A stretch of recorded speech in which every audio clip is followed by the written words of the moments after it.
embark on a relentless journey across a sun-scorched frontier where shadows of the past collide with the harsh light of justice. This gripping tale weaves a web of pursuit, secrets, and unforgiving landscapes, pulling you into a world where every step echoes with danger and every choice carries a heavy price. Chapter 1. The Badge in the Dust Cloud. The sun was a hammer against the anvil scay, beating down on the Oklahoma Territory with a fury that bleached the plains to shades of bone and brittle straw. Dust, fine as milled flour, coated everything Jessie Mahone owned: her worn leather chaps, the sweating flanks of her dun mare, Zephyr, the brim of her hat pulled low against the glare, and the tarnished silver star pinned heavy over her heart. It wasn't just dust. It was the grit of regret, the residue of miles ridden hard, chasing shadows that always seemed one step ahead. 3 days. 3 days she'd been tracking the dust cloud, a taunting plume kicked up by riders who moved with the desperate speed of men who knew hell was licking at their heels. They'd hit the Wayfarers Stage Line Depot 2 settlements back, near Antelope Springs. Not professionals, too sloppy, too panicked, but dangerous enough. They'd killed the station master, Jedediah Finch, an old man whose only crime was being slow to hand over the strongbox keys. Jessie had known Jedediah. He'd given her whorehound candy when she was barely tall enough to see over his counter, her own father standing beside her, smelling of pipe tobacco and the quiet authority she now tried so hard to emulate. Jedediah's death felt like another small tear in the already threadbare fabric of decency out here on the edge of the world. The weight of the badge felt heavier today. It was a weight passed down, not earned in the usual way. Her father, Marshal Elias Mahone, had worn it until a fever took him, swift and sudden, 2 winters past, leaving Jessie with a half-broken ranch, a legacy she wasn't sure she wanted, and a territory that didn't quite know what to make of a woman wearing the law. Some men spat when she rode by. Others offered patronizing advice or, worse, looked her over like she was a stray calf up for auction. But the territorial judge, beholden to her father for past favors, and perhaps possessing a sliver of grudging respect, had pinned the star on her herself, a temporary appointment until a proper replacement could be found. That was 6 months ago. No replacement had come, and Jessie suspected none would until she either failed spectacularly or got herself killed. Failure wasn't an option. Getting killed, well, that seemed increasingly likely the longer she chased phantoms across this unforgiving land. Zephyr snorted, tossing her head, her ears twitching towards a low rise to the east. Jessie reined her in, her own senses straining against the shimmering heat haze. Nothing moved but the buzzards circling high overhead, patient spectators to the endless drama of survival and death playing out below. The dust cloud she'd been following had dissipated hours ago, swallowed by the vast emptiness. They were good, whoever they were, sticking to rocky ground where they could, leaving little sign. But they couldn't hide forever, not from her. Jedediah's ghost rode with her, whispering encouragement and demanding justice in the dry wind that sighed through the prairie grass. She scanned the horizon, eyes narrowed. There, a thin, almost imperceptible thread of smoke curling into the brassy sky, miles distant. Too deliberate for a prairie fire, too small for a settlement. A campfire. Hope, sharp and unexpected, pricked through her weariness. Maybe they'd grown careless, thought they'd outrun pursuit. Or maybe it was a trap. Out here, hope and danger often wore the same face. Jessie urged Zephyr forward, not at a gallop, but a steady, ground-eating trot, conserving the mare's strength. The sun crawled higher, burning the back of her neck, despite the hat and the faded bandana knotted loosely around her throat.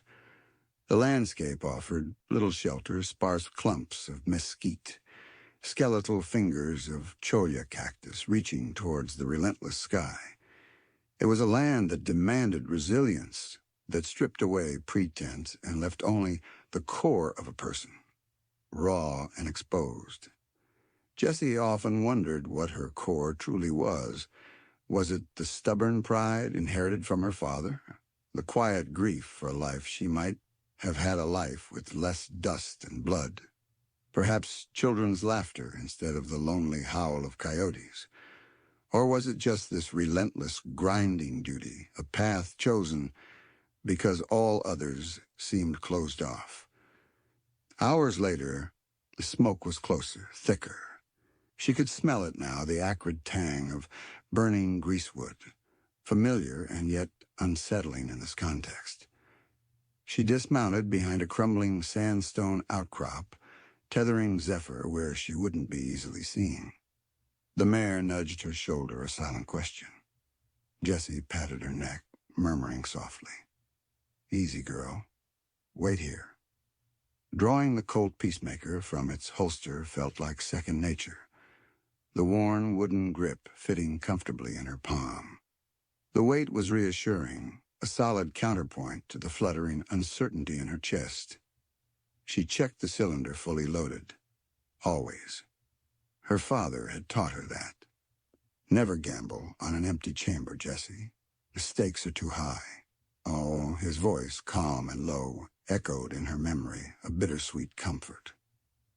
She moved forward on foot, boots crunching softly on the gravelly soil, staying low, using the sparse cover offered by rocks and hardy brush.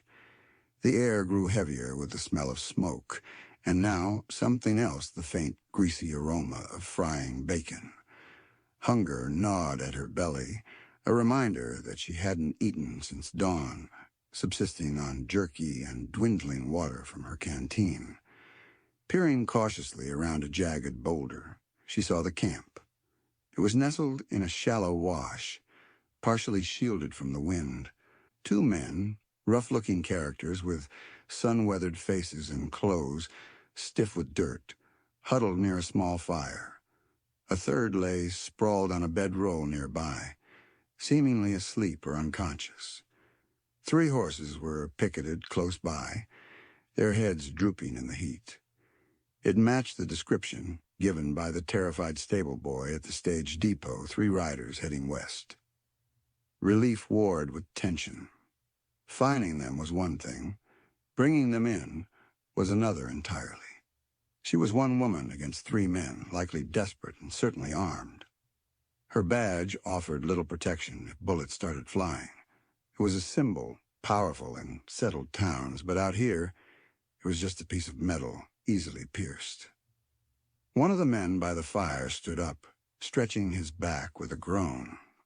He wore a dusty bowler hat perched incongruously on his head, and a stained duster that hung open, revealing 2 pistols shoved into his waistband.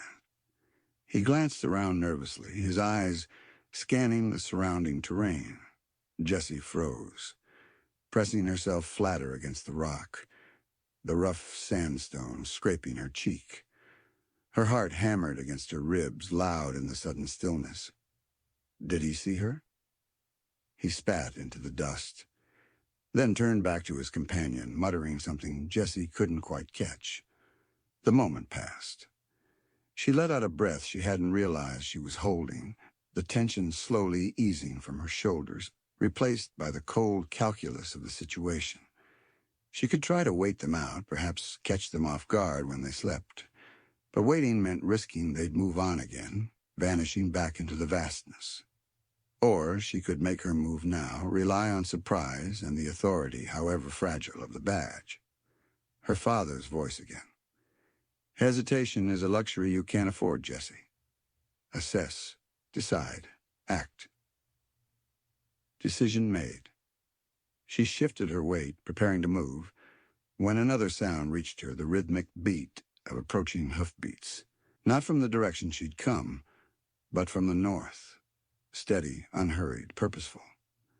The men at the campfire heard it too. They stiffened, hands instinctively going to their weapons. The man in the bowler hat kicked the one on the bedroll awake. All three were now alert, peering northward, guns drawn. Jessie cursed silently. Reinforcements? Or just a random traveler stumbling into a deadly situation?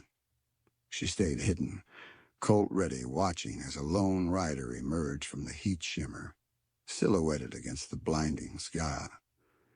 He rode tall in the saddle, broad-shouldered, handling his powerful buckskin horse with an easy confidence that spoke of countless hours spent on the trail. He wore a dark vest over a plain shirt, dusty trousers tucked into worn boots, and a hat pulled low, shadowing his face.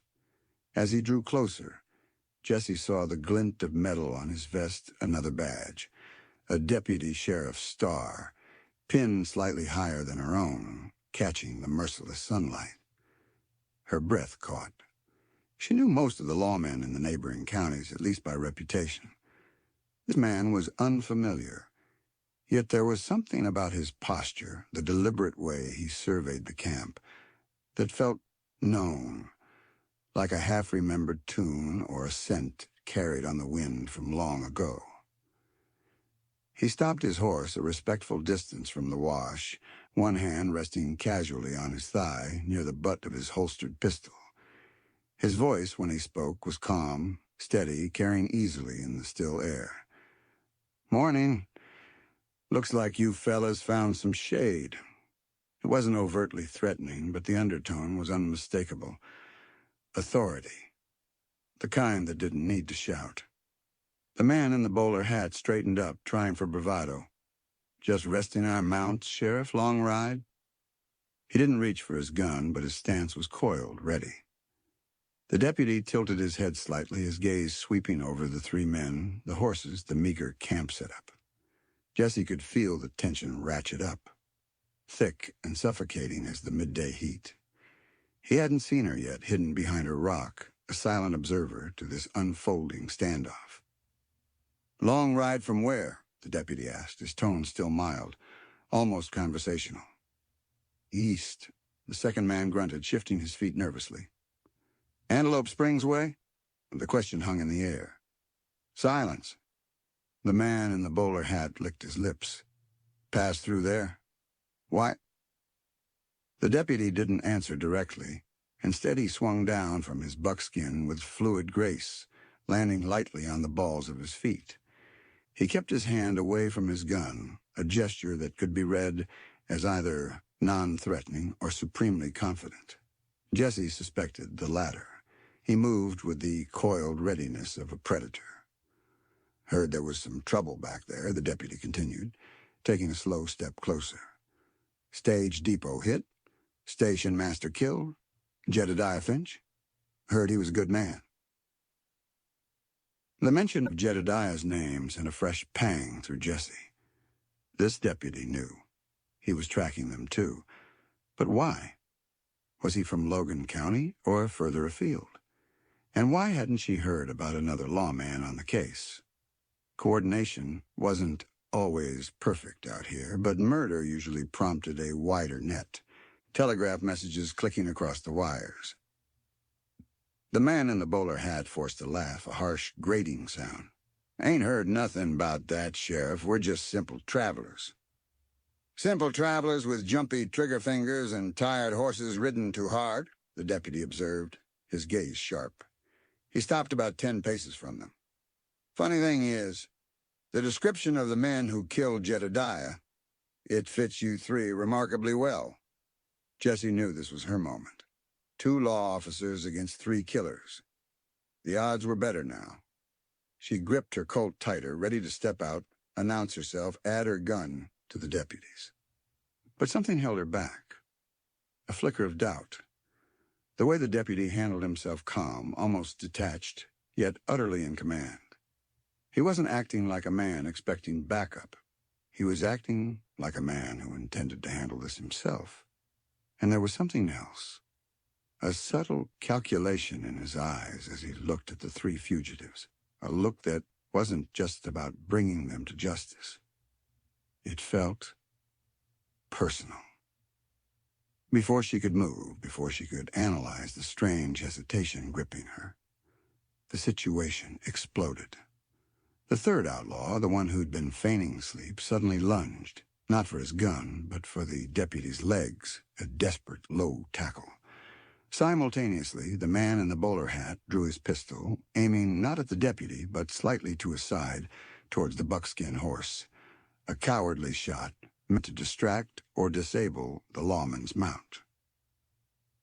Jessie reacted on pure instinct. No time for thought, only action honed by her father's relentless training. She rose from behind the rock, Colt steady in her hand. "Federal Marshal, drop your weapons!" Her voice, sharp and clear, cut through the tension. The man in the bowler hat froze, startled, his shot going wild, kicking up dust harmlessly near the buckskin's hooves. The deputy, reacting with blinding speed, sidestepped the lunging man, bringing the barrel of his own pistol down hard on the back of the man's head. The outlaw crumpled without a sound. The second man, momentarily confused by Jessie's sudden appearance, hesitated. It cost him.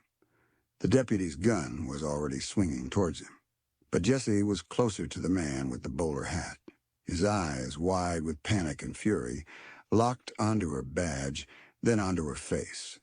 He snarled, raising his pistol again, this time aiming squarely at her. There was no choice, no time for warnings. Jessie fired. The roar of the peacemaker echoed flatly in the oppressive heat. The man in the bowler hat jerked backward, clutching his shoulder, his pistol clattering into the dust. He staggered, disbelief warring with pain on his face.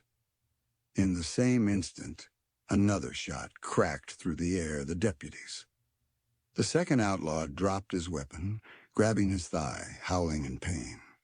Silence descended, thick and ringing, broken only by the groans of the wounded men and the nervous whinny of the deputy's buckskin. Dust settled slowly, coating the scene in a fresh layer of ochre. Jessie kept her Colt trained on the man she'd shot, her heart pounding, adrenaline singing in her veins. Her shoulder ached slightly from the recoil. She saw the dark stain spreading on the outlaw's shirt, saw the hatred in his eyes as he glared at her before slumping against a rock, cradling his injured arm. Slowly she lowered her pistol, though she kept it ready. Her gaze flickered towards the deputy. He stood easily, his own gun still held loosely but purposefully, covering the man he'd shot in the leg. He hadn't put his gun away.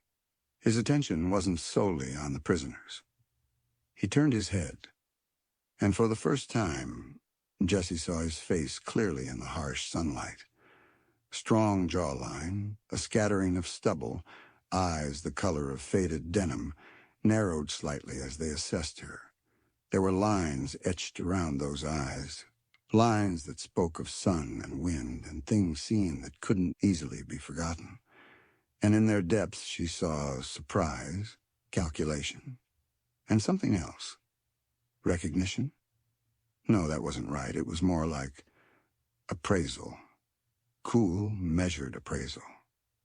"Federal Marshal?" he asked, his voice low, a thread of skepticism woven through the calm tone. He didn't lower his gun. Jessie squared her shoulders, ignoring the tremor in her hands. "Jesse Mahone, Acting Marshal, Cimarron District." She deliberately didn't offer more explanation. Let him question it if he dared. He nodded slowly, his gaze flicking from her badge back to her face. "Hank Redmond, Deputy Sheriff, Pawnee County." "Pawnee County?" That was 2 days' ride northeast. What was he doing this far south, tracking killers from Antelope Springs? Jurisdiction lines blurred out here sometimes, especially in pursuit, but it was unusual. "You're a long way from home, Deputy," Jessie stated, keeping her voice even. A faint smile touched his lips, barely lifting the corners of his mouth. It didn't reach his eyes. "Seems trouble travels far these days, Marshal, and duty follows." He gestured with his chin towards the wounded men. "Looks like we arrived at the same conclusion." "Looks like it," Jessie agreed coolly. She holstered her Colt, a deliberate show of confidence she didn't entirely feel. His continued readiness, the way his eyes kept scanning, not just the prisoners, but her too, set her teeth on edge. Good timing. Or bad, he countered softly, finally lowering his pistol. Though he didn't holster it immediately, he tucked it loosely into his waistband. Could have gotten messy. It did get messy, Jessie retorted, nodding towards the man she'd shot. But they're alive, which is more than Jedediah Finch got. Redmond's gaze hardened slightly at the name. True enough. He walked over to the man he'd shot in the leg, quickly and efficiently disarming him, then did the same to the one he'd knocked unconscious. He retrieved the bowler hat man's pistol from the dust. He moved with an economy of motion, every action precise, wasting nothing. Jessie found herself watching his hands, strong, capable, calloused. She moved to check her own prisoner, securing his remaining weapon. The man glared at her, muttering curses under his breath. Should have known Mahone's gay would be trouble, he spat, blood staining his teeth. Jessie ignored him, her focus snagged by his words. Mahone's get. They knew her name, or her father's name at least. It wasn't surprising. Elias Mahone had cast a long shadow, but it always felt like a borrowed coat, one that didn't quite fit. Deputy Redmond approached, holding the collected firearms. Seems your reputation precedes you, Marshal. Was that amusement in his voice, or mockery? Jessie couldn't tell. His expression was guarded, unreadable.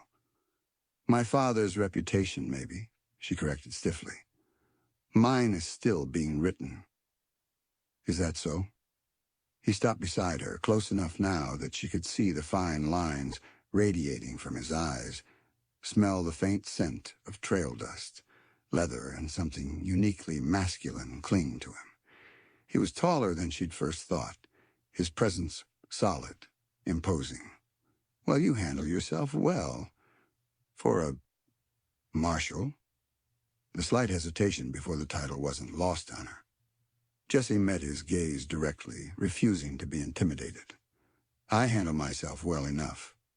She gestured towards the prisoners. Now the question is, what do we do with these three? Antelope Springs is 2 days back. Nearest town with a solid jail is Redemption. Maybe a day's ride west, if we push it. Redmond considered this, rubbing his jaw thoughtfully. Redemption works. Sheriff Brody runs a tight ship there. He looked at the wounded men. They'll need patching up first, and we'll need their horses. We? Jessie raised an eyebrow. I appreciate the assistance, Deputy, but I was tracking them. They fell in my jurisdiction. A flicker of something surprise, annoyance, crossed his face before being smoothed away. They killed a man in Logan County. Last I checked, Pawnee County borders Logan. Makes it my business, too. He paused, his blue eyes holding hers. Besides, 3 prisoners, 2 wounded. Seems like a job for 2 badges, wouldn't you say? Especially crossing territory like this. He had a point. Transporting 3 desperate men, 2 of them injured and likely to slow them down, across miles of potentially hostile territory alone, was a daunting prospect. Pride warred with practicality. Her instinct screamed caution around this man, this Deputy Hank Redmond, who appeared out of nowhere with cool eyes and an even cooler trigger finger, but sense dictated that cooperation was the safest course. She looked from the prisoners, groaning and bleeding into the dust, to the vast, indifferent landscape stretching out around them, then back to the deputy's unreadable face. He waited patiently for her answer, his stance relaxed but alert, the sun glinting off the star on his vest. 2 badges reflecting the same harsh light, yet somehow Jessie felt they weren't reflecting the same purpose. There was something hidden behind his calm demeanor, a current running beneath the surface that she couldn't quite decipher. All right, Deputy, she said finally, the words feeling like stones in her mouth. We ride together. to redemption. He gave a curt nod, the ghost of that smile returning. Good. Let's get them tied up and tend to those wounds. Daylight's burning, Marshal, and out here. His gaze swept the horizon, lingering for a moment on the shimmering heat haze that distorted the distant mesas. Night brings its own troubles.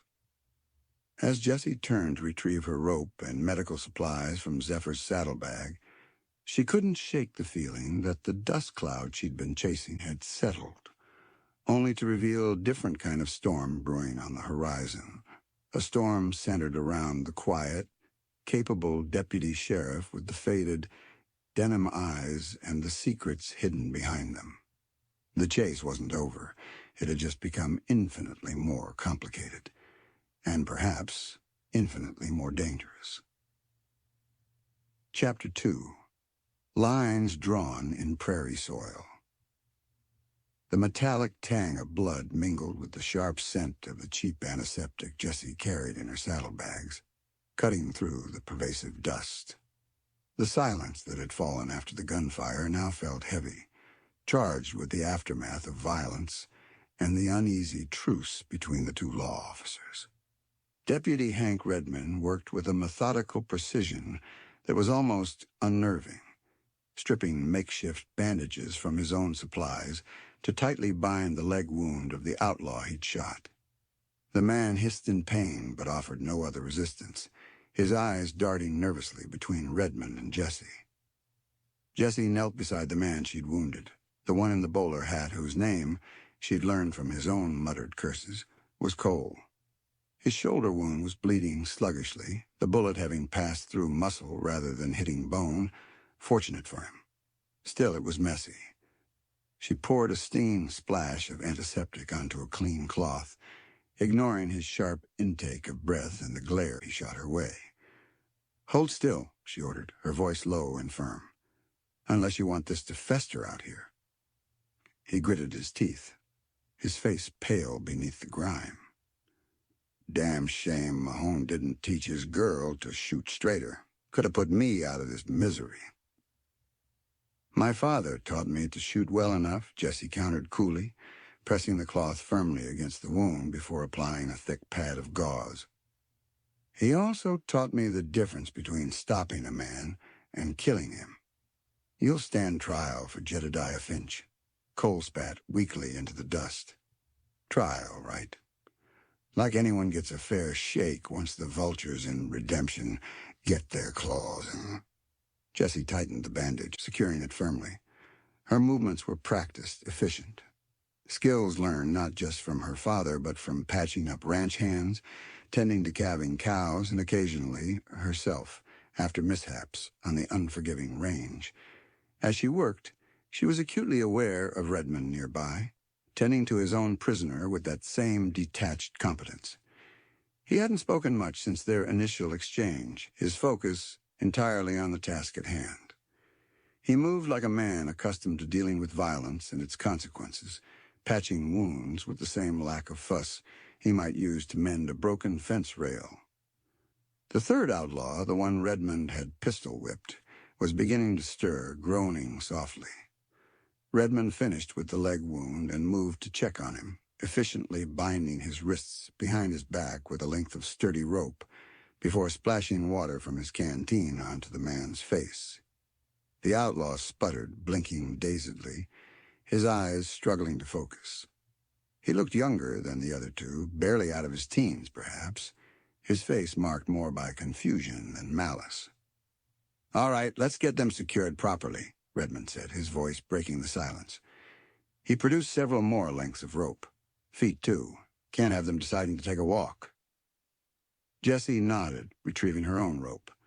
They worked in tandem, yet separately, a strange, unspoken boundary existing between them, even as they trussed up the outlaws. Cole glared sullenly. The younger one looked terrified, and the man with the leg wound, whose name they learned was Silas, merely watched Redmond with a kind of wary calculation. When they were done, the three men were securely bound, wrists behind their backs, ankles hobbled. Redmond tested each knot with a firm tug. Satisfied, he stood up, dusting off his hands on his trousers. "Right," he said, turning to Jessie. "Water?" Jessie nodded towards her canteen, still slung over Zephyr's saddle horn. "Help yourself. Mine's likely fuller." She hadn't drunk much, conserving it during the pursuit. He walked over to Zephyr, giving the mare an appreciative glance. Good horse. He uncorked the canteen and took a long swallow, the movement of his throat visible under the sun-darkened skin of his neck. He corked it again and held it out to her. "Thanks, Marshal." Their fingers brushed as she took it back. A jolt, small but definite, passed between them, like static electricity building in the dry air. Jessie pulled her hand back quickly, avoiding his gaze as she took a sip herself. The water was lukewarm, tasting faintly of metal, but it eased the dryness in her throat. His proximity felt charged, his physical presence more potent than she wanted to admit. He wasn't handsome in a conventional way, his features too rugged, his expression too guarded. But there was an intensity about him, a tightly coiled energy beneath the calm exterior that drew the eye. "We need to get their horses ready," she said, recorking the canteen and reattaching it to her saddle. Changing the subject, focusing on the practical, always the practical. "Already checked them," Redmond replied, gesturing towards the outlaw's mounts. "One's favoring his left foreleg slightly, but he'll manage at a slow pace. Enough water in their canteens for maybe half a day. Gear's minimal. Looks like they were traveling light and fast." He didn't mention the stolen strongbox. Jessie hadn't seen it either. Had they hidden it? Or was it never recovered from the depot? Another question unanswered. "We load the unconscious one onto his horse," Jessie decided, thinking aloud. "The other two can ride, wounded as they are. We tie their legs beneath the horses' bellies. Keep our own weapons handy." Redmond nodded in agreement. "My thoughts exactly. We lead their horses. Stay alert." He paused, his blue eyes meeting hers again, holding them for a moment longer than necessary. "You take point, Marshal? Or shall I?" The question hung there. It wasn't just about who rode first. It was about control, about who was truly in charge of this tense procession. Jessie felt a prickle of defiance. This was her jurisdiction, her case initially. But he was an experienced deputy, and arguing over pride felt foolish, potentially dangerous. "We ride side by side behind the prisoners," she stated firmly. "Keep an eye on them and the trail ahead. Zephyr's steady. She won't spook easily." It was a compromise, maintaining a semblance of shared authority. Redmond seemed to accept this without argument, giving another curt nod. "Suits me." Getting the unconscious outlaw draped over his saddle and securely tied down took effort. The man was dead weight, groaning incoherently as they manhandled him. Cole and Silas mounted their own horses stiffly, their movements hampered by their bonds and injuries. Cole shot Jessie another venomous look as Redmond tied his ankles securely beneath the horse's belly. "You'll pay for this, my own girl," Cole hissed, his voice low and tight with pain. "Mark my words." "Save your threats, Cole," Jessie said wearily, checking the knot Redmond had tied. "Worry about facing the judge." Redmond finished securing Silas, then moved to his own buckskin. He checked the cinch, adjusted the saddlebags, his movements economical and sure. Jessie did the same with Zephyr, the familiar routine calming her nerves slightly. The creak of saddle leather, the soft snort of the horses, the feel of Zephyr's warm hide beneath her hand, these were constants in a life full of unpredictable dangers. Before mounting, Redmond paused, looking back towards the campsite, his gaze lingering on the scuffed dirt, the scattered ashes of the fire, the dark stains soaking into the thirsty ground. His expression was unreadable, thoughtful, almost distant. What was he thinking? Was he picturing the gunfight? Or something else entirely? Jessie mounted Zephyr, settling into the familiar contours of the saddle. The mare shifted beneath her, eager to move after the long wait. Jessie gathered the reins, her eyes scanning the surrounding terrain one last time. Nothing but endless sun-baked plains rolling away towards a hazy horizon. No sign of pursuit, no sign of observers, just the 5 of them, and the 3 extra horses, a small, vulnerable island in a vast, indifferent ocean of prairie. Redmond swung easily onto his buckskin, gathering the lead ropes for the prisoners' horses. He glanced at Jessie. "Ready, Marshal?" "Ready," she confirmed. They set off, heading west toward Redemption, the prisoners' horses plodding reluctantly between them. The pace was slow, dictated by the wounded men and the rough terrain. The sun beat down relentlessly, reflecting off the pale earth, making the air shimmer. Silence stretched again, broken only by the rhythmic plodding of hooves, the creak of leather, the occasional groan from one of the prisoners, and the buzz of insects hovering in the heat. Jessie kept her senses sharp, her gaze constantly moving, checking the prisoners, scanning the horizon, watching Redmond from the corner of her eye. He rode easily, seemingly relaxed, but she noticed the way his hand never strayed far from the butt of his Colt, the way his eyes constantly swept the landscape, missing nothing. He was a man comfortable with silence, comfortable with tension. She wondered what kind of life led a man to be so contained, so watchful. Pawnee County wasn't known for being particularly lawless, not compared to some stretches of the territory. What kind of trouble had he seen? An hour passed, then 2. The heat intensified. Sweat trickled down Jessie's back, pasting her shirt to her skin. The prisoners slumped in their saddles, heads bowed against the sun, misery etched onto their faces. Even the horses seemed to droop, their steps becoming heavier. "Water break," Redmond announced, pulling his buckskin to a halt in the meager shade offered by a cluster of stunted junipers clinging precariously to a rocky slope. Jessie nodded, dismounting stiffly. Her muscles ached from the hours in the saddle, the tension coiling in her shoulders. They offered water to the prisoners first, holding canteens to their lips. Cole drank greedily, spilling water down his chin. Silas took slow, deliberate sips, his eyes fixed on Redmond. The young one, whose name they still didn't know, seemed barely conscious, taking only a few swallows before letting his head loll again. Jessie and Redmond shared Redmond's canteen this time, the act feeling slightly less charged than before, dulled by weariness and the oppressive heat. "How far you reckon to Redemption?" Jessie asked, wiping her mouth with the back of her hand. Redmond squinted towards the west, judging the sun's position. "Another 4, maybe 5 hours at this pace. We might make it before full dark if we don't stop again." "We'll have to," Jessie said, nodding towards the wounded men. "They need their wounds checked. Maybe change the dressings." He followed her gaze, his expression unreadable. "They're murderers, Marshal." Jedediah Finch didn't get the luxury of clean bandages. The hardness in his voice startled her. It wasn't cruel exactly, but cold, a stark reminder of the grim realities of the job. "Doesn't matter," Jessie said firmly. "They hang for what they did, but they arrive alive. That's the law." Redmond looked at her then, a long, considering look.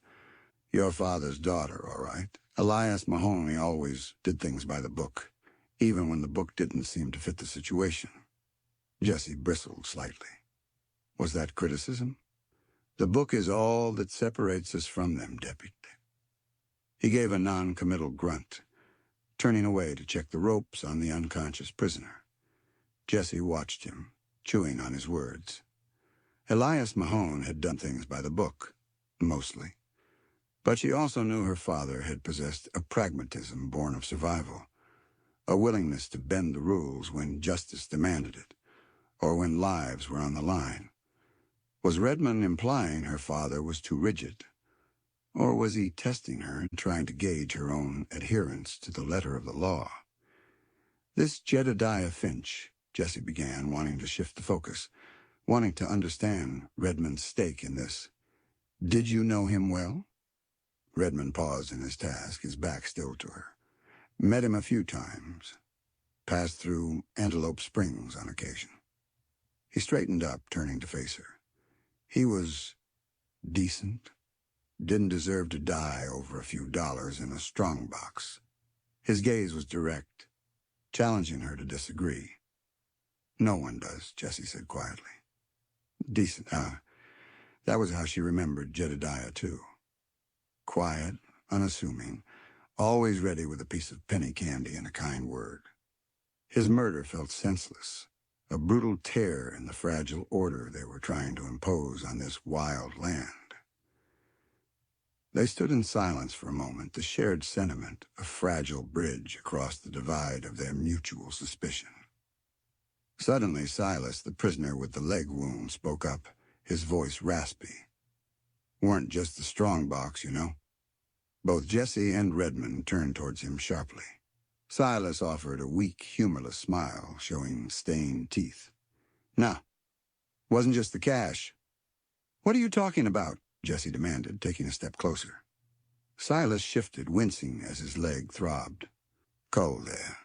He had other business in Antelope Springs. Business Jedediah Finch maybe saw something of. Jessie looked at Cole, who immediately averted his gaze, staring sullenly at his horse's mane. Then she looked back at Silas. What business? Silas just shrugged, a painful movement with his hands tied behind him. Wouldn't know the details. Cole keeps his cards close. Just know it weren't only about the stage line money. He glanced sideways at Redmond, a flicker of cunning in his eyes. Maybe ask the deputy here. He seemed mighty interested in tracking us. More interested than a Pawnee lawman ought to be about a Logan County killing, maybe. Jessie's eyes snapped to Redmond. His face was a mask, utterly devoid of expression. But she saw the slight tightening around his jaw, the way his eyes narrowed almost imperceptibly. He didn't react to Silas's insinuation, didn't rise to the bait. He simply held the prisoner's gaze until Silas looked away nervously. Prisoners say a lot of things to stir up trouble, Marshal, Redmond said, his voice perfectly even. Addressed to Jessie, but loud enough for Silas to hear. Best not to pay them much mind. Let's get moving. Sun's dropping. He turned away, checking his buckskin cinch again, effectively ending the conversation. But the seed of doubt Silas had planted, or rather watered, resonated with Jessie's own unease. Redmond's presence was unusual. His explanation about county borders felt thin, and Silas's comment about Cole having other business, it complicated things. Jedediah's murder might not have been a simple robbery gone wrong. As they remounted and urged the horses back onto the barely discernible trail, the atmosphere felt even heavier, thick with unspoken questions and simmering distrust. The lines drawn in the prairie soil weren't just county boundaries. They were the invisible lines between truth and deception, duty and personal motive. The lines separating Jessie Mahone from the enigmatic deputy sheriff riding beside her. She gripped Zephyr's reins tighter, her gaze fixed on the trail ahead, but her thoughts churned. Who was Hank Redmond?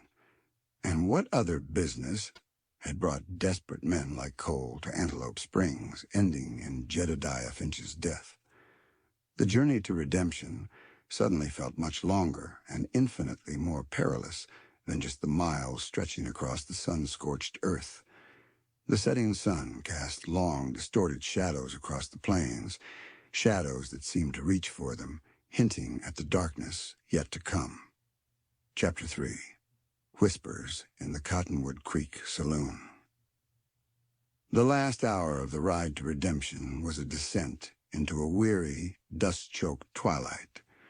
The sun bled orange and bruised purple across the western horizon, painting the undersides of the few wispy clouds, but offering little relief from the day's accumulated heat. Down on the plains, shadows stretched long and distorted, turning familiar shapes into lurking phantoms. Jessie's muscles screamed from the slow, jarring pace, her eyes gritty with dust and fatigue. Beside her, Hank Redmond rode with that same unwavering alertness, though she noted the slight slump in his shoulders, the telltale sign of exhaustion he couldn't quite conceal. The prisoners were fading. Cole, his face pale and beaded with sweat despite the cooling air, slumped forward, held upright only by the ropes binding him to the saddle. Silas was quieter now, his earlier bravado replaced by dull-eyed endurance. The young one remained mostly limp, occasionally letting out a low moan that tore at something deep inside Jessie, a reminder of the brutal cost of desperation in this land. She'd checked their wounds again briefly at their last water stop. Cole's shoulder was inflamed, and Silas's leg looked worse. They needed proper attention, soon. Redemption announced itself first as a faint scattering of lights against the deepening gloom, then as the low murmur of human activity carried on the evening breeze, a dog barking, the distant clang of a blacksmith's hammer, the tinny strains of piano music. It wasn't much more than a collection of dusty streets, lined with weathered wooden buildings, huddled together as if for protection against the vast emptiness surrounding it. But after the desolation of the trail, it felt like civilization. They rode straight down the main street, drawing curious glances from the few figures lingering on boardwalks or appearing from shadowy doorways. A woman, Marshall, was still a novelty, and arriving with a strange deputy and 3 bound prisoners was guaranteed to stir interest. Jessie kept her gaze fixed straight ahead, ignoring the stairs, feeling the weight of her badge and the responsibility it carried. The sheriff's office was a squat, sturdy building near the center of town, a single lantern casting a yellow pool of light onto the dusty planks outside. A sign, faded but legible, read, Sheriff C. Brody, Redemption County. Redmond dismounted, his movements stiff but efficient. Wait here. I'll fetch Brody. Jessie nodded, keeping her hand near her Colt as she watched the prisoners in the street. Zephyr shifted restlessly beneath her, sensing the proximity of stables and rest. Redmond disappeared inside the office and moments later emerged, followed by a barrel-chested man with a thick gray mustache and eyes that looked like they'd seen too much. Sheriff Brody surveyed the scene. Jessie, the prisoners, Redmond standing beside his buckskin with a slow, thorough appraisal. Redmond, Brody acknowledged with a gruff nod. Heard you might be passing through. Didn't expect you'd bring company? His gaze lingered on Jessie, curiosity mixing with a hint of skepticism. Marshal Mahone, I presume? Acting Marshal, Jessie corrected, swinging down from Zephyr, her legs protesting the sudden movement. Jesse Mahone, Cimarron District. Brody grunted. Heard about Elias's girl taking up the Star. Didn't quite believe it. He didn't offer his hand, just gestured towards the prisoners with his chin. These the ones hit the Antelope Springs Depot. The same, Redmond confirmed. Jedediah Finch is dead. Brody's expression hardened. Damn shame. Jed was harmless. He looked the prisoners over again, his gaze sharp and uncompromising. All right, get 'em inside. Got a couple of empty cells waiting. Doc Miller is just down the street if they need patching beyond what you've done. Getting the prisoners unbound enough to walk, yet still secured, and herded into the small, stiflingly hot jail took another half-hour. Cole stumbled, cursing weakly. Silas moved with grim determination, leaning heavily on Redmond. The young one had to be half-carried. Brody watched the process impassively, asking curt questions about the pursuit and capture, which Redmond answered concisely, omitting Silas's insinuations and making no mention of Cole's possible other business. Jessie noted the omission, filing it away. Redmond presented it as a straightforward pursuit, culminating in their joint capture of the fugitives. He credited Jessie fairly for her role, but kept the narrative simple, clean. Too clean, perhaps. Once the cell doors clanged shut, the finality of the sound echoing in the small office, A measure of tension seemed to drain from the air, replaced by bone-deep weariness. Brody poured 3 glasses of whiskey from a bottle he kept in his desk drawer, the cheap raw spirit burning Jesse's throat, but cutting through the dust and fatigue. "Obliged to you both," Brody said, swirling the liquid in his glass. "Saves my deputies a long ride." He looked from Redmond to Jessie. "You heading back tonight, Marshal?" Jessie shook her head. "No, Sheriff. Zephyr needs rest. I need rest. Planned on getting a room at the hotel, maybe some food first. Cottonwood Creek Saloon next door serves decent grub," Brody offered. "Hotel's across the street. Basic, but clean enough." He turned his attention to Redmond. "And you, Deputy. Pawnee County must be missing you." Redmond took a slow sip of his whiskey before answering. "Got some business here in Redemption first, Sheriff. Might stay a day or 2. Brody raised a thick eyebrow, but didn't press. "Suit yourself. Just keep out of trouble." It wasn't entirely welcoming. There was a territorial edge to the older sheriff's tone. Jessie finished her whiskey, the warmth spreading through her limbs. "Sheriff, I need to send a telegraph message back to my district office, confirming the capture." "Telegraph office closed about an hour ago," Brody informed her. "Won't open again till morning. First thing." Jessie nodded, hiding her disappointment. Protocol demanded timely reports, another night of uncertainty for those waiting for news. "All right, morning then." She placed her empty glass on the desk. "Thank you for the drink, Sheriff, and for taking them off our hands." "My duty," Brody grunted. "Yours too, it seems."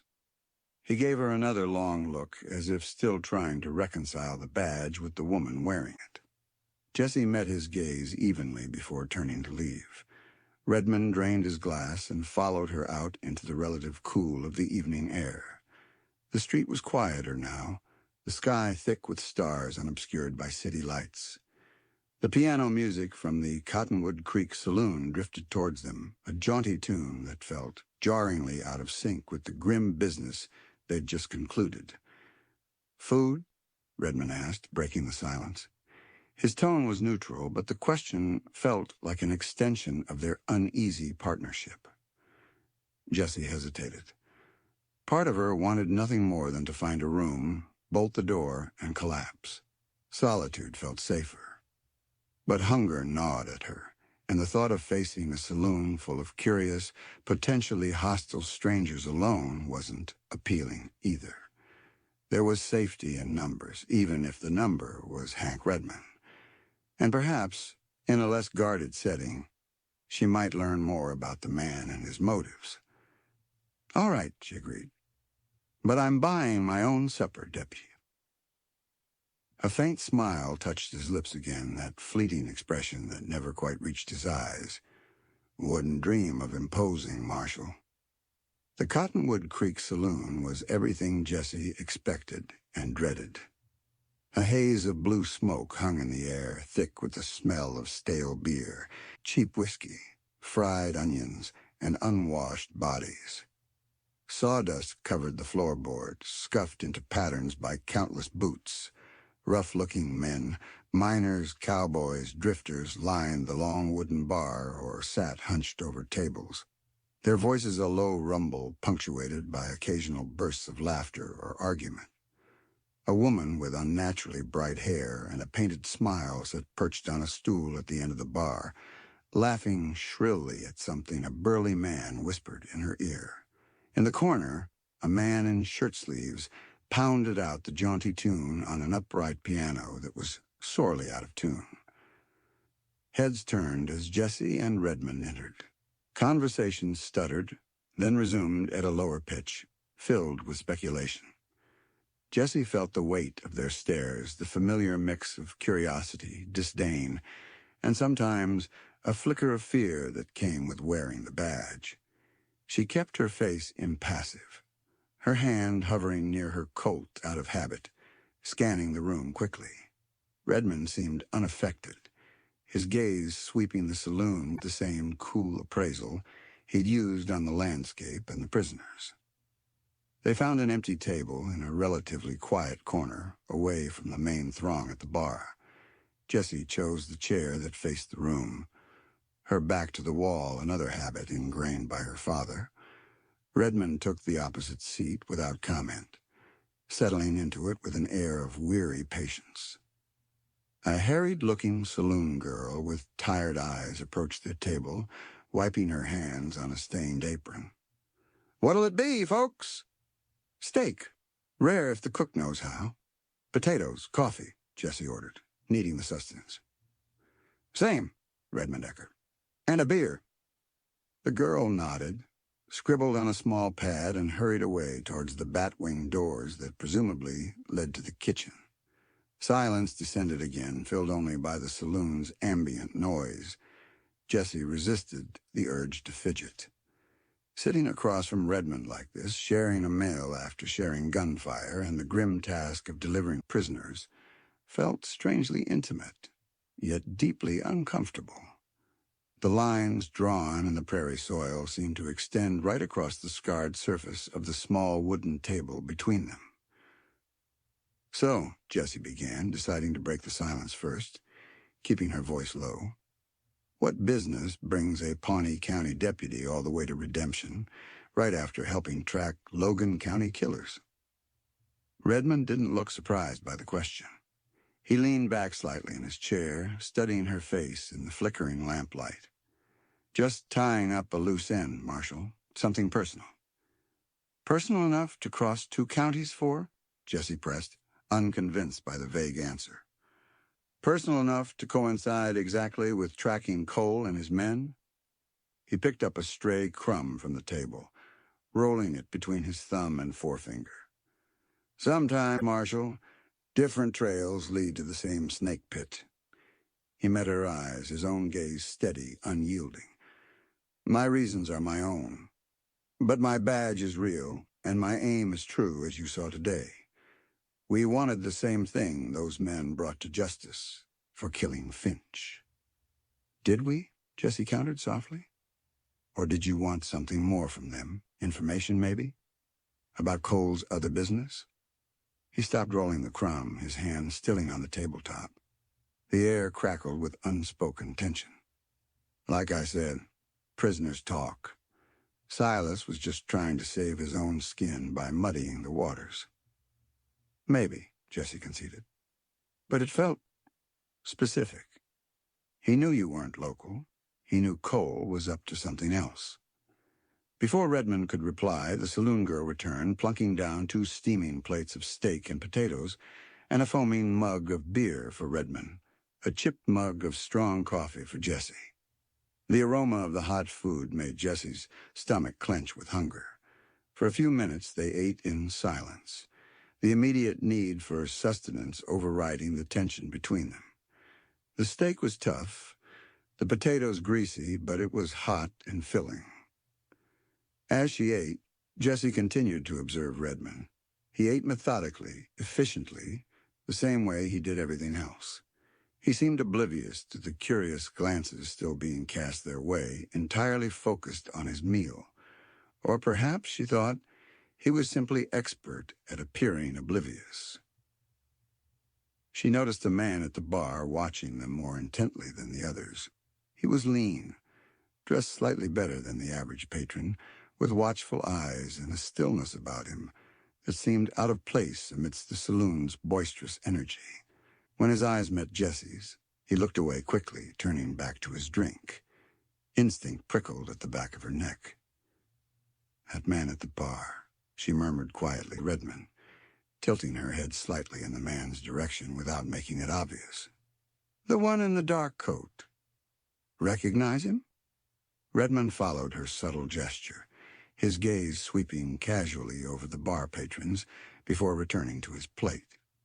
"Never seen him before." His tone was dismissive, but Jessie thought she detected a flicker of something recognition, caution, in his eyes before he masked it. "He seems interested in us," Jessie persisted. "We're fresh meat in this town, Marshal," Redmond replied, taking a long drink of his beer. "A woman wearing a star and a stranger deputy sharing a table. bound to draw flies. Oh, he pushed his empty plate away. Don't borrow trouble. Maybe he was right.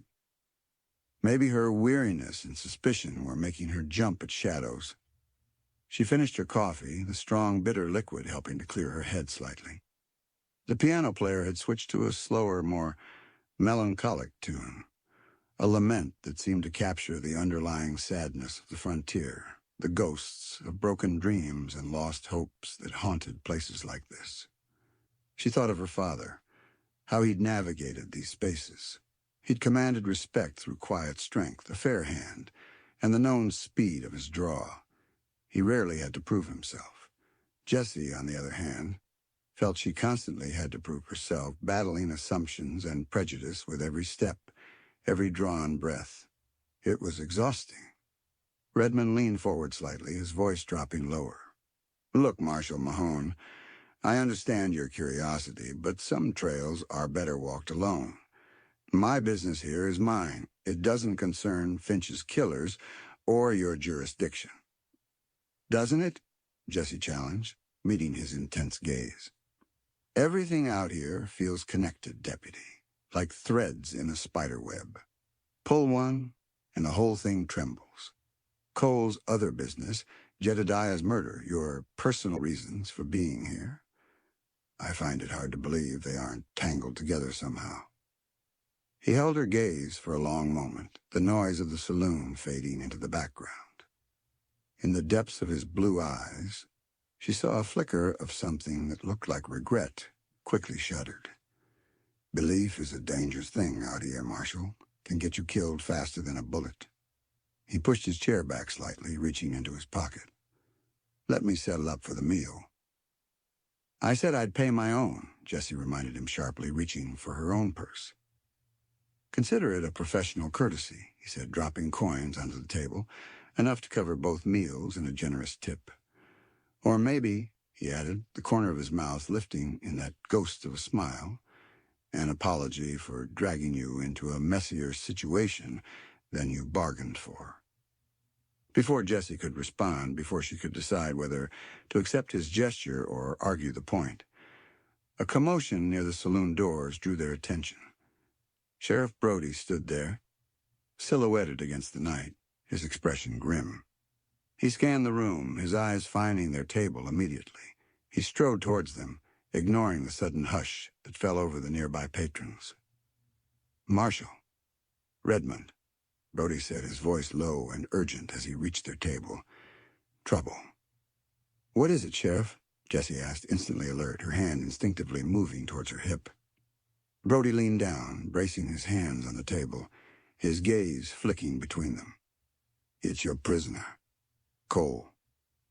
What about him? Redmond demanded, leaning forward again, all trace of weariness gone, replaced by sharp focus. Sheriff Brody shook his head, his expression bleak. He's dead. Found him hanging in his cell not 10 minutes ago. Looks like he used his own belt. Jessie felt a cold knot form in her stomach.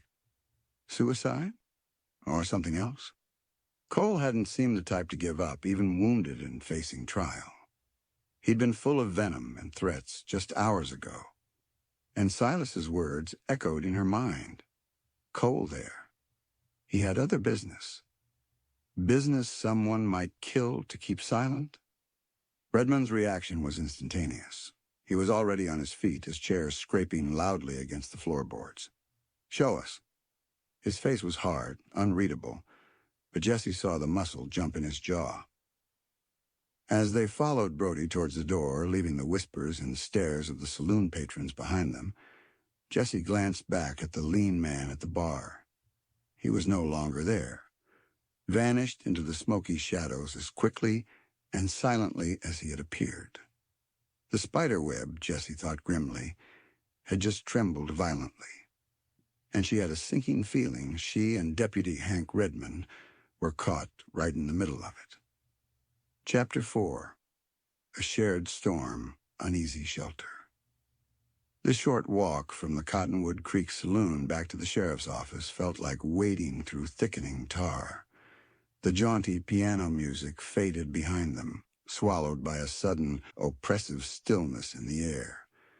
The stars, so clear moments before, were rapidly being consumed by dark, bruised clouds rolling in silently from the west. The wind picked up, swirling dust devils in the streetlight's yellow glow, carrying the metallic scent of impending rain and the low, distant rumble of thunder. A storm was brewing, mirroring the turmoil unleashed by Sheriff Brody's grim announcement. Inside the jailhouse, the air was thick with the smell of stale sweat, fear, and now death. Brody held a lantern high, casting long, dancing shadows that made the cramped space feel even more claustrophobic. Cole's body hung limply from a crossbeam in the small cell, his dusty bowler hat lying on the floor beneath him like a final, macabre punctuation mark. His belt, cinched tight around his neck and looped over the beam, held him suspended, feet dangling inches above the packed earth floor. His face, visible in the lantern light, was congested and purplish, eyes bulging slightly, tongue protruding. It was a ghastly sight, one Jesse had seen variations of before, but it never lost its power to shock, to curdle the stomach. "Found him like this maybe 10, 15 minutes ago," Brody said, his voice low and gravelly. "Deputy Sims was checking around, saw him hanging." He gestured towards a young, pale-faced deputy leaning against the far wall, looking distinctly unwell. "Cut him down?" Redmond asked immediately, his eyes scanning the cell, taking in every detail, the position of the body, the tautness of the belt, the undisturbed dust on the floor around Cole's feet. Brody shook his head. "Didn't touch anything. Waited for you. Seemed proper." He looked at Jesse, then Redmond. "Figured you two brought him in. You ought to see him as he was found." Jessie stepped closer, careful not to disturb anything, her gaze methodical. The belt looked like Cole's own, the buckle worn, matching the rest of his grimy attire. The knot looped over the beam seemed simple, crude, something a desperate man could tie. There were no obvious signs of struggle on the body, no overturned stool, though the cell was too small to require one to reach the beam if a man was determined. On the surface, it looked exactly like what Brody assumed, a suicide.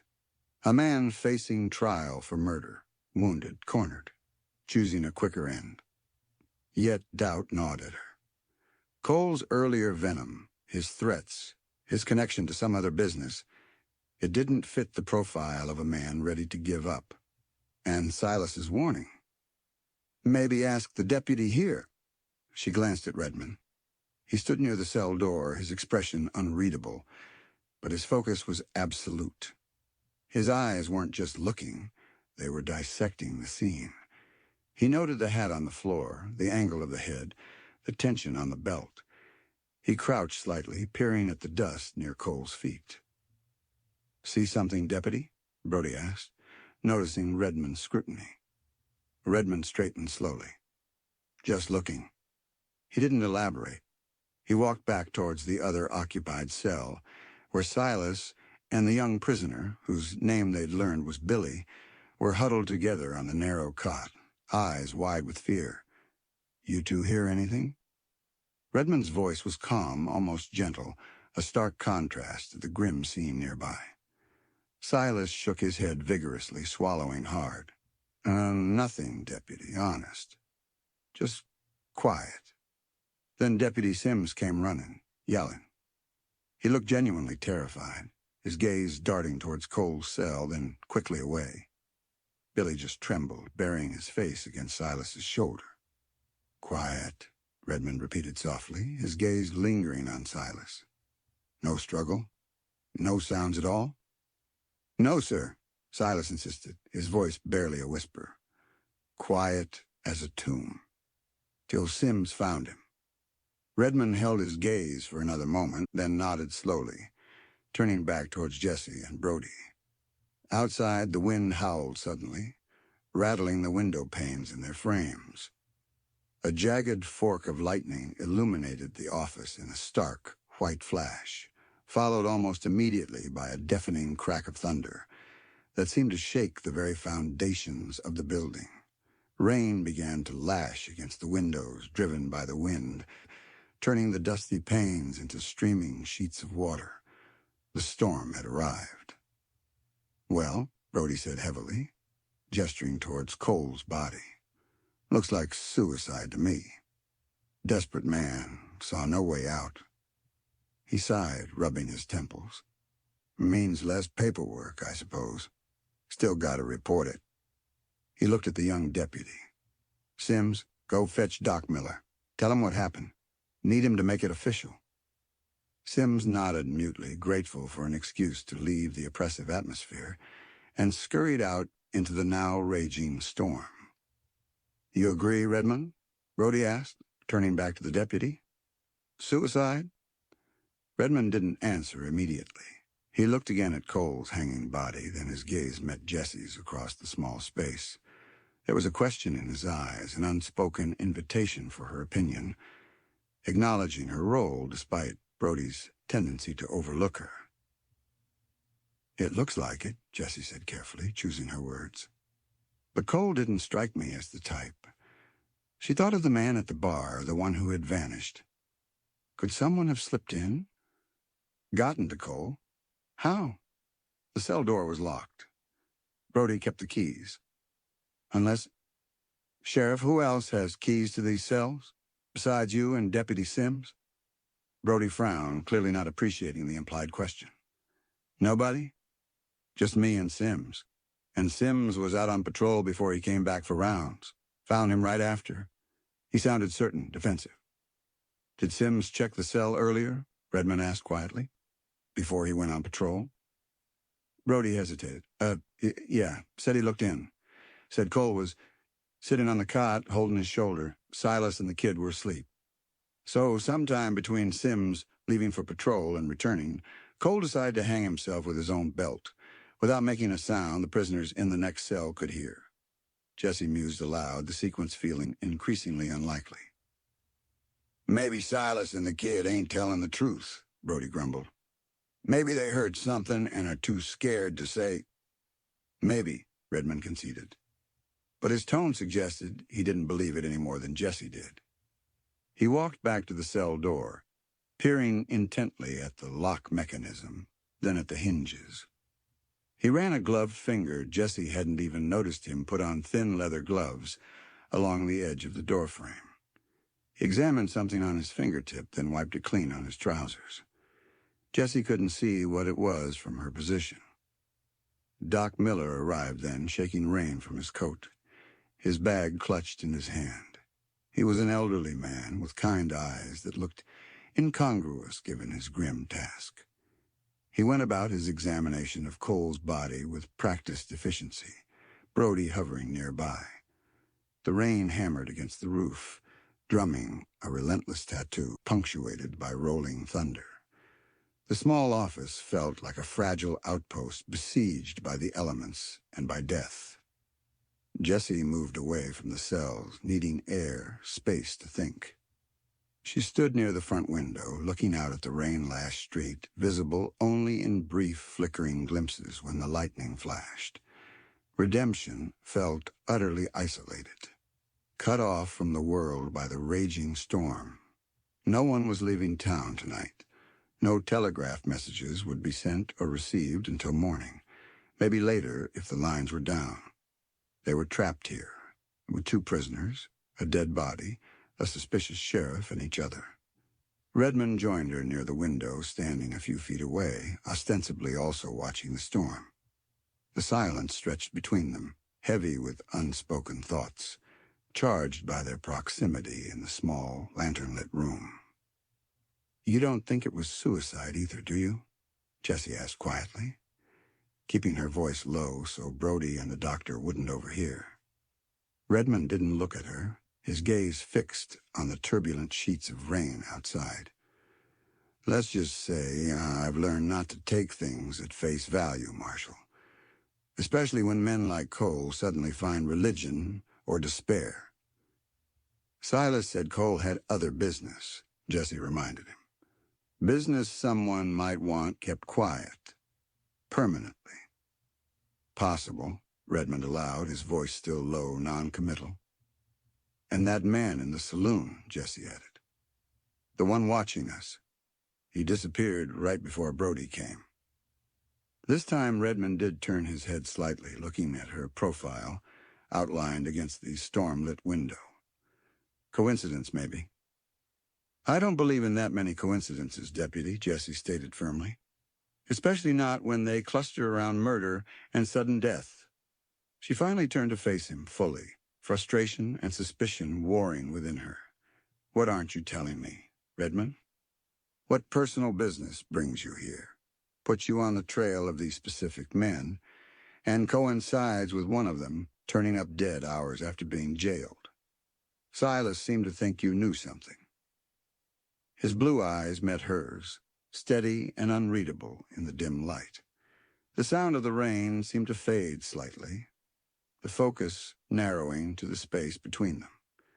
For a moment, she thought she saw a flicker of vulnerability, a crack in the carefully constructed facade, but it vanished as quickly as it appeared. My business, Marshal, involves a past debt, he said slowly, his voice barely audible over the storm. Something I need to settle. It led me towards Antelope Springs and, yes, towards Cole. Not because of Finch initially, but because Cole was connected to that past debt. Finding him involved in Finch's murder was unexpected. A past debt, connected to Cole. It was more than he'd offered before, but still frustratingly vague. What kind of debt? And how is Cole connected? He hesitated, glancing towards Brody and Doc Miller, who were now conferring quietly near the cells. Not here, he murmured. Not now. He looked back at Jesse, his expression serious. But I swear to you, Marshal Mahone, I had nothing to do with Cole's death. Whatever secrets he took with him, silencing him wasn't my intention. I needed him alive. Jesse searched his face, looking for any sign of deception. His gaze was direct, intense. She couldn't be sure, but some instinct buried beneath layers of caution and suspicion told her he might be telling the truth, or at least his version of it. He needed Cole alive. That resonated more than Brody's simple suicide theory. Doc Miller finished his work, closing his bag with a snap. Consistent with hanging, he announced to Brody, though his tone lacked conviction. Can't say for sure without a proper examination, which ain't happening here tonight. Time of death. Hard to say exactly, but likely within the last hour or two. He packed up his bag, looking weary.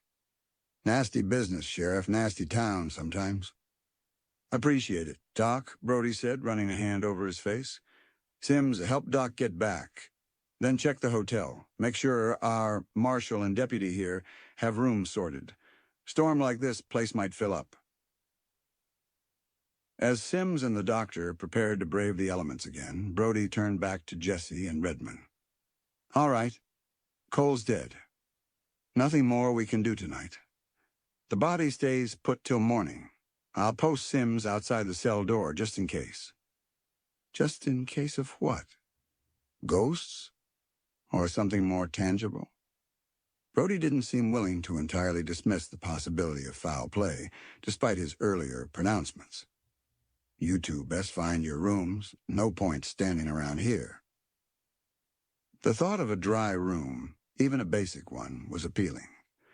But leaving the jailhouse, leaving Silas, and a young Billy alone after what happened to Cole, felt wrong.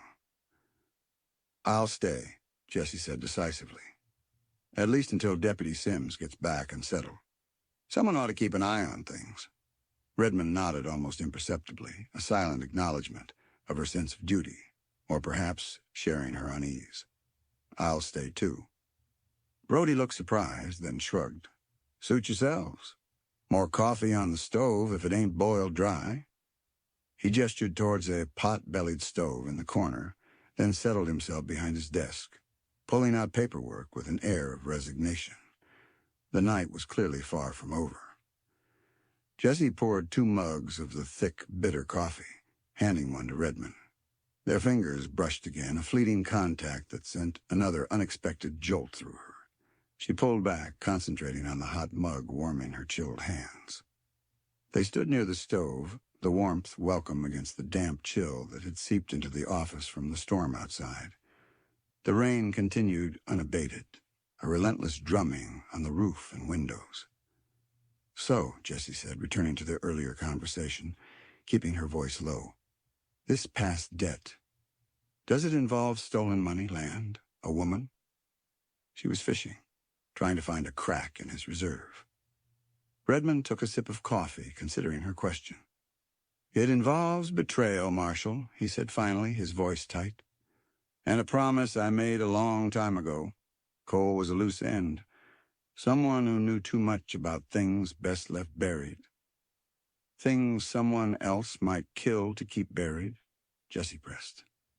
He met her gaze over the rim of his mug. "That's what I intend to find out." Before she could ask more, Deputy Sims returned, dripping wet but looking slightly less green around the gills.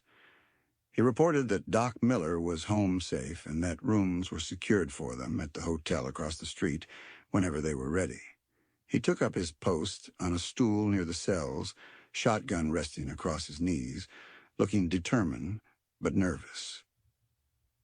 The presence of the third deputy seemed to break the fragile confidentiality between Jessie and Redmond. They lapsed back into silence, listening to the storm rage outside, the occasional nervous cough from Sims, and the low murmur of Brody shuffling papers at his desk. Yet the conversation lingered in the air, a past debt, betrayal, a promise, Cole as a loose end. It painted a picture, albeit incomplete, of a man driven by something deeper and perhaps darker than simple law enforcement. Jessie found herself studying Redmond again in the flickering lamplight. The harsh lines of his face seemed softened slightly by fatigue, by the shared ordeal. There was a loneliness about him, she realized, a self-contained quality that spoke of a man accustomed to relying only on himself. It resonated with her own sense of isolation, wearing a badge in a world that didn't want her, carrying the weight of her father's legacy. Was it possible they were more alike than she wanted to admit? Both chasing shadows, both bound by duty and perhaps by ghosts from the past? The thought was unsettling. Trust was a fragile commodity on the frontier, easily shattered, hard-earned. She couldn't afford to trust Hank Redmond, not yet. But trapped together by the storm, sharing the grim vigil over a dead man and 2 terrified prisoners, she felt a grudging respect, a tentative connection forged in the crucible of shared danger. The wind howled, rattling the door as if demanding entry. Lightning flashed, illuminating the stark reality of the situation. Trapped in a small town, besieged by a storm, with a murder disguised as suicide, a prisoner who knew too much now silenced, and a mysterious deputy whose motives remained shrouded in shadow. The uneasy shelter of the sheriff's office offered little comfort. Jessie had a feeling the true storm was only just beginning, and its fallout would redraw lines far more permanent than any drawn-in prairie soil. The night stretched before them, long and fraught with uncertainty. The drumming rain, a constant reminder of the turbulent forces, both natural and human, closing in around them. Chapter 5. The Shadow of the Gallows. The coffee was lukewarm now, sitting heavy in Jessie's stomach, doing little to combat the bone-deep chill that had less to do with the storm raging outside and more with the cold finality hanging in the air within the sheriff's office. Rain hammered relentlessly against the roof and windows, each gust of wind sounding like a mournful cry against the rough-hewn timber walls. Lightning periodically bleached the room white, etching stark silhouettes. Brody slumped behind his desk, pretending to focus on paperwork. Young Sims perched stiffly on his stool, shotgun held tight. eyes darting nervously towards the cell where Cole's body remained. Redmond, standing near the stove, seemingly lost in thought, his profile carved hard and unyielding against the flickering lantern light. And in the adjacent cell, Silas and Billy huddled together, silent specters haunted by the fate that had just befallen their companion, the shadow of their own potential end looming large. The shadow of the gallows. It felt palpable in the small, stuffy room. It wasn't just the legal consequence awaiting Silas and Billy for Jedediah Finch's murder. It was a heavier presence, the grim reality of life and death on the frontier, where justice was often swift, brutal, and sometimes tragically misplaced. Cole's death, suicide or not, was a stark reminder of that fragility. Had he truly despaired, or had someone else delivered that final judgment, silencing him before he could face Brody's or, perhaps, Redmond's questions? Jessie leaned her shoulder against the rough wall near the stove, the warmth seeping faintly through her damp shirt. She watched Redmond, trying again to penetrate the careful armor he wore. His revelation, the past debt, the betrayal, Cole as a loose end connected to a promise explained his presence, perhaps, but raised more questions than it answered. What promise? What betrayal? And why did he need Cole alive? Needed him alive, she murmured, almost to herself, but loud enough for him to hear over a momentary lull in the rain's drumming. Redmond turned his head slightly, his blue eyes meeting hers in the dim light. Questioning my word, Marshal? Questioning the circumstances, Jessie countered quietly. A man you admit you were tracking for personal reasons, reasons tied to betrayal, ends up dead hours after you bring him in, locked in a cell. It stretches belief. Truth often does out here, he replied, his gaze unwavering. He took a step closer, lowering his voice further. Think about it. If I wanted him silenced, why bring him here at all? Why involve you or Brody? There were miles of empty prairie between Antelope Springs and here. Easier ways to settle a debt, if that was my aim. His logic was sound, cold perhaps, but sound. It didn't absolve him entirely in her mind. His motives were still murky, his connection to Cole's past too convenient, but it chipped away at the certainty of his guilt in this specific instance. If he hadn't killed Cole or arranged it, then who had? And how? The man at the saloon, Jessie said, her voice barely a whisper. The one who vanished. Redmond nodded slowly. I saw him too. Didn't recognize him, but he had the look. What look? The look of someone waiting, Redmond clarified. Someone watching, not just a casual drinker. He paused, his gaze drifting towards Brody, who appeared engrossed in his papers, though Jessie suspected the sheriff was listening intently. This town, redemption, it has its share of shadows. Always has. He knew the town better than he'd let on then. His business here wasn't just a passing matter, it had roots. A particularly violent clap of thunder shook the building, making Sims jump and clutch his shotgun tighter. From the cell, a small whimper escaped Billy, quickly muffled, presumably by Silas. The fear radiating from that cell was a tangible thing, thick and cloying as the humid air. They're terrified, Jessie murmured, looking towards the remaining prisoners. They should be, Redmond stated flatly. They rode with a killer. They helped kill a decent man. The gallows have a long shadow, and it's falling squarely on them now, especially Silas. Silas seemed keen to talk earlier, Jessie recalled. Trying to implicate Cole in something else, trying to deflect. Or trying to bargain, Redmond corrected. Maybe he knew Cole was marked. Maybe he thought offering up information, stirring trouble between us, might buy him favor. And now, Jessie wondered aloud, with Cole dead? As if summoned by their words, Silas's voice came from the cell, raspy and strained. "Sheriff, Marshal, Deputy, Brody looked up from his paper, scowling. "Quiet back there, Silas. Trying to work." "Please," Silas pleaded, his voice trembling. "You gotta listen. Cole, he didn't do that to himself. He wouldn't." Jesse and Redmond exchanged a quick glance. Brody sighed heavily, pushing his chair back. "What you saying, Silas? You saw something?" No, Silas stammered. "Didn't see nothing.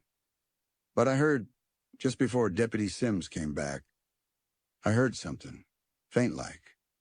A scrape, like a boot heel on the stone outside the back wall." The sheriff's office had a small barred window high up on the back wall of the cell block area, facing a narrow, muddy alleyway. It was barely large enough for a man to squeeze through, and the bars looked solid. "Scraping outside," Brody scoffed. "Probably just the wind, boy. This storm's tearing things loose all over." "No, Sheriff, it weren't the wind," Silas insisted, desperation sharpening his voice. "It was close, right outside. Then it was quiet again. Real quiet. Until Sims found him." Jesse looked at Redmond. His expression was thoughtful, his eyes narrowed, as he processed Silas's words. A scrape. Outside the back wall, near the small, barred window. "The window," Jessie said to Redmond, keeping her voice low. "Could someone reach the cell from there?" Redmond considered it. Bars look solid, windows high, but maybe not to get in. His gaze flickered towards Cole's body, then back to Jessie. Maybe to pass something through. Pass what? A weapon? Poison? Unlikely to result in a hanging, unless... "The belt," Jessie breathed, the pieces clicking into place with sickening clarity. They couldn't get in to hang him, but maybe they didn't need to. Maybe they passed him the belt, or threatened him. Threatened someone he cared about, forced him to do it himself. It was still conjecture, but it felt more plausible than Cole suddenly finding the will and means to hang himself silently in a locked cell. It explained the lack of struggle, the quietness Silas reported. "Who knew he was here?" Redmond asked, his gaze sharp. "Besides us, Brody, Sims, Doc Miller, and whoever was listening in the saloon." Brody bristled at the implication. "My town is orderly, Deputy. News travels, sure, but folks mind their business." "Not everyone, Sheriff," Jessie countered, thinking of the vanished man. Someone was interested. Someone knew Cole was vulnerable. She looked at Silas again. "Silas, did Cole say anything? Before it happened? Did anyone approach the cell before Sims locked up for the night?" Silas hesitated, licking his dry lips. He glanced nervously towards Brody, then back at Jessie, seeming to weigh his options. Billy whimpered again beside him. He was worried," Silas admitted finally. "After you brought us in, kept pacing, muttering about someone finding him. Said he should have kept running." "Someone specific?" Redmond pressed gently. Silas shook his head. "Didn't say no name. Just him. Said he wouldn't let it go." He. The same pronoun Cole used when threatening Jessie earlier, referring to her father. Or was this a different he? The man tied to Redmond's past debt, perhaps. The man Cole feared would find him. The pieces felt scattered, refusing to form a clear picture. Cole was involved in Jedediah's murder, possibly for reasons beyond the robbery. He had enemies, people he feared. He was connected to Redmond's past. Someone, possibly the man from the saloon, might have been waiting for him in redemption. And somehow, despite being locked in a cell, he ended up dead. The office felt emptier, the tension shifting now that Brody was gone. Sims looked even more nervous, left alone with the prisoners, the body, and 2 law officers who clearly suspected foul play. Jessie walked closer to the cell, holding Silas and Billy. "Silas," she said softly, Cole mentioned other business back at the camp. You said Jedediah Finch might have seen something. What was it? What was Cole really doing in Antelope Springs? Silas flinched, drawing back against the rough wall. I don't know for sure, Marshal. Honest, Cole, he didn't share much. Just, there was talk. About a map. A map, Redmond echoed, moving to stand beside Jesse. What kind of map? Old one, I think, Silas whispered, his eyes wide. Supposed to lead to something hidden. Gold, maybe?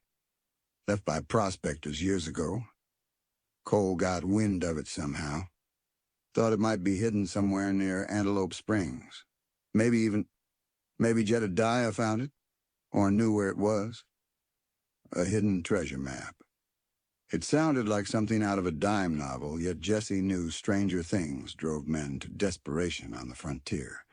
Forgotten caches, lost claims, rumors of hidden wealth, they fueled dreams and sparked violence in equal measure. If Jedediah had stumbled upon such a map, or if Cole believed he had, it provided a stronger motive for murder than a stage-line strongbox. It might also explain why someone else was interested in Cole. Did Cole have this map? Jesse asked. Silas shook his head frantically. No, at least, I never saw it. He was looking for it. That's why we went to the depot, I think. Not just the cache. He thought maybe Jedediah kept records, old papers. And maybe someone else knew Cole was looking for it, Redmond suggested, his voice thoughtful. Someone who wanted the map for themselves? Before Silas could answer, the back door burst open again, admitting Sheriff Brody along with a blast of wind and rain. He slammed the door shut, dripping water onto the floorboards, his face grim. Nothing, Brody announced, pulling off his slicker. Mud's ankle deep out there. Rain's washed away any tracks. Checked the window bars, solid as ever. No scuff marks I could see on the wall below, but it's hard to tell in this downpour. He looked thoroughly miserable and clearly considered the matter closed. Like I said, suicide? Redmond didn't argue, but Jesse saw the skepticism in his eyes. The storm had conveniently erased any potential evidence. Or Brody hadn't looked hard enough. So we wait till morning? Jesse asked, looking from Brody to Redmond. Wait for the storm to pass? Report Cole's death? And figure out transport for these two? She nodded toward Silas and Billy. Nothing else we can do, Brody agreed, heading back towards his desk in the promise of dry paperwork. Storm should blow over by dawn. Then we can deal with this. He gestured vaguely towards Cole's cell. Redmond gave a curt nod. He walked back towards the front window, resuming his watch over the rain-swept street. His posture radiating a contained energy, a sense that while the immediate action was paused, his mind was still racing, piecing together the puzzle. Jessie felt a profound sense of weariness wash over her. The adrenaline that had sustained her through the pursuit and the initial confrontation had long since faded, leaving behind an aching fatigue in her bones and a heavy weight on her spirit. Jedediah was dead. Cole was dead. Silas and Billy were terrified, facing the grim prospect of the gallows. And she was trapped in a strange town with a sheriff she didn't trust, and a deputy whose secrets felt as dangerous as the storm outside. She thought of her father again. How would Elias Mahone have handled this tangled mess? He'd always seemed so sure, so certain of the lines between right and wrong. But out here, those lines blurred, shifting like sand dunes in the wind. Was Redmond's personal quest for vengeance wrong if it ultimately served justice? Was adhering strictly to the law always the right path, even if it meant letting dangerous secrets remain buried? The shadow of the gallows seemed to lengthen, touching not just the prisoners but everyone in the room. It was the shadow of finality, of choices made and consequences faced. As the storm continued its relentless assault on the small town of Redemption, Jessie Mahone stood uncertainly between the demands of the badge pinned over her heart and the treacherous complexities of the human heart itself, wondering which posed the greater danger. The only certainty was that the night was far from over, and dawn, when it finally broke, promised little respite, only the cold light of morning on a night steeped in death and unanswered questions. The silence in the room thickened, heavy with the weight of what was known, and the even heavier weight of what remained hidden in the shadows. Chapter 6. Between Duty and the Devil's Smile. The hours crawled by with the agonizing slowness of a death watch. Outside, the storm raged, a wild symphony of drumming rain, groaning wind, and the intermittent fury of thunder that rattled the very soul. Inside the sheriff's office, time seemed to congeal, thick and heavy as the air itself. The single lantern cast long, wavering shadows, distorting familiar shapes, making the cramped space feel like a cage where fear and suspicion paced restlessly alongside the weary occupants.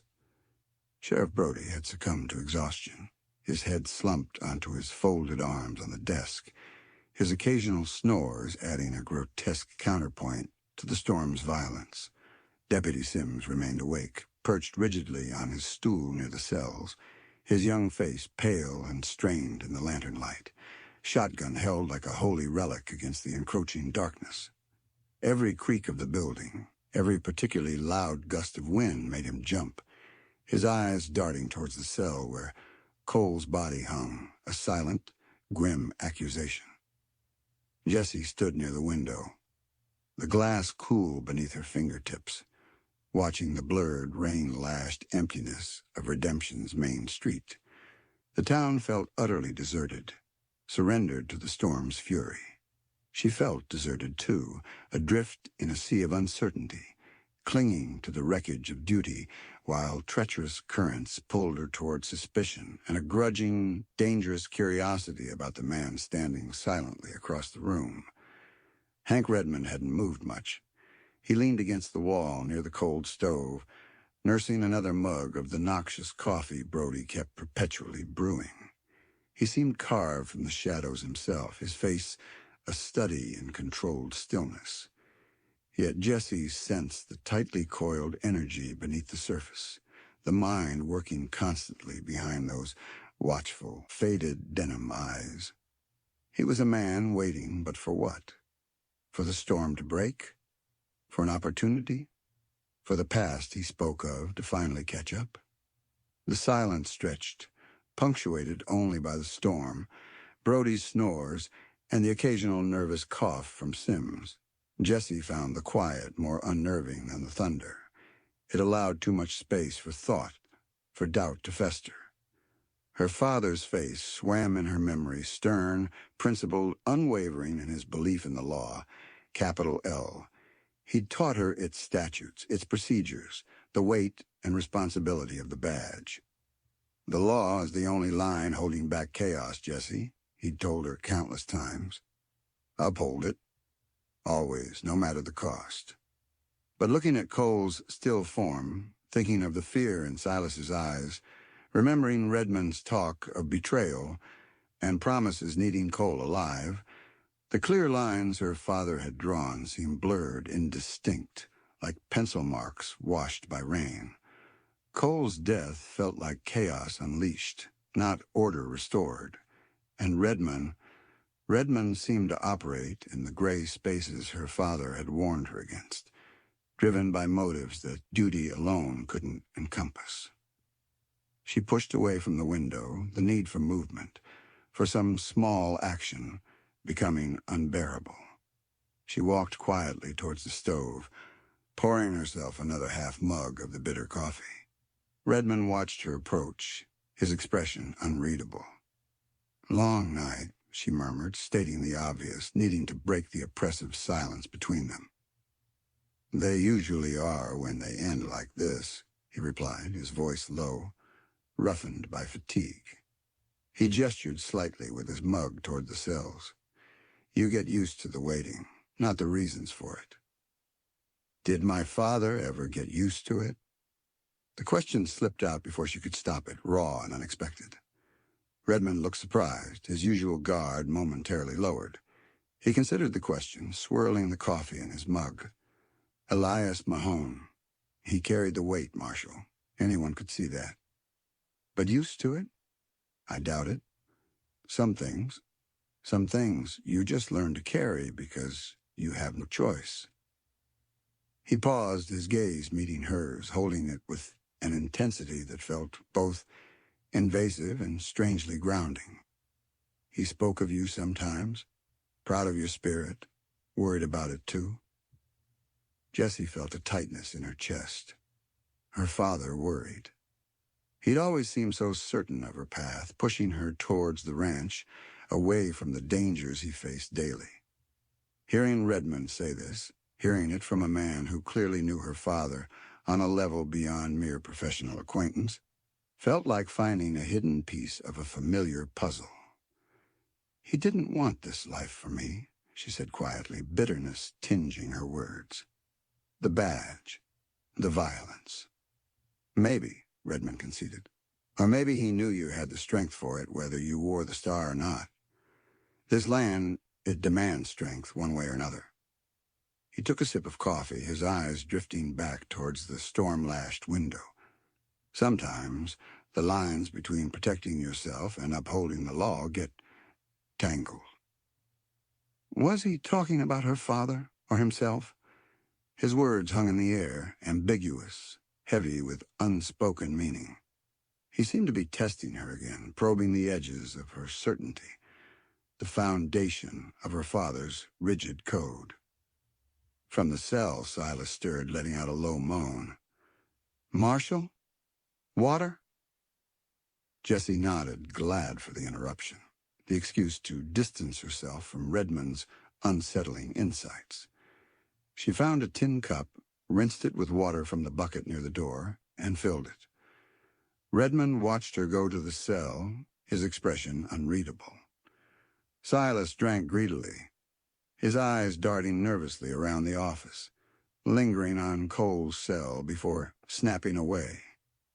Billy remained curled beside him, pretending sleep, though the rigid set of his shoulders betrayed his fear. He's still back there, ain't he? Silas whispered, nodding towards Cole's cell, his voice trembling. He is, Jessie confirmed gently. Try to rest, Silas. Morning will come. Morning, Silas echoed, a hollow sound. What good is morning going to do us? Cole's dead. They'll say we killed Finch. Just us two. Billy here, he's just a kid, Marshal. Got spooked, went along, don't deserve to hang. The law will decide that, Jessie said, though the words felt inadequate, hollow even to her own ears. Tell the truth, Silas. That's the best you can do. Truth? Silas gave a harsh, broken laugh. Truth is, Cole dragged us into something bigger than a stage robbery. Something dangerous. Something that got him killed right here in a locked cell. Truth is, whatever map he was looking for, someone else wanted it bad enough to kill him for it. Or killed to silence him. And maybe they ain't finished yet. His eyes flickered towards Redmond, then back to Jessie, wide with terror. Maybe they'll come for us next. Jessie felt a chill despite the stuffy air. Silas's fear was infectious, primal. Was it just the fear of the gallows, or did he genuinely believe they were marked men? No one can get to you in here, Jessie reassured him, trying to project a confidence she didn't feel. Sheriff Brody has a deputy posted. You're safe. Silas didn't look convinced. He just huddled closer to Billy, muttering prayers under his breath. Jessie retreated from the cell, troubled. Silas's fear felt specific. The map. If it existed, it was clearly a powerful motivator. Powerful enough to kill for. Powerful enough to arrange a death that looked like suicide. She found Redmond watching her, his expression thoughtful. He's scared, Jessie stated unnecessarily. Fear makes people talk, Redmond observed quietly. Sometimes truth, sometimes lies, to save their own skin. Which do you think that was? He shrugged slightly. Hard to say. But the map, it fits. Fits with Cole's desperation. Fits with someone wanting him silenced. His gaze sharpened. The question is, did Cole find it? Or did Jedediah? And where is it now? If it exists at all, Jesse cautioned. Could just be a rumor Cole was chasing. Maybe, Redmond allowed. But men like Cole don't usually chase ghosts unless they smell gold dust on the wind. He pushed away from the wall, restlessness finally getting the better of him. He paced the small, clear space in the office, his boots making soft sounds on the worn floorboards, a caged energy emanating from him. Brody seems content to call it suicide, close the book. It's the easy answer, Jesse agreed. Less trouble for him. But it's not the right one, Redmond stated, stopping his pacing to face her directly. Someone interfered. Someone got to Cole. And unless we find out who and why, Silas might be right. He and the kid could be next. Or whoever that someone thinks might know about the map.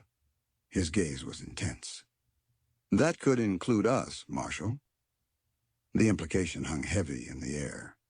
They weren't just observers anymore, upholders of the law dealing with the aftermath. They were potentially targets, entangled in the same web that had claimed Cole. So what do you propose, Deputy? Jessie asked. Her voice steady despite the unease coiling in her gut. Brody won't investigate further. He wants this buried as fast as Cole. Redmond stepped closer, the small space shrinking around them.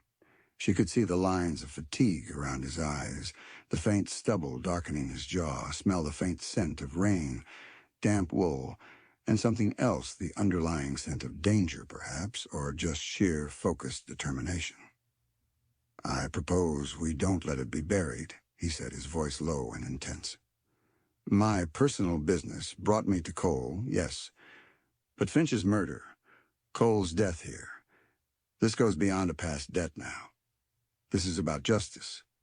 Maybe not the kind your father preached, written down neat in law books, but the kind that stops killers from walking free, the kind that prevents more men like Jedediah ending up dead over greed. He paused, his eyes searching hers. Brody might be blind, willingly or not, but we aren't. We saw the man in the saloon. We heard Silas. We know Cole wasn't the type. We can look into this ourselves, quietly, after the storm breaks. Jessie stared at him, caught between the ingrained tenets of her duty and the compelling logic of his argument. Working outside Brody's authority and conducting their own investigation based on suspicion and the word of a terrified prisoner, it went against everything her father had taught her about procedure, about respecting jurisdictional lines. It felt like stepping off solid ground onto shifting sand. Yet letting Cole's potential murder go unexamined felt like a betrayal of a different kind. A betrayal of Jedediah Finch, a betrayal of the very concept of justice the badge represented. And Redmond, despite his secrets, despite the unsettling intensity that clung to him, seemed genuinely committed to uncovering the truth, even if his motives were tangled with personal vengeance. She saw a flicker in his eyes, a subtle challenge, and then the corner of his mouth lifted, not in the fleeting, humorless smile she'd seen before, but something different. A wry, knowing curl of the lips, acknowledging the dilemma he'd placed her in, acknowledging the lure of taking matters into their own hands when the official channels failed. It wasn't overtly mocking, yet it held a cynical understanding of how the world truly worked, far from the idealistic pronouncements of law books. It was the shadow of a smile, perhaps, but it felt dangerously persuasive, the devil's smile tempting her away from the straight path. Operating outside Brody's authority, and that's risky, she said, voicing her hesitation, clinging to the remnants of her father's code. If we're wrong, if Brody finds out, riskier to do nothing, Redmond countered smoothly. his smile fading back into watchful seriousness. Riskier to let a killer think they got away clean. Riskier for Silas and the kid. Riskier for anyone who might cross their path next. He held her gaze. Sometimes, Marshal, the only way to uphold the spirit of the law is to bend its letters a little, especially when the letters are being used to hide the truth. His words resonated with a disturbing clarity. She thought of the times her own father had perhaps bent the rules, subtly, pragmatically, to achieve justice when bureaucracy stood in the way. Had he faced this same conflict? This pull between duty as written and duty as felt? The choice lay before her, stark and unavoidable, in the charged atmosphere of the storm-bound office. Follow procedure, report to her superiors when the lines opened, trust Brody to handle his town, and likely let Cole's death remain an unsolved footnote. Or step into the gray, align herself, however tentatively, with this enigmatic deputy sheriff and pursue a truth that felt vital, necessary, but potentially perilous, dragging them both deeper into the shadows surrounding redemption and the secrets Cole took to his grave. Her hand instinctively went to the badge pinned to her vest, the metal cool against her fingertips. It felt heavier than ever. It was a symbol of order, of the law her father believed in. But it was also a symbol of responsibility, of seeking justice, even when the path was obscured. She looked at Redmond, at the unwavering conviction in his eyes, the subtle challenge still lingering in his expression. He wasn't asking her to abandon her duty. He was asking her to redefine it, to see beyond the rule book, to the core principle it was meant to serve. It was a dangerous proposition, offered by a man who might be dangerous himself. Yet as the storm raged outside, echoing the tempest in her own soul, Jessie found herself nodding slowly, a silent, reluctant agreement passing between them. The lines had been drawn, blurred, and now, perhaps, redrawn. Duty remained, but its definition felt suddenly, irrevocably altered. She would uphold the law, but she would also seek the truth, even if it meant walking alongside the devil for a while. She made a silent vow. She would work with Redmond, use his knowledge, his drive, but she would watch him. She would watch him as closely as she watched the shadows, listening for the whisper of betrayal amidst the hunt for truth. The alliance was forged, fragile and fraught with peril, sealed not with a handshake, but with a shared glance in the heart of a storm, under the grim shadow of the gallows. The path ahead was uncertain, but the first step, away from the comfort of established rules, had been taken. Chapter 7. A trace of lavender on Gunsmoke air. The decision once made settled between Jessie and Redmond like a stone dropped into a still pond, the ripples spreading outwards into the tense silence of the sheriff's office. Brody snored on, oblivious. Sims shifted uncomfortably on his stool, sensing the shift in the atmosphere, but not its cause. Outside, the storm continued its assault, but inside, a different kind of turbulence had taken hold, the silent, shared commitment to defy the simple narrative and dig for a buried truth. Planning, however, was impossible under Brody's sleeping gaze and Sims's nervous observation. They exchanged only a brief confirming glance. The investigation would have to wait for the plausible deniability of morning, for the routines of the day to provide cover. For now, there was only the waiting, the weight of the dead man in the next cell, and the fragile, dangerous accord they had reached. Jessie retreated back to the relative isolation of the window, needing the illusion of distance. She felt Redmond's eyes on her back for a moment, before he turned away, resuming his own vigil near the stove. The air between them crackled with unspoken words, with the gravity of their pact. She was aligning herself with a man whose past was a locked box, whose motives were intertwined with personal vengeance, It felt like stepping onto thin ice over deep water, every instinct honed by her father's teachings screaming caution, yet a deeper, more insistent pull urged her forward, the need for justice, for answers, for something more than the bleak finality Cole's apparent suicide represented. She watched the lightning illuminate the washed street, the water running in muddy rivers along its edges. Redemption. The name felt like a cruel joke in the face of Jedediah's murder and Cole's suspicious end. What redemption could be found here, in this place built on harsh realities and buried secrets? As the first hints of gray began to dilute the oppressive blackness outside, the storm's fury gradually subsided. The relentless drumming of rain softened to a steady drizzle. The wind's howl quieted to a mournful sigh, and the thunder retreated, rumbling occasionally in the distance like a departing, disgruntled giant. Dawn arrived not with a burst of color, but as a slow, reluctant seepage of pale, watery light into the bruised sky. It revealed a world washed clean, yet somehow more desolate. The puddles reflecting the drab gray overhead, the air smelling of wet earth, damp wood smoke, and ozone. The changing light stirred the occupants of the office. Brody grunted, stretched, and sat up, rubbing his eyes and grimacing at the stiffness in his neck. He looked towards the cells, his expression hardening as reality returned. "Damn long night," he muttered, pushing himself to his feet. "All right, Sims, go rouse Doc Miller again. Tell him we need him to make it official, handle the arrangements." Sims nodded, looking relieved to have a task that took him away from the immediate presence of death, and hurried out into the damp morning. Brody poured himself fresh coffee, grimacing at the taste. He offered the pot towards Jesse and Redmond.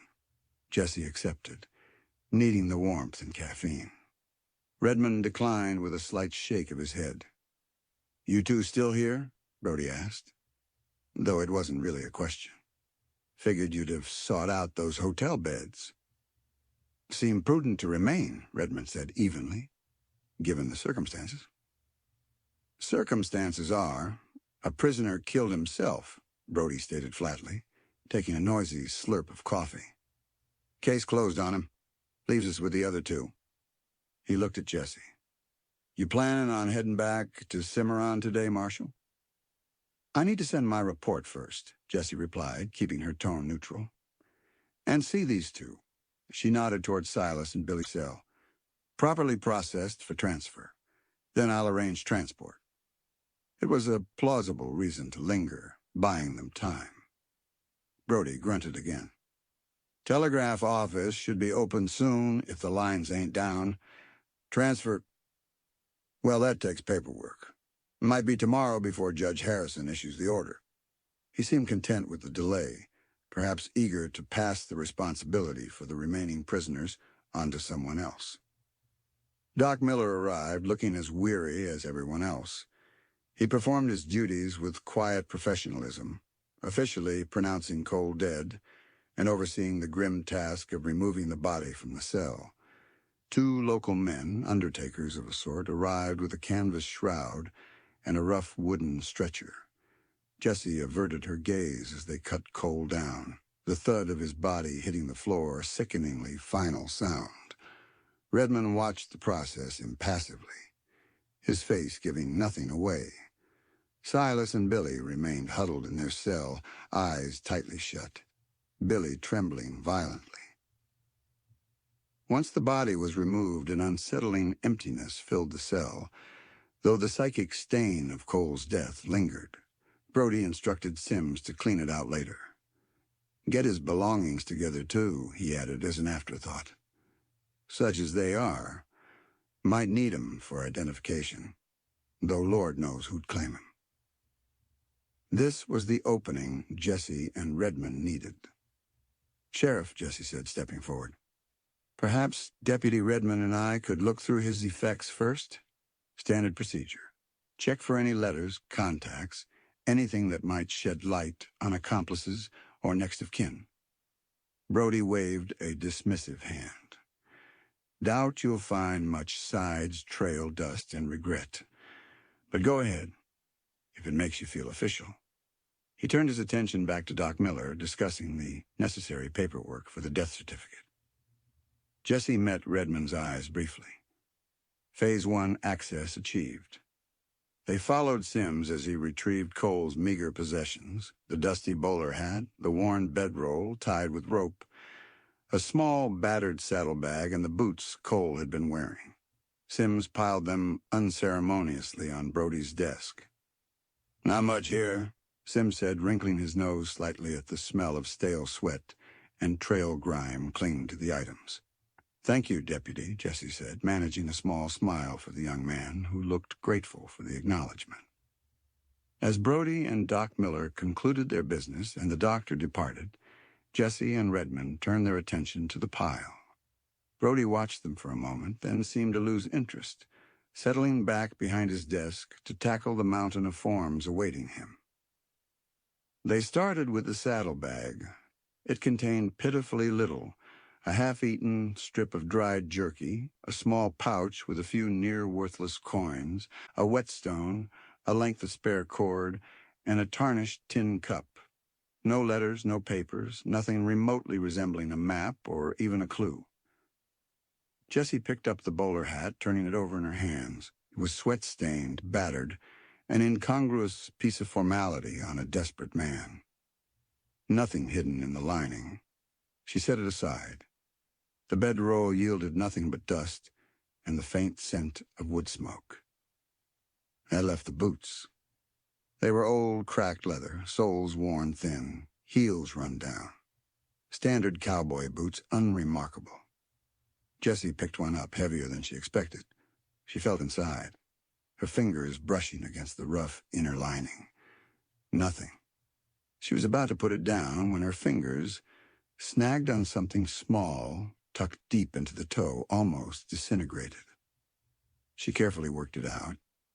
It was a tiny fabric sachet, maybe an inch square, made of faded, rough-spun cotton, stitched closed with uneven thread. It felt almost empty, containing only a few dry, crumbly fragments. Curious, she held it closer, sniffing cautiously. A faint, almost ghostly scent reached her. Dry, powdery, floral, lavender. Jessie frowned, puzzled. Lavender? It seemed utterly out of place among the belongings of a hardened outlaw like Cole. She glanced up at Redmond, who was examining the other boot. "Find something?" he asked, noticing her stillness. She held out the tiny sachet. "This," tucked in the toe. He took it from her, his gloved fingers turning it over. He brought it closer to his face, inhaling sharply, almost involuntarily. Jessie watched him closely. A flicker of something crossed his face. Surprise, recognition, disturbance. It was there and gone in an instant, replaced by his usual careful neutrality. But she'd seen it. "Lavender," he stated, his voice carefully devoid of inflection. He rubbed the fragile fabric between his thumb and forefinger. Odd keepsake for a man like Cole. Very odd, Jessie agreed, her mind racing. What did it mean? A reminder of someone? A lover? A mother? A place? It felt significant, a small, fragrant anomaly in a world of grit and gunpowder. It hung in the air between them, a delicate, unexpected note amidst the lingering scent of gunsmoke and death. A trace of lavender on gunsmoke air. The phrase resonated, poetic and unsettling. Redmond tucked the sachet carefully into his own vest pocket. "Might be nothing," he said, avoiding her gaze. "Or it might be something to remember." Jessie didn't press him, sensing his sudden reticence. He knew something about the lavender, or it reminded him of something he wasn't ready to share. Another secret added to the pile he carried. They finished examining the boots, finding nothing else. The sum total of Cole's worldly possessions offered no map, no letters, only the lingering scent of desperation and a tiny, fragrant mystery. "Like I said," Brody commented dryly from his desk, having apparently observed the end of the search. Dust and regret. Satisfied, Marshal? For now, Sheriff, Jessie replied evenly. She walked towards the telegraph office sign she could see through the window across the street. I need to send that message. Redmond nodded. I'll check on the horses. See about getting them stabled properly. It was a plausible excuse for them both to leave the office, to put some distance between themselves and Brody. Outside, the air was cool and damp, the puddles reflecting the clearing sky. Patches of blue were visible now between the retreating clouds. The raw violence of the storm had passed, leaving behind a fragile peace. Jessie crossed the muddy street, her boots sinking slightly into the mire. The telegraph office was small, smelling of ozone and metal. The clerk, a small man with ink-stained fingers, looked up expectantly. Jessie composed her message carefully. To Marshal's office, Cimarron District. Fugitives Cole, Silas, Billy's last name, unknown, need verification. Apprehended, near redemption. Jedediah Finch confirmed deceased. Prisoner Cole deceased in custody. Apparent suicide. Awaiting transfer orders for Silas and Billy. Will remain redemption pending instructions. Acting Marshal J. Mahone. She kept it factual, sticking to Brody's official version of Cole's death for now. Raising suspicions via telegraph, especially with lines possibly monitored, was too risky. She would deliver the full complexity of the situation in person if she made it back. The clerk tapped out the message with practiced speed, the rhythmic clicking filling the small room. As she paid the clerk, Redmond appeared in the doorway, leaning against the frame, silhouetted against the brightening street. Horses are settled, he reported.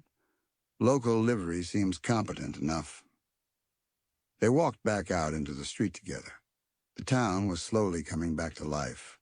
A few shopkeepers were sweeping water from their boardwalks. Wagons were beginning to move, leaving muddy tracks. The ordinary rhythms of life resuming, overlaid on the extraordinary events of the night. So, Redmond said, his voice low as they walked side by side, maintaining a casual distance. A lavender sachet. Any theories, Marshal? None that make sense, Jessie admitted. It feels personal. Not something a man like Cole carries unless it means something significant. She glanced at him. It seemed to mean something to you. He didn't deny it outright. Lavender. It has associations, healing, remembrance. He paused, seeming to choose his words carefully. Sometimes used to keep linens fresh, ward off moths. They were practical explanations, deliberately mundane. He was deflecting. But the brief flicker of recognition she'd seen told a different story. The lavender had touched a nerve connected to that hidden past he guarded so fiercely. We need to talk to Silas again, Jessie said, changing the subject, letting him keep his secret for now. Properly. Away from Brody, if possible. And the boy, Billy. He might have seen or heard something Silas missed, or is too afraid to mention. Agreed, Redmond nodded. But Brody won't allow us unsupervised access, not after last night. Then we need another angle, Jessie mused. What about the saloon? The bartender? The girl who served us? Maybe they saw the man who was watching us? Maybe they saw Cole interact with someone before we brought him in? Redemption was small. Secrets were hard to keep, especially in saloons. Worth trying, Redmond conceded. The Cottonwood Creek won't be busy this time of day. Might be easier to get someone talking. He glanced towards the jailhouse, then back at Jessie. But let's be careful. We don't know who might be listening, or who might have owed Cole a favor. Or a bullet. They reached the sheriff's office again. Brody was gone, likely grabbing breakfast.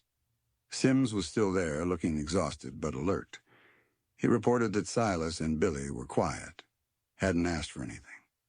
Deputy Sims, Jessie began, adopting a friendly, professional tone. Last night, when you found Cole, Did you notice anything unusual? Anything out of place in the cell besides him? Sims swallowed hard, color draining from his face again at the memory. No, Marshal. Just him. Hanging there. And his hat on the floor. Awful sight. The lock on the cell door, Redmond interjected smoothly. Did it look tampered with? Scratched? Sims shook his head. Looked fine to me, Deputy. Sheriff Brody checked it too after. Said it was solid. And you heard nothing before you found him? Jessie pressed gently. No sounds from the alley, like Silas suggested? Just the storm, Marshal, Sims insisted, though his eyes flickered nervously. Wind howling, rain pounding. Couldn't hear much of anything else. He seemed genuinely convinced, or perhaps just determined to stick to the simplest, safest version of events. It was a dead end for now. Jessie thanked Sims, forcing another smile. As they turned away, heading back towards the door, intending to try the saloon, Redmond paused, his gaze drifting towards the now empty cell where Cole had died. Something else, he murmured, almost to himself. When they cut him down, did you notice? Notice what? Jessie asked, following his gaze. His hands, Redmond said quietly. They weren't marked. No rope burns, no splinters from the beam. Nothing to suggest he fought it, or even struggled much to get the belt up there himself. Jessie frowned, replaying the grim scene in her mind. Redmond was right. Cole's hands, dangling lifelessly, had been grimy, calloused, but otherwise unmarked, a small detail easily overlooked in the horror of the moment, but significant. If he'd hanged himself, especially in desperation, wouldn't there be some sign of struggle, some mark from hauling himself up, securing the knot? It wasn't conclusive proof, but it was another crack in the suicide theory. Another piece suggesting Cole's death was orchestrated, perhaps even assisted, by hands other than his own. So, Jessie breathed, the implication settling heavily. He likely didn't put the belt there himself. Redmond met her gaze, his eyes hard as flint. Someone else did. Or someone stood there with a gun to his head and made him step off whatever he was standing on. He glanced towards the remaining prisoners. Which means Silas might be right to be scared. Whoever silenced Cole might not be finished. The fragile morning peace felt utterly shattered. The washed streets, the clearing sky, the ordinary sounds of the town waking up, they were all a facade, overlaying a current of violence and conspiracy that ran deep beneath redemption's dusty surface. And the faint, haunting scent of lavender seemed to linger in the air, a fragrant mystery intertwined with the smell of gun smoke, rain, and death. The hunt for the truth had just become infinitely more urgent. Chapter 8. Beneath a Scarred Moon. The fragile truce of the rain-washed morning couldn't mask the undercurrent of violence that clung to redemption, like the damp chill in the air. Cole's body was gone, taken by the undertakers to a back room to await a cheap coffin and an unmarked grave, but his presence lingered a question mark hanging over the sheriff's office, a catalyst for the wary alliance between Jesse Mahone and Hank Redmond. They moved through the motions of the day with a careful choreography, maintaining the facade of routine while the silent agreement to dig deeper pulsed between them. Jesse sent a second, more detailed wire requesting clarification on transport protocols for Silas and Billy, deliberately creating official business to justify her continued presence. Redmond spent time at the livery, ostensibly fussing over his buckskin and Zephyr. But Jesse knew he was likely listening, observing, gathering the subtle rhythms and rumors of the town. Sheriff Brody remained preoccupied with paperwork and the effort of appearing firmly in control, his earlier dismissal of their suspicions solidifying into a stubborn refusal to see anything beyond the simplest explanation. Deputy Sims, meanwhile, seemed to shrink with every passing hour, his youthful face etched with the horror of the previous night, and the weight of guarding men whose future looked bleak.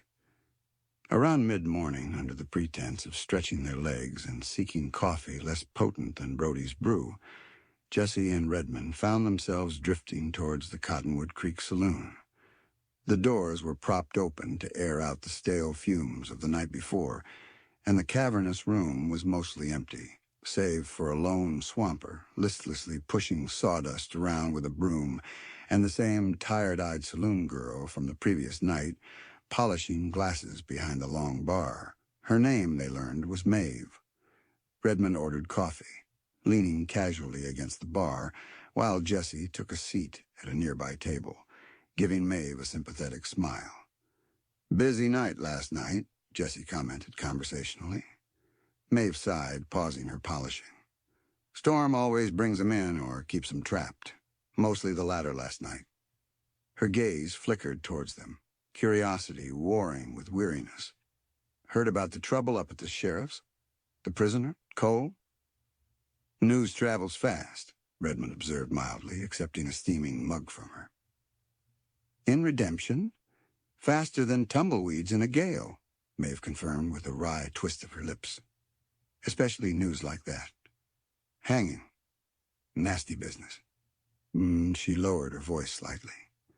"Some are saying he didn't do it himself." Jesse leaned forward slightly. "Oh? What are they saying?" Maeve shrugged, glancing nervously towards the empty doorway as if Brody might materialize. "Just whispers. That Cole wasn't the type. That maybe someone helped him along, you know? He made enemies." "Did he?" Redmond asked, his tone casual. "He mention any trouble to you? Seemed worried before we brought him in?" Maeve frowned, thinking back. "Can't say he seemed worried. More agitated. Kept looking towards the door. Bought a bottle. Took it to a corner table. Drank alone, mostly." She paused, then added, "Except for the other fella." "Other fella?" Jesse prompted, keeping her voice even, masking the sudden spike of interest. "Yeah," Maeve nodded. "Lean sort. Dressed a bit better than most. Dark coat. Quiet. Sat nursing a whiskey at the bar for hours, just watching. Then just before you folks came in after supper looking for Cole, the quiet fellow went over, spoke to Cole for a minute." "Did you hear what they said?" Redmond asked. Maeve shook her head. "Too far away, and the piano was playing. Didn't look friendly, though. Cole seemed angry after. The quiet fella just came back to the bar, finished his drink, and left right before Sheriff Brody came looking for you two with the news about Cole." It confirmed Jesse's sighting, confirmed the stranger's interest in Cole, and placed him interacting with the victim shortly before his death and vanishing just as the body was discovered. "Did you know this man? See him before?" Jesse asked. "Never seen him before," Maeve replied. "Not many strangers pass through redemption without causing a stir. He wasn't local, that's for sure. Paid cash, didn't say much." She picked up another glass, resuming her polishing, her brief burst of talkativeness seemingly exhausted. They thanked Maeve, leaving coins on the bar for the coffee. Outside, the sun was higher, warming the air, but the information left Jesse feeling cold. The stranger wasn't just watching. He confronted Cole. Had he delivered a threat? A final warning? Passed him something? Maeve hadn't seen an exchange, but saloon lighting was poor, distractions plentiful. "The quiet man," Redmond mused as they walked back towards the jailhouse. "Fits the description. Interacts with Cole, then vanishes right before the body's found." "It's too convenient," Jesse agreed. "But how did he get to Cole in the cell? Or force him?" "Maybe he didn't have to get to him," Redmond speculated grimly. "Maybe the conversation in the saloon was enough. A threat against someone Cole cared about. A promise of a quicker death than the gallows if he cooperated." He shook his head. "Doesn't feel right. Seems too passive for the kind of man who'd orchestrate this."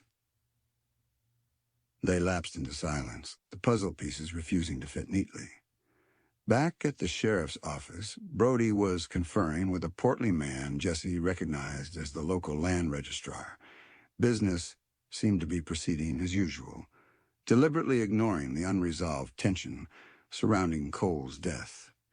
This provided Jesse and Redmond with a window, albeit a small one. While Brody was occupied and Sims was momentarily distracted fetching more coffee, Jesse approached the cell holding Silas and Billy.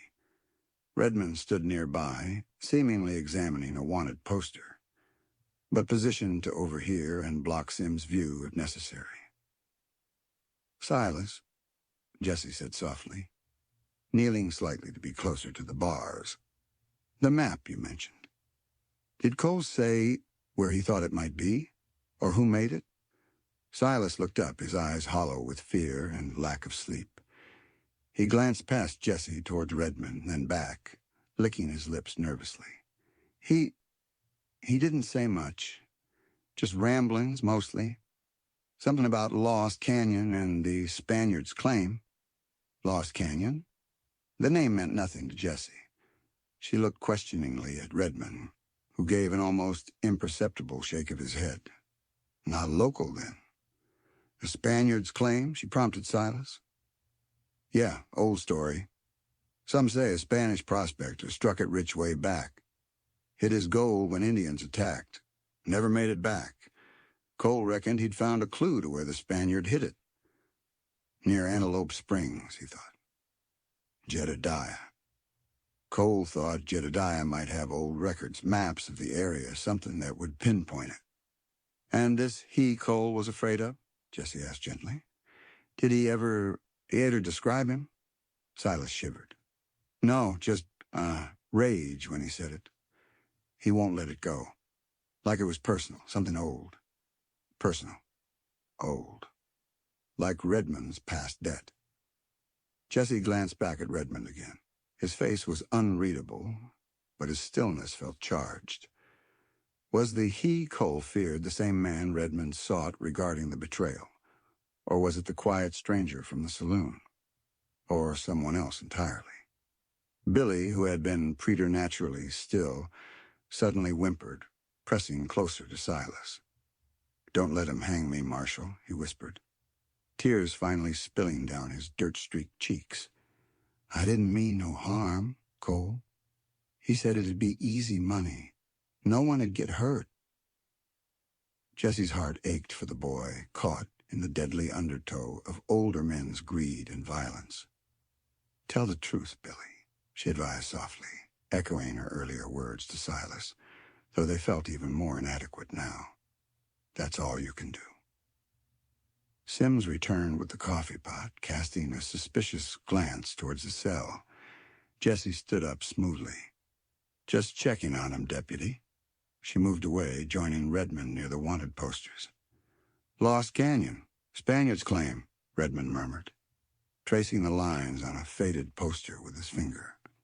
"Sounds like prospector legend. Every territory's got 'em." "But Cole believed it," Jessie insisted quietly. "Believed it enough to kill for it, maybe. And someone else seems to believe it too, enough to silence Cole. Or silence him before he could lead them to it," Redmond countered. "If Cole hadn't found the map yet, maybe the killer thinks Silas knows something now." The thought sent another chill through Jessie. Silas and Billy were in more danger than ever, pawns in a deadly game they didn't understand. "We need to get them transferred, out of redemption, as soon as possible." "Easier said than done," Redmond reminded her. "Brody controls the timing, and moving them draws attention." The afternoon wore on. Jessie found herself increasingly restless, trapped between the need for action and the necessity of caution.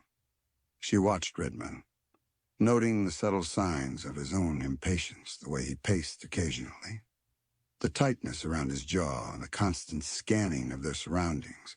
He was a coiled spring, held in check only by calculated patience. She thought about the lavender sachet tucked away in his pocket, an anomaly, a piece of him that didn't fit the hard, cynical exterior, healing, Remembrance. Who did he remember? Who needed healing? Was it connected to the betrayal he spoke of? The promise he'd made? As dusk began to settle, painting the clearing sky in softer shades of rose and gray, Jessie felt the need to escape the confines of the office, the oppressive weight of the jailhouse air. "I'm going to check on Zephyr," she announced, needing an excuse. "Make sure she's settled." Redmond looked up. "Good idea. I'll walk with you. Check the buckskin." They left the office, nodding briefly to Sims. The evening air was cool and clean after the rain, carrying the scent of damp earth and distant wood smoke. The main street was quieter now, lamps beginning to glow in windows, the sounds of evening drifting from homes, muffled conversations, the clatter of dishes, a child's laugh. A semblance of peace had returned to Redemption, but it felt thin, fragile. They walked in silence towards the livery stable at the end of the street. The setting sun cast long shadows, and overhead, a sliver of moon began to assert itself against the deepening twilight sky. It was a pale crescent, its surface faintly marked and uneven, as if scarred by celestial battles fought long ago, a scarred moon. The livery smelled of hay, horses, and manure, familiar, grounding scents. Their horses nickered softly as they approached. Jessie ran a hand down Zephyr's smooth neck, murmuring soft words. The mare leaned into her touch, a comforting weight of warm, living creature against her. Redmond checked his buckskin, adjusting the blanket, his movements economical and sure. They finished their checks, lingering in the relative quiet of the stable, reluctant, perhaps, to return to the tension of the sheriff's office. They stood near the wide stable doors, looking out at the darkening town square, the scarred moon climbing higher in the sky, casting a faint, silvery light. "This map," Jessie said, breaking the silence, her voice low, "if it's real, if it points to hidden gold, it explains a lot. Greed's a powerful motive." "One of the oldest," Redmond agreed, his gaze fixed on the moon. "Is it what drove the betrayal you mentioned?" Jessie asked carefully, probing the boundary he kept erected around his past. Was gold involved? He turned his head slowly, his eyes shadowed in the dim light, reflecting the faint moonlight. "Money was part of it," he admitted, his voice tight. "But betrayal, it cuts deeper than coin, Marshal. It poisons trust. It breaks promises. It leaves scars that don't always fade." He touched his chest absently, near where he'd pocketed the lavender sachet. Jessie waited, sensing he might say more, but he fell silent again, his gaze returning to the scarred moon. The shared vulnerability of the moment felt as fragile as the moonlight itself. He was a man carrying deep wounds, wounds somehow connected to Cole, to the reason he was in Redemption, to the faint scent of lavender. "Who made the promise, Redmond?" she asked softly. "And who broke it?" He looked at her then, his expression stark in the moonlight. She saw the pain there, raw and unguarded for a fraction of a second before the mask slipped back into place. "Someone I trusted," he said, his voice barely a whisper. "Someone who chose gold over loyalty, over family." He stopped, shaking his head slightly as if regretting the admission. "It's complicated. Family." The word hung in the air. The betrayal wasn't just about partners or associates. It ran deeper, twisting into the bonds of kinship. It explained the intensity of his quest, the personal nature of the debt he felt compelled to settle. Before Jessie could respond, before she could process the implications of his revelation, a flicker of movement at the edge of the town square caught her eye, a shadow detaching itself from the deeper darkness near the alleyway flanking the general store. Just a glimpse, but enough to set her nerves on edge. "Did you see that?" she whispered, her hand instinctively moving towards her Colt. Redmond had seen it too. He didn't reach for his weapon, but his body tensed, every line radiating alertness. He scanned the square, his eyes narrowed, piercing the gloom. Where? Near the alley. By the general store, Jessie specified, keeping her voice low. They both stared intently at the spot. Nothing moved. The square remained quiet, bathed in the eerie light of the scarred moon. Was it just a stray dog? A late-night wanderer? Or was it the quiet man from the saloon? Was Silas's fear justified? Were they being watched? The moment stretched, taut with suspense. The peaceful facade of the evening shattered, replaced by the familiar prickle of danger. Redmond took a half-step forward, peering into the shadows. Then, from the direction of the sheriff's office, came a sudden shout, sharp and panicked. It was Deputy Sims' voice. "Sheriff, Marshal, help!" Jessie and Redmond exchanged a single, urgent glance. The watcher in the square, the potential threat, was forgotten in the face of immediate alarm. They broke into a run, boots pounding on the still damp ground, racing back towards the yellow lamplight spilling from the jailhouse window, towards the source of the cry, the scarred moon hanging overhead like a cold, indifferent witness to the unfolding drama. Whatever peace the evening had offered was gone, swallowed by the returning tide of violence and uncertainty. Chapter 9. The weight of a father's name. The panicked cry. "Sheriff, Marshal, help!" Sliced through the relative quiet of the evening, jolting Jessie and Redmond from their tense conversation beneath the scarred moon. Adrenaline surged, cold and sharp, erasing fatigue. They sprinted across the muddy ground towards the sheriff's office, the yellow rectangle of its window a beacon in the gathering dusk. What now? An attack? An escape attempt? Silas's fear realized. They burst through the door simultaneously, guns drawn instinctively, hearts pounding. The scene inside was chaotic, yet strangely static. Sheriff Brody, roused from his paperwork or perhaps just returning, stood near his desk, his own pistol half raised, confusion warring with alarm on his face. Deputy Sims stood white-faced and trembling near the cell block, his shotgun pointed waveringly not at an attacker, but at the cell holding Silas and Billy. And inside the cell, Silas was pressed against the back wall, eyes wide with terror, shielding Billy behind him. The cell door hung slightly ajar, the lock mechanism, visibly damaged, splintered wood around the metal housing. Not forced outwards, as in an escape, but inwards, as if someone had tried to break in. "Sams, what the hell is going on?" Brody bellowed, taking charge, his voice cutting through the deputy's panicked paralysis. "Someone, Sheriff?" Sims stammered, lowering his shotgun slightly, but still keeping it trained vaguely towards the cell. "Tried the door, just now. Heard a noise, splintering wood. Came running. Saw a shadow disappear down the hall towards the back alley." Jessie's eyes flew to the cell door. The damage was fresh, raw wood exposed around the lock plate. Someone had tried to force their way in. Not to free the prisoners, but likely to silence them. Just as they suspected had happened to Cole. The watcher in the square hadn't been a phantom after all. Redmond moved swiftly, purposefully.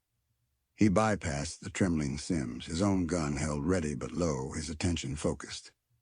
"Silas! Billy! You all right?" he called into the cell, his voice calm but firm, cutting through the fear. Silas nodded jerkily, still shielding the boy. "Saw him. Just a glimpse.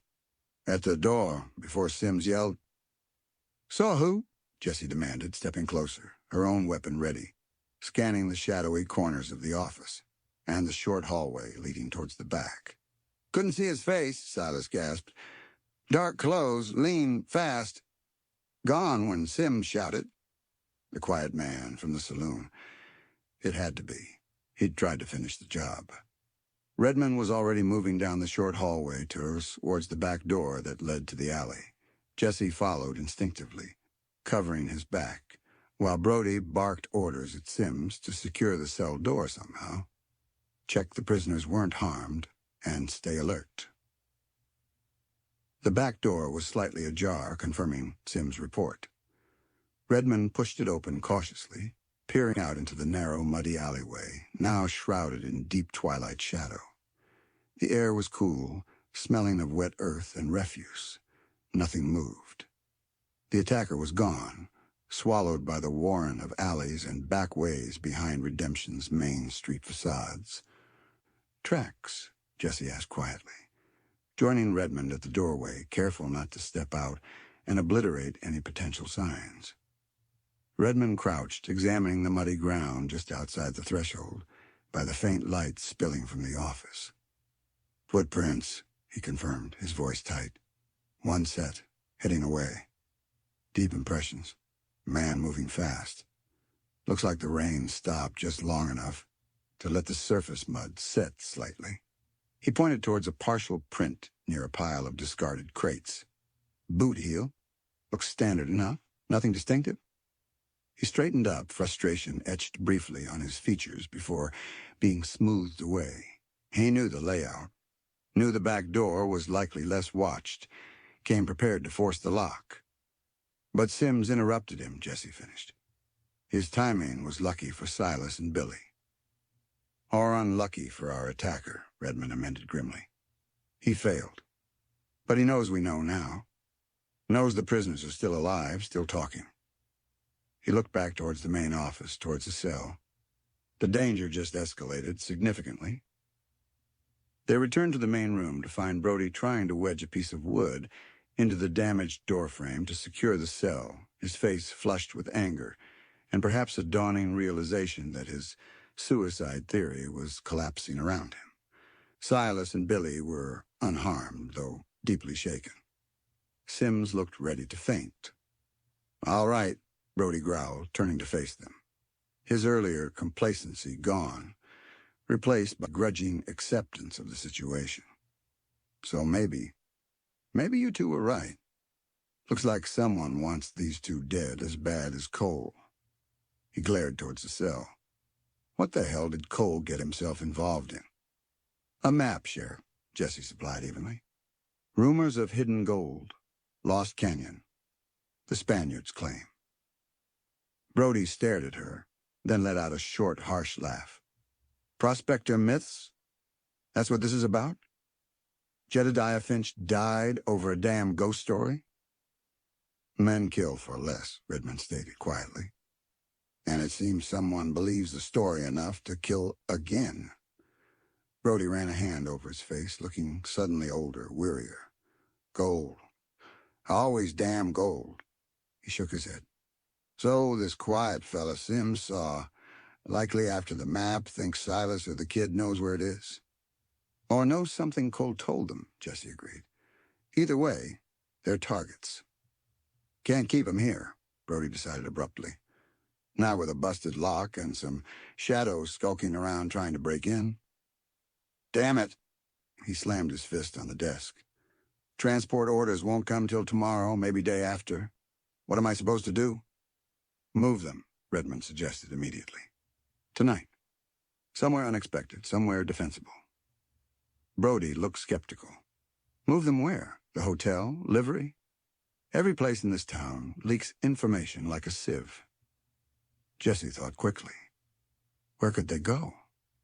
A sudden image flashed in her mind, her father, years ago, bringing a wounded witness not to the jail but to a secluded line cabin, miles out of town, standing guard himself until reinforcements arrived. He'd bent the rules then, prioritizing safety over procedure. The weight of his name, his legacy, settled on her shoulders not as a burden, but as a sudden clarity. Her father wasn't just about the letter of the law. He was about justice, about protecting the innocent, even if it meant unconventional measures. "There's a place," Jessie heard herself say, surprised by her own decisiveness. "An old way station. Abandoned now, belongs to the stage line, technically, but no one's used it in years. Stone walls, solid roof, defensible. It's maybe 2 hours' ride northeast of here, off the main trail. Brody and Redmond both looked at her, surprised. You know this place? Brody asked. My father used it sometimes, Jesse explained. Back when he rode this territory before becoming marshal. Said it was isolated, easy to watch the approaches. She felt a flush rise in her cheeks, admitting this connection. This reliance on her father's knowledge felt like exposing a vulnerability. Yet it also felt right, using his experience, not just his name. Redmond studied her thoughtfully. Abandoned way station? Off the trail? He nodded slowly. Sounds promising. Isolated, unexpected. Brody frowned, rubbing his jaw. Moving prisoners at night. Risky. Especially with someone gunning for them. Riskier to leave them here, Sheriff, Redmond countered firmly. Whoever tried the door tonight won't give up easily. He knows they're here, knows the setup. He'll try again. We'll need extra horses, Jesse added, thinking practically. For Silas and Billy. And supplies, water, some food. Brody sighed, capitulating. All right. Damn mess. He looked sharply at Jesse. Mahone, you leading us to this hideout of your father's? The direct address, using her name, felt significant. A grudging acknowledgement, perhaps. Yes, Sheriff, I know the way. Redmond, you handle the horses, supplies, quietly. Use the livery's back entrance if you can. Don't want the whole town watching us leave. Brody turned to Sims. Deputy, you stay here. Keep the lights on, make it look like business as usual. If anyone asks, the prisoners are secure. Got it? Sims nodded mutely, looking immensely relieved not to be going with them. The next hour was a whirlwind of hushed preparation. Redmond slipped out, returning shortly with 4 sturdy horses saddled and ready, along with bulging saddlebags containing provisions. Jesse spoke quietly with Silas and Billy, explaining the move, trying to reassure them while emphasizing the need for silence and cooperation. Billy seemed too terrified to speak, but Silas, seeing a chance, however slim, of surviving the night, nodded grimly, promising compliance.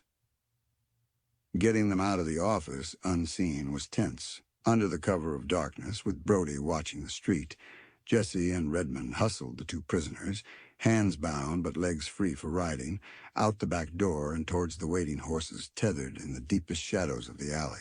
Oh, the scarred moon offered little light now, veiled by thin clouds that had drifted back across the sky. The air felt charged again, not with storm, but with the prickling awareness of unseen eyes potentially watching their every move. Jessie mounted Zephyr, the mare shifting nervously beneath her, sensing the tension. Redmond helped Silas and Billy onto their horses, checking their bindings quickly before swinging onto his own buckskin. Brody joined them, looking uncomfortable out of his familiar office environment. All right, Mahone, Brody grunted, gathering his reins. Lead the way. And let's hope this station of yours is as secure as you remember. Jessie nodded, turning Zephyr towards the northeast edge of town, avoiding the main street.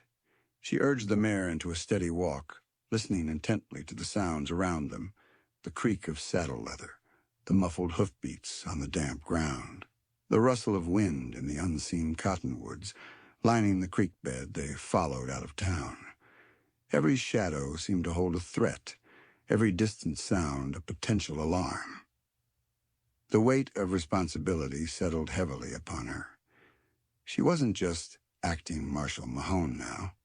She was Elias Mahone's daughter, leading them based on his knowledge, staking their safety on a memory from her childhood visits with him, on his judgment of a secure location.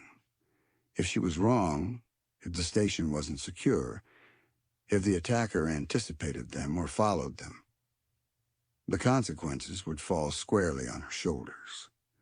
The weight of a father's name felt immense, a cloak that could either offer protection or smother her completely.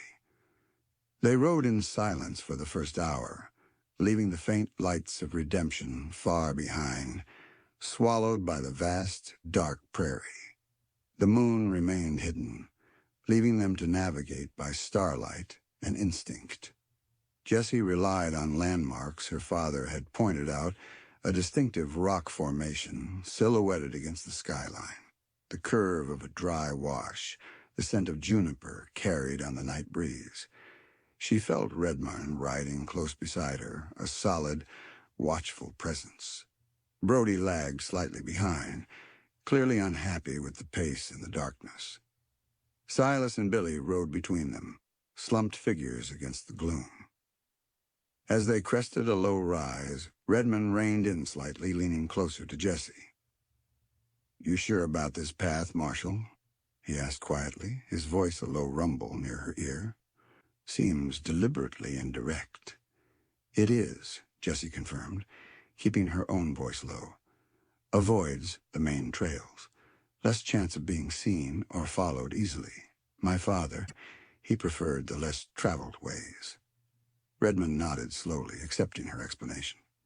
He didn't comment further, but she felt his scrutiny, his assessment not just of the trail, but of her, of the woman relying on her father's ghost to guide them through the dangerous night.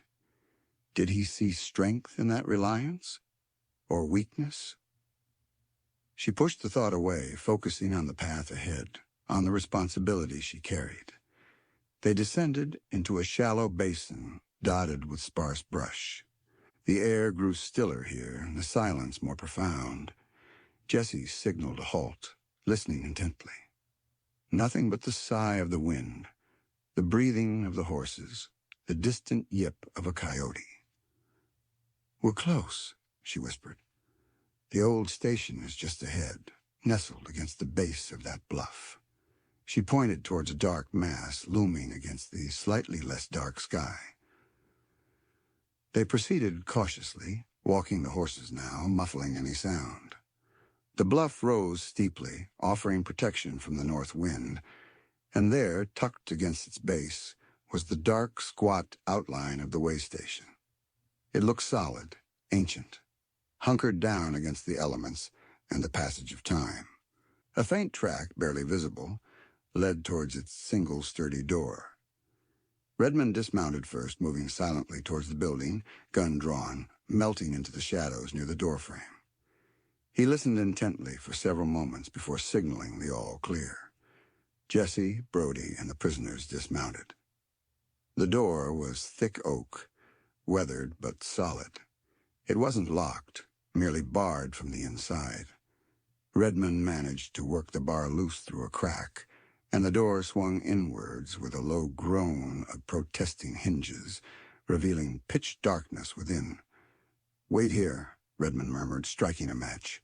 The tiny flame flared, casting flickering light on his face before he shielded it and slipped inside. Jessie waited, gun ready, every nerve singing, listening for any sound from within. After a moment that stretched into an eternity, Redmond reappeared. "Clear," he announced. "Single room, stone walls, packed earth floor, fireplace, empty but dry and secure. Bar on the door is solid." Relief washed over Jessie, potent and slightly dizzying. Her father's choice had been sound. They quickly ushered Silas and Billy inside, followed by Brody, while Jessie and Redmond secured the horses in a small, partially collapsed lean-to nearby, ensuring they were hidden from casual view. Inside the station, Redmond lit a small fire in the stone hearth, using the dry brush he found stacked in a corner left by some previous traveler, or perhaps by her father himself years ago. The flickering flames pushed back the oppressive darkness, revealing a simple, rectangular room. Dust motes danced in the firelight. It smelled of old stone, cold ashes, and disuse, but it felt blessedly secure compared to the vulnerable jailhouse. They settled the prisoners near the fire, giving them water and jerky. Brody slumped onto an overturned crate, looking exhausted and out of his depth. Jessie stood near the hearth, absorbing the warmth, feeling the tension begin to ease slightly, though her senses remained on high alert. Redmond checked the heavy wooden bar on the door, ensuring it was firmly in place. He then moved to the single, narrow window slit, peering out into the darkness. He stood there for a long time, a silent sentinel. Jessie watched him, the firelight catching the rugged planes of his face, the intensity in his stance. He was still guarding his secrets, still driven by his own ghosts, but tonight he had also been a steadfast ally, his quick thinking and competence undeniable. He had trusted her judgment about the station, followed her lead without question when it mattered. A fragile tendery of trust was beginning to weave itself between them, thin but tangible. She thought again of the weight of her father's name.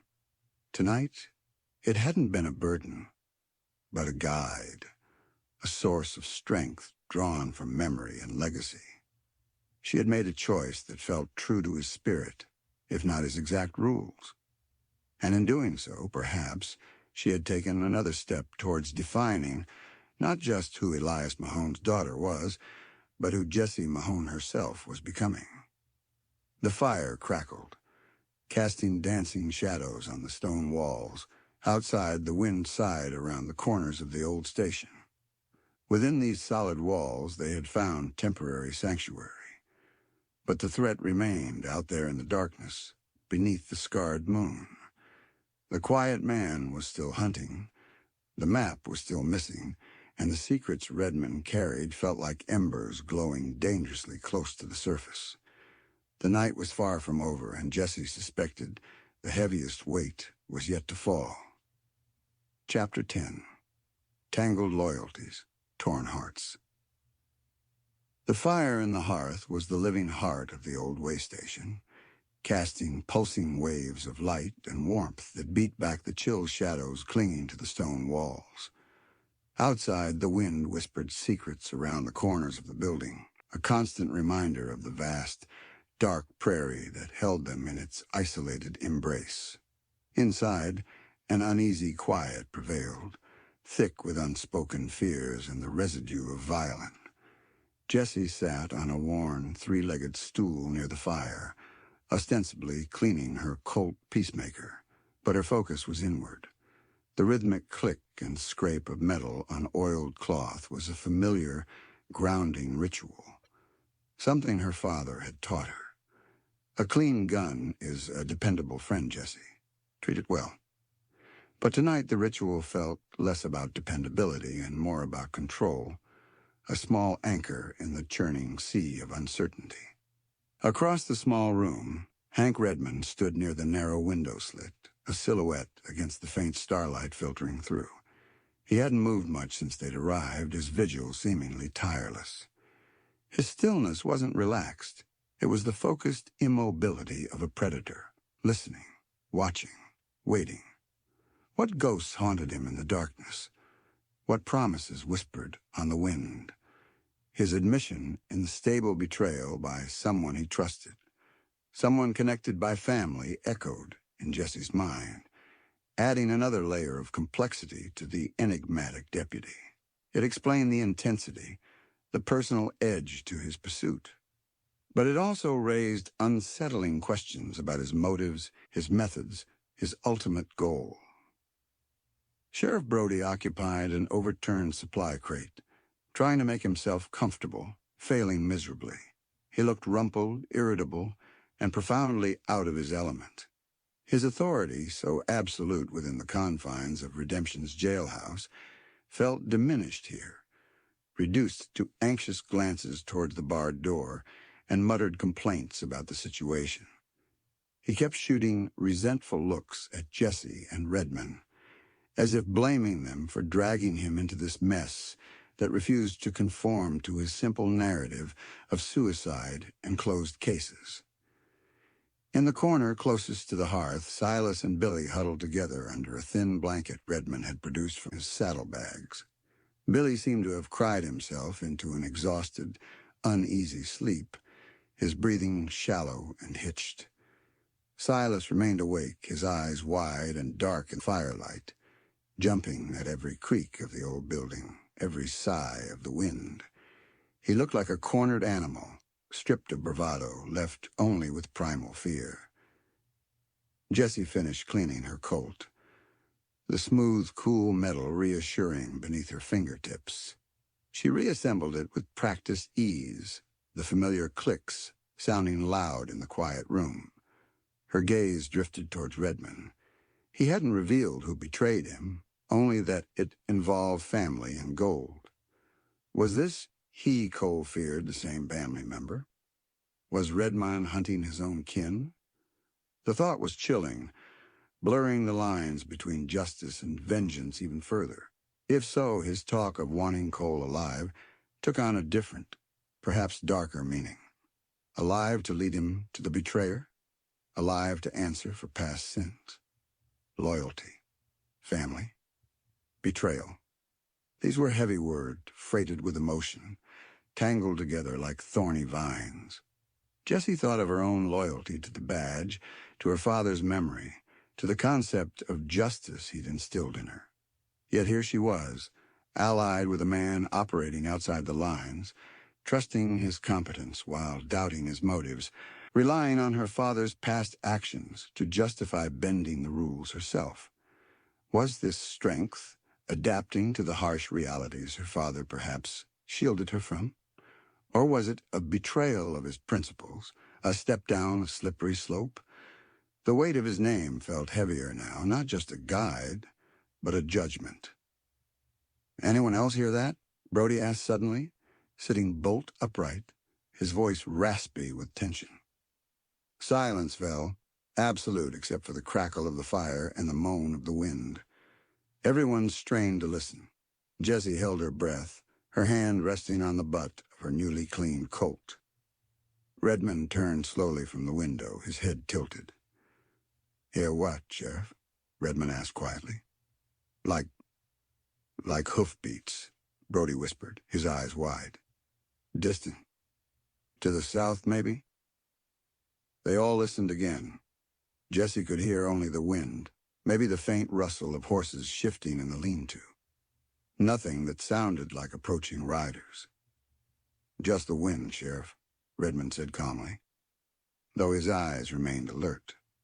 "Sounds can play tricks out here at night." Brody didn't look convinced. He wiped a bead of sweat from his temple, despite the room's coolness away from the fire. "Maybe. Or maybe your attacker ain't content waiting till morning." He glared at Silas. "You sure you don't know where that damn map is, boy? Tell us, and maybe we can end this." Silas flinched, shaking his head frantically. "Told you, Sheriff, never saw it. Cole just talked about it. Lost Canyon, Spaniards claim. That's all I know, honest." "What else did he talk about?" Jessie pressed gently, moving closer to the prisoner's corner, keeping her voice soft, non-threatening. "Anything about the he feared? Any description? Any name?" Silas squeezed his eyes shut, concentrating, or perhaps just overwhelmed.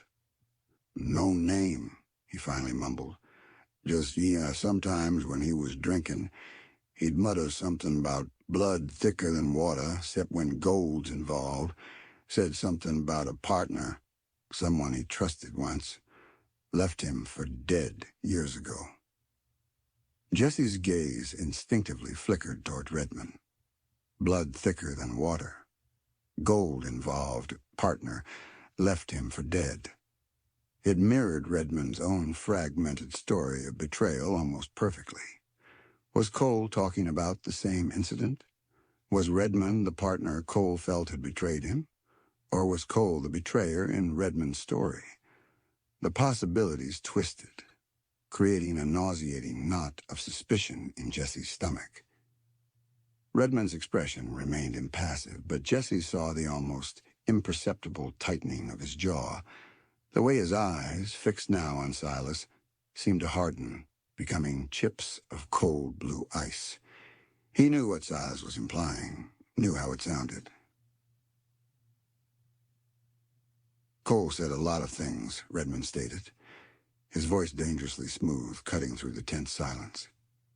"Especially when he was scared or looking to shift blame. Wouldn't put much stock in the ramblings of a desperate man, Marshal. He addressed Jessie directly, a subtle warning in his tone, a demand, perhaps, for her to trust him over the words of a condemned killer. Jessie held his gaze, caught in the crossfire. Her mind raced. If Redmond was the partner Cole spoke of, then his entire narrative shifted. His hunt wasn't for justice or a past debt settled, but perhaps for the map itself, or to silence the last witness to his own past treachery. Could his cool competence, his timely appearances, his knowledge, all be part of an elaborate deception? The thought made her feel cold, exposed.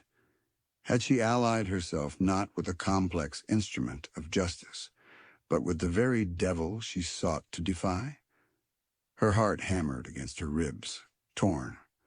Her instincts about Redmond, the grudging respect, the flicker of connection she'd felt, warred violently with the implications of Silas's words, with Redmond's own guardedness, his admitted connection to Cole and betrayal. Loyalty, where did hers lie now? To the uncertain truth offered by a terrified prisoner, or to the dangerous, potentially deceptive alliance she'd forged with the deputy sheriff. She looked away from Redmond's intense gaze, focusing back on Silas. This partner Cole mentioned, did he ever say where this happened? When? Silas shook his head, looking confused by the undercurrents he'd unleashed. No, Marshal, just years ago, out west somewhere, I think. Before Cole came to the territories. Years ago, out west. Vague, it proved nothing. Yet the seed of doubt, once planted, had taken root, nourished by Redmond's secrets and the charged atmosphere. Redmond pushed away from the window, walking towards the fire, deliberately turning his back on Silas, dismissing him. He picked up a poker, unnecessarily adjusting the logs, the scrape of metal on stone grating on Jessie's nerves. He was shutting down, retreating behind his walls. Doesn't matter, Redmond said, his voice clipped. Cole's dead. His partner, whoever he was, is ancient history. What matters is the man who tried to break in here tonight. The man who wants Silas and the kids silenced. The man likely after the map. He turned back, his eyes sweeping over them all. We need to focus on survival. On getting these two, he jerked his chin towards the prisoners, to proper custody, and figuring out who our mysterious friend in the dark coat is. He was deflecting, masterfully shifting the focus back to the immediate threat, away from the uncomfortable implications Silas had raised about his past. But Jessie couldn't shake the unease. Every interaction, every shared glance, now felt tainted by the possibility of his deception. The fragile trust they'd begun to build felt shattered, replaced by a heightened, painful vigilance. Brody, oblivious to the subtle power struggle, seized on Redmond's words. Survival sounds good to me. What's the plan? We sit here like ducks in a barrel till morning. We stay alert, Redmond stated firmly. Take shifts watching. One person at the window, one near the door. Keep the fire low after moonset. No one leaves until full daylight, and even then we move cautiously. I'll take the first watch, Jessie volunteered immediately, needing to do something, needing distance from Redmond and her own tumultuous thoughts. She moved towards the narrow window slit, peering out into the darkness, her coat feeling heavy and necessary in her hand. Redmond nodded curtly. I'll take second. He found another crate and sat down, not near the fire, but in shadow, positioned where he could watch both the door and the rest of the room. Brody grumbled, but agreed to take the third watch, clearly intending to sleep until then. Silence descended again, but it was a different kind of silence now. The earlier quiet had been tense, but held a possibility of connection.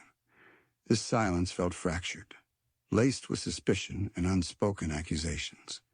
Jessie stared out at the indistinct shapes of the prairie, the sky intermittently lit by the scarred moon peeking through the ragged clouds. She felt utterly alone. caught in a tangle of loyalties to her father's legacy, to the badge, to the pursuit of truth, and now, disturbingly, to the possibility that she had misplaced her trust entirely. Her heart felt torn. Part of her desperately wanted to believe Redmond, to believe in the competent, steady ally she'd glimpsed, the man who spoke of scars and broken trust with a flicker of genuine pain. Another part, the cautious part, trained by her father and hardened by the frontier, screamed that she was a fool, blinded by circumstance and perhaps by a dangerous flicker of attraction to his quiet intensity. Had his shared vulnerability been calculated? Was his talk of family betrayal a twisted version of his own actions? She thought of the lavender sachet. Healing. Remembrance. If he was the betrayer Cole spoke of, left for dead years ago, what memory did the lavender hold? Regret? Or a reminder of what he'd lost or thrown away in his pursuit of gold? The scent, once merely mysterious, now seemed potentially sinister. A clue pointing towards a past far darker than she'd imagined. The wind sighed outside, mimicking the turmoil in her own chest. Duty demanded she remain vigilant, protect the prisoners, uncover the truth. But her own heart felt like a battlefield, torn between suspicion and a lingering, treacherous hope that Redmond was more than the sum of his secrets and Cole's dying accusations.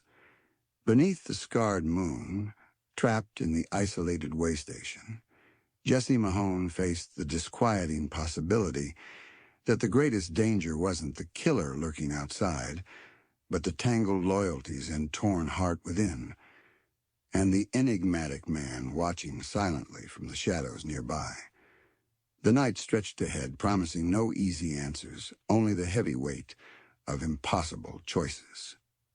Chapter 11, A Fugitive's Kindness. The first hour of Jesse's watch crawled by, measured in the slow crackle of the dwindling fire and the rhythmic sigh of the wind outside the stone walls. The narrow window slit offered a limited view of the night, a patch of star-dusted sky when the clouds parted, the indistinct shape of the bluff looming protectively overhead, the dark, empty sweep of the prairie beyond. Every sense felt heightened, stretched taut. She listened for the phantom hoofbeats Brody had imagined, for the scrape of a boot heel near the back wall that Silas had described, for any sound beyond the natural whispers of the night and the uneasy breathing of the room's occupants. Her gaze kept straying towards the figure sitting in shadow across the room. Hank Redmond. He hadn't moved, hadn't slept, as far as she could tell. He sat slumped slightly on the crate, hat tipped low over his eyes, but Jessie didn't believe for a second he was truly resting. He was listening, watching just as she was, though his stillness felt different, less the vigilance of a law officer on duty, more the coiled patience of a hunter waiting for his quarry to break cover. Or perhaps the wary stillness of a man guarding his own dangerous secrets. Silas's words echoed relentlessly in her mind. Blood thicker than water, except when gold's involved. Partner, left him for dead. The fragments formed a damning narrative, one that resonated disturbingly with Redmond's own carefully edited admissions of betrayal, family, and past debts. Had Cole been Redmond's partner? Had Redmond been the one who chose gold, who left Cole for dead years ago? Was his pursuit of Cole not about justice for Jedediah Finch or even settling an old score, but about retrieving the map Cole sought, the map perhaps tied to their shared violent past? Was Redmond the he Cole had feared? The suspicion felt like a physical weight pressing down on her chest, making it hard to breathe the stale, smoky air. It tainted everything: his competence, his calm demeanor during the shootout, his seemingly logical arguments, even the shared moments of vulnerability that had begun to forge a fragile trust between them. Had that flicker of pain in his eyes when he spoke of family been genuine, or just masterful acting? Had the trace of lavender, the scent of remembrance, been a clue to his regret, or a macabre token kept by a man who'd betrayed everything it stood for? She gripped frame of the window slit, the cold stone biting into her fingertips. Damn him. Damn his secrets. Damn this whole tangled mess that forced her to question not just him, but herself, her judgment, the very foundations of the duty she'd inherited. Her father would have known what to do. Elias Mahone's world had seemed so much clearer, the lines between right and wrong starkly defined, or had he simply hidden the gray areas better, shielding her from the compromises and ambiguities inherent in policing this harsh land? The weight of his name felt less like a guide now, more like an impossible standard she could never hope to meet. A log shifted in the hearth, sending up a brief shower of sparks, momentarily illuminating the room. Billy whimpered in his sleep, burrowing closer to Silas. Brody let out a particularly loud snore, oblivious. Redmond remained motionless in the shadows. Jessie turned from the window, rubbing her arms against a sudden chill that had nothing to do with the night air. The fire needed tending, its light and warmth fading. She moved quietly towards the hearth, selecting a couple of smaller logs from the dwindling pile Redmond had brought in. As she knelt to place them carefully on the glowing embers, another figure stirred. It was Silas. He sat up slowly, disentangling himself from the sleeping boy, his movements stiff and cautious. He watched Jessie for a moment, his eyes reflecting the low firelight, filled with a weariness that seemed older than his years, deeper than simple exhaustion. Jessie tensed instinctively, her hand hovering near her Colt. Even weakened and bound, prisoners were unpredictable. But Silas made no threatening move. He simply watched her place the logs, watched the embers catch, watched the flames lick hesitantly at the fresh wood. Then he reached for the water skin lying near him, one Redman had left for the prisoners. His hand, still bound at the wrists, fumbled slightly with the stopper. He managed to get it open, took a small sip, then hesitated. He looked at Jessie, then down at the water skin, then back at her. He seemed to be wrestling with some internal debate. Finally, awkwardly, he held the skin out towards her, a silent offering. You look cold, Marshal," he rasped, his voice low and rough, "and tired. Maybe have some water." Jessie stared at him, momentarily stunned into silence. An offer of water. From a man accused of murder, a man she held captive, a man terrified for his own life. It was such a small gesture, so unexpected, it threw her completely off balance. Her first instinct was suspicion. Was it a trick? A distraction? An attempt to curry favor? She looked into his eyes, searching for cunning, for deceit. But all she saw was a profound, hollowed-out fear mixed with something else, a flicker of shared humanity, a simple recognition of her fatigue, her chill, mirroring his own miserable state. He wasn't meeting her gaze directly, looking somewhere past her shoulder, as if ashamed or uncertain of his own impulse. "Thank you, Silas," she said finally, her voice sounding strange to her own ears. She didn't take the water-skin protocol, caution, the deep well of distrust the night had fostered, prevented it. But she couldn't dismiss the gesture entirely. "I have my own canteen, but I appreciate the thought." Silas seemed almost relieved by her refusal. He lowered the water skin slowly, recorking it with fumbling fingers. He didn't say anything else, just retreated back to his spot beside Billy, pulling the thin blanket tighter around them both. He closed his eyes, though Jessie doubted sleep would come easily to him. The small exchange hung in the air, a tiny island of unexpected decency in the ocean of tension, a fugitive's kindness. It hadn't changed the fact Silas was still implicated in Jedediah's death, still facing the gallows, but it had subtly shifted something within Jessie. It reminded her that behind the labels outlaw, killer, prisoner were individuals capable of fear, regret, and perhaps small acts of consideration, even in the depths of their own desperation.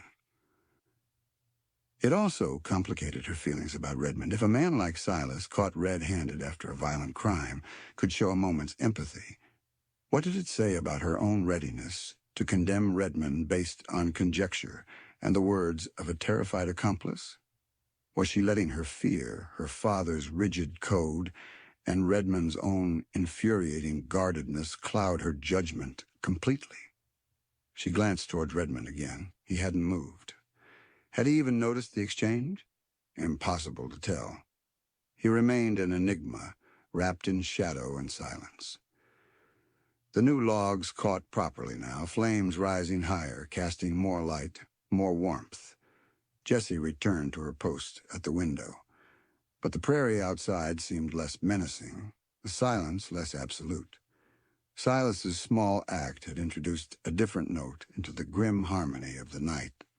It hadn't erased the danger or the suspicion, but it had added a layer of complexity, a reminder that the human heart, even when stained by crime or betrayal, was a tangled, unpredictable thing. Her watch continued. The scarred moon climbed higher, then began its slow descent. The wind died down further, leaving an almost unnerving stillness. Jessie fought against waves of fatigue, forcing herself to remain alert, her thoughts circling endlessly Cole, the map, the quiet man, Redmond, Silas, the lavender, her father. Tangled loyalties, torn hearts. It felt like the theme of the night, the theme of her life since pinning on the badge.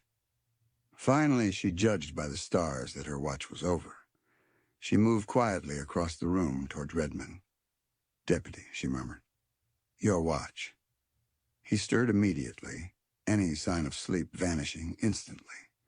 He pushed his hat back slightly, his eyes sharp and alert in the firelight, as he looked up at her.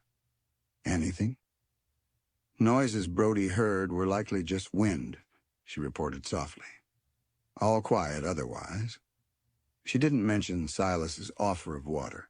It felt too personal, too strangely intimate to share, especially now with the chasm of suspicion widening between them. Redmond stood up, stretching stiffly. He walked towards the window slit she had just vacated, his movements economical, betraying none of the inner turmoil Jessie felt churning within herself. He peered out into the darkness, instantly assuming the role of sentinel.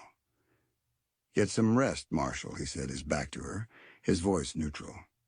"Could be a long day tomorrow." Jessie hesitated. She should try to sleep. Brody would take the last watch before dawn. But the thought of closing her eyes, of relinquishing vigilance while Redmond stood guard, felt impossible. How could she rest, knowing the man watching over them might be the most dangerous one of all? Knowing he might be connected to the very threat they feared? She retreated towards the hearth, not to the stool she'd occupied earlier, but choosing a spot on the floor against the opposite wall where she could lean back but still keep Redmond, the door, and the prisoners within her line of sight. She pulled her own blanket from her saddle roll, wrapping it around her shoulders, the familiar weight offering minimal comfort. She wouldn't sleep. She would watch. She would watch the fire, watch the shadows, watch the prisoners. And most of all, she would watch Deputy Hank Redmond, the man who carried betrayal like a brand and secrets like a second skin, the man whose enigmatic presence filled the small room with a tension thicker than the darkness outside. The fugitive's kindness had reminded her of humanity's complexities, but it hadn't erased the chilling possibility that the man now guarding their sanctuary was the serpent in their midst. Sleep was a luxury she couldn't afford, not tonight. Not while trapped beneath a scarred moon with a man she desperately needed to trust, and increasingly feared she couldn't. Chapter 12. Echoes in an Abandoned Mine. The long hours of the night bled away into the bruised gray of pre-dawn. Jessie hadn't slept, her body thrumming with a nervous energy fueled by coffee, fear, and gnawing suspicion. She had watched Redmond during his watch, his stillness unnerving, his profile occasionally illuminated by the dying firelight. He seemed lost in his own world, a landscape she couldn't map, guarded by walls she couldn't breach. When Sheriff Brody had finally, grumblingly, taken over the watch, mostly by slumping onto a crate near the door and promptly nodding off again, Jessie still found no rest. The silence felt heavy, expectant. As the first real light began to filter through the window slit, pale and tentative, it painted the interior of the way station in shades of ash and bone. The fire was little more than embers now, offering scant warmth. Billy stirred, woken by the chill or by nightmare, letting out a soft cry. Silas, instantly alert, patted the boy's shoulder awkwardly, murmuring something Jessie couldn't catch.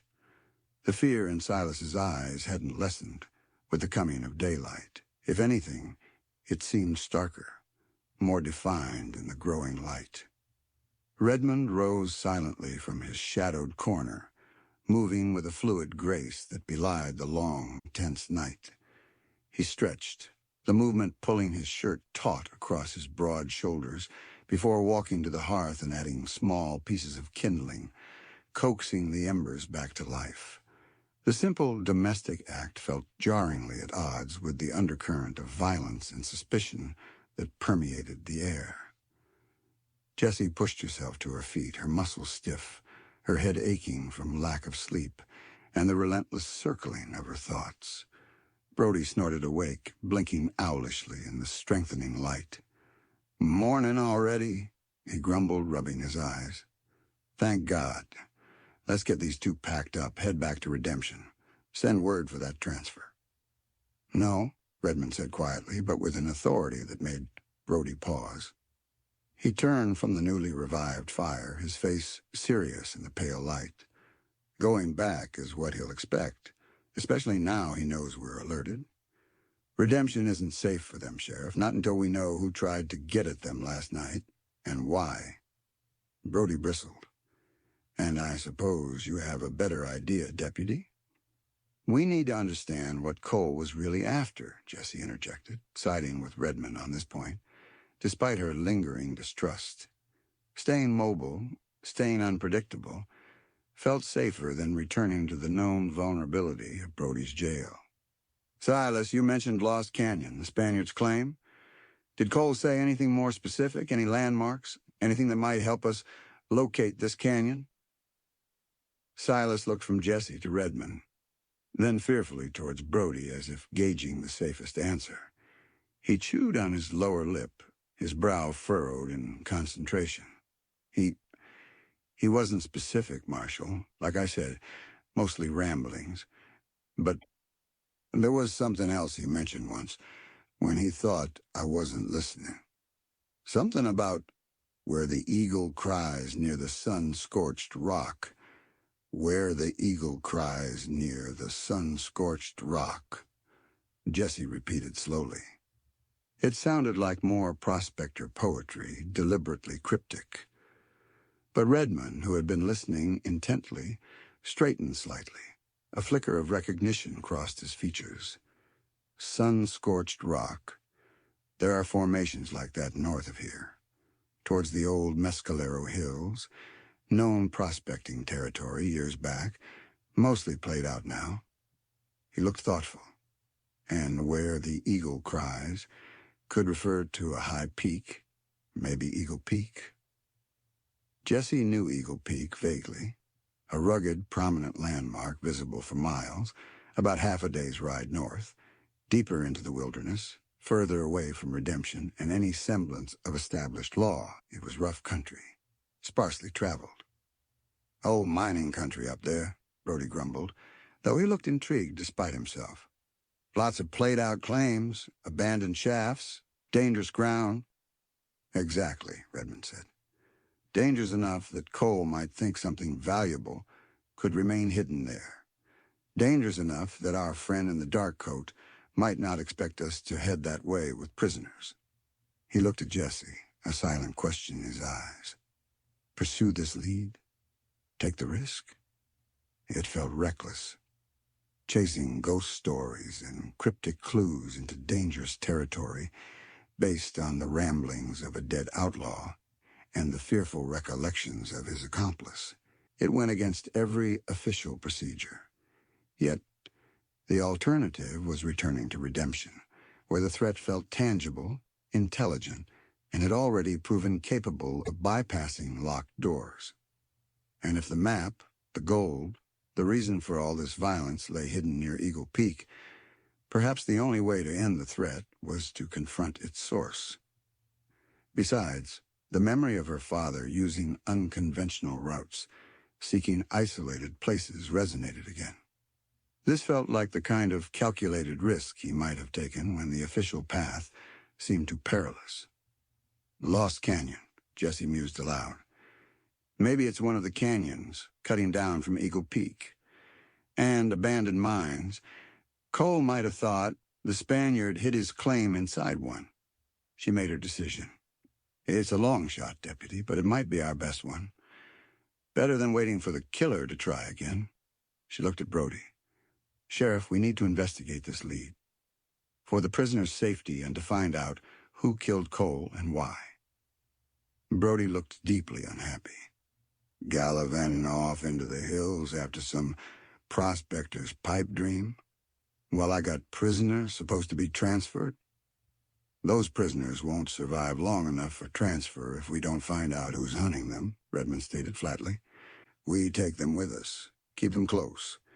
Maybe seeing the area will jog Silas's memory further, or maybe our man will follow us there, away from town, where the playing field is more even. The logic, however risky, was hard to refute. Brody sighed heavily, scrubbing a hand over his beard. Damn it all, fine. We check out this Eagle Peak notion. But if it turns into a wild goose chase, Mahone, Redmond, we head straight back. Understand? Understood, Sheriff, Jesse confirmed. Preparations were made quickly. They shared the last of the jerky and water. Redmond checked the prisoners' bonds again, ensuring they were secure but not cutting off circulation. Jesse scanned the area outside the way station one last time in the full daylight. No immediate signs of pursuit, but the vast, empty landscape felt watchful, holding its breath. Mounting Zephyr felt good, the familiar motion a comfort amidst the uncertainty. They set off, heading north towards the distant hazy outline of the Mescalero Hills, with Eagle Peak rising prominently among them. Jesse took the lead again, Redmond riding beside her, Brody and the two prisoners following close behind. The terrain grew rougher as they left the rolling prairie, entering broken country cut by dry washes, and dotted with stubborn growths of mesquite and cholla. The sun climbed higher, beating down with familiar intensity. Dust rose from the horses' hooves, coating them quickly. They rode mostly in silence, the tension of the previous night replaced by the tension of the unknown journey ahead. Jessie found herself acutely aware of Redmond beside her. His competence was reassuring, his presence a solid counterpoint to Brody's grumbling and the prisoner's fear. Yet the suspicion lingered, a cold knot beneath her breastbone. Every time he spoke, every glance they exchanged, she found herself analyzing it, searching for hidden meanings, for confirmation of her fears or hope for their dismissal. He seemed aware of her scrutiny, occasionally meeting her gaze with an unreadable expression. Once navigating a particularly steep, rocky section of trail, Zephyr stumbled slightly. Before Jessie could react, Redmond's hand shot out, grabbing the bridle, steadying the mare with surprising gentleness. "Easy there," he murmured, his fingers brushing Jessie's rein hand. The contact was brief, professional, yet it sent that familiar jolt through her, confusing her further. Was it the simple reflex of an experienced horseman, or something more calculated? "Thanks," she muttered, pulling her hand back, regaining control of Zephyr. He just nodded, withdrawing his hand, his attention returning to the trail ahead. Hours passed under the relentless sun. Eagle Peak grew steadily larger, its granite face scarred by time and weather, looking down upon them like a stoic, ancient god. They entered a wide canyon that wound its way towards the base of the peak, perhaps the lost canyon Cole had spoken of. The air grew stiller here, hotter, the silence broken only by the clatter of loose stones beneath the horses' hooves and the occasional cry of a hawk circling high overhead. Near the sun-scorched rock face of the peak itself, it fit the cryptic clue. As they rounded a bend, Redmond suddenly signaled a halt, holding up his hand. Jessie reined in Zephyr, scanning the area ahead. At first she saw nothing but the rugged canyon walls strewn with boulders and sparse, hardy vegetation. Then she saw what Redmond had spotted. Nestled against the canyon wall, partially obscured by a thicket of thorny brush, was the dark opening of a mine shaft. Old timbers, gray and weathered, framed the entrance, though some had collapsed inwards. A pile of discarded tailings, bleached pale by the sun, fanned out from the opening. It looked ancient, deserted for decades, an abandoned mine. Could this be it? Jessie breathed, feeling a strange mix of excitement and dread. The Spaniards' claim? Or just one of a dozen failed prospector holes in these hills, Redmond cautioned, though his eyes were sharp, assessing the site. But it fits the location Silas mentioned.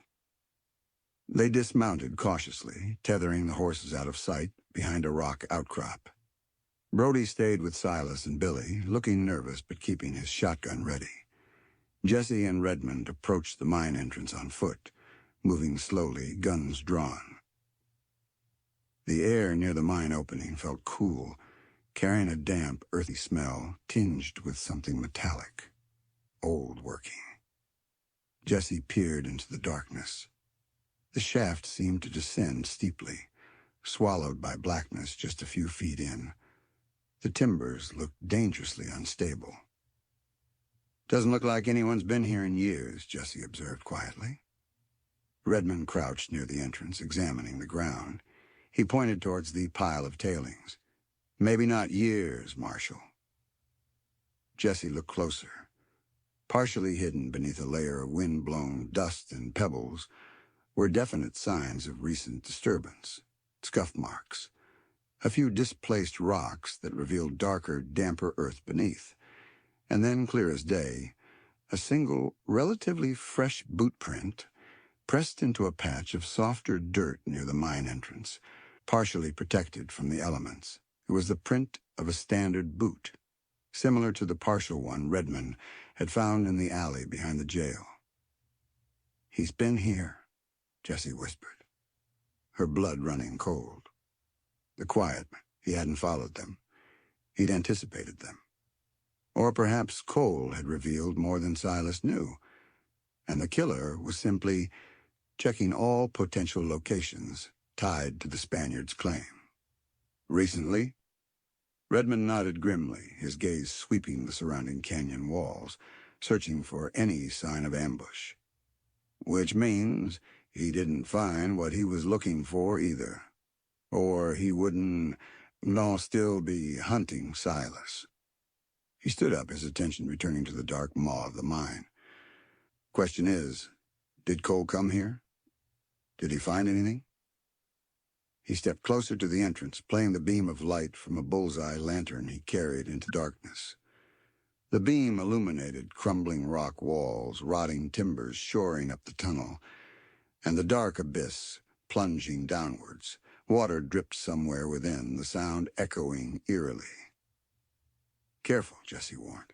"Looks ready to collapse." Redmond didn't enter, just swept the beam slowly around the entrance area. It caught on something glinting dully on the floor just inside the shaft, near a collapsed timber. He knelt cautiously, reaching in slowly. He picked it up, bringing it back out into the sunlight. It was a small, tarnished silver locket, heart-shaped, its chain broken. It looked old, possibly Spanish in design, intricately engraved, though the details were obscured by dirt and corrosion. It wasn't gold, wasn't the map, but it felt significant. Something dropped, left behind. As Redmond turned it over in his gloved hand, Jesse noticed something else near where he'd found the locket. Caught on a splintered piece of the collapsed timber, a tiny scrap of dark fabric, snagged and torn. She reached in carefully and retrieved it.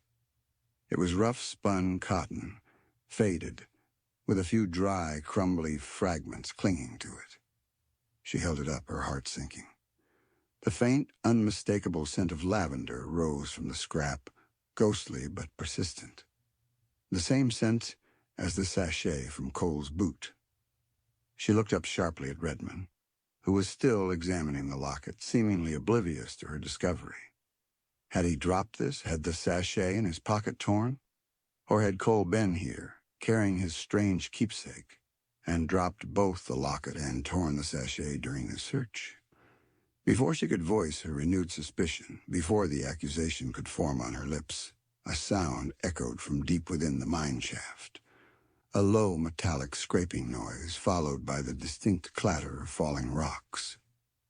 It wasn't the natural settling of an old mine. It sounded deliberate, like someone moving deep inside. Jesse and Redmond froze, exchanging a startled, urgent glance. They weren't alone. Someone or something was down there, in the darkness of the abandoned mine. The echoes weren't just from the past. They were terrifyingly present. Chapter 13. The Price of a Second Chance. The clatter of falling rocks, echoing from the mine's dark throat, shattered the canyon's stillness, prickling the hairs on Jesse's neck. Instinct took over. She and Redmond flattened themselves against the rock face on either side of the mine entrance, guns ready, eyes scanning the black opening, straining to hear over the sudden pounding of their own hearts. The sound hadn't been random. It felt deliberate, like a misstep, or perhaps a signal. Silence descended again, thick and absolute, more unnerving than the noise itself. Was someone down there injured, trapped, or were they waiting, listening, aware they'd been heard? Was it the quiet man searching the depths, or someone else entirely, drawn by the same legends of the Spaniard's gold?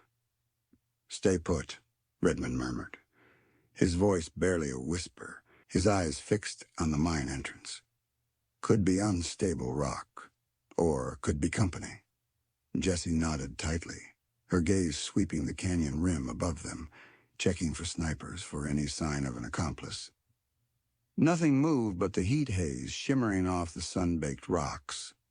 Brody, Silas, and Billy remained huddled behind the outcrop where they'd left the horses, out of the direct line of fire, but dangerously exposed if trouble erupted. Minutes stretched into an eternity. The silence from the mine remained unbroken. No further sounds, no sign of movement within the shadowed entrance. The suspense became unbearable. "We can't just wait here," Jessie whispered finally, frustration gnawing at her. "If someone's down there, if it's him—" "Going in blind is suicide," Redmond countered, his voice low and firm. "That shaft looks ready to swallow itself whole.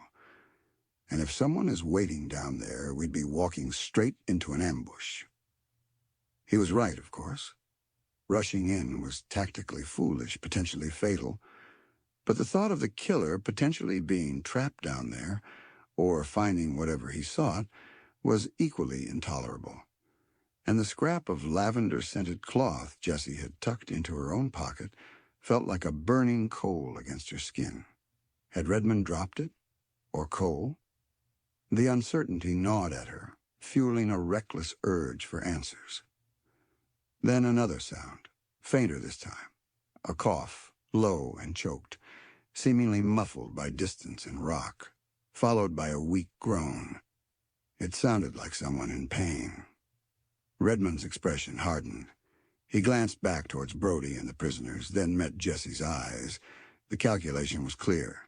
An injured person changed the equation. Duty, or at least basic human decency, demanded investigation, despite the risk. "All right," Redmond breathed, making a decision. "One of us goes in, slowly, carefully. The other covers from here." He looked at her expectantly. It wasn't an order, but a question of capability, of trust, however fractured it might be between them now.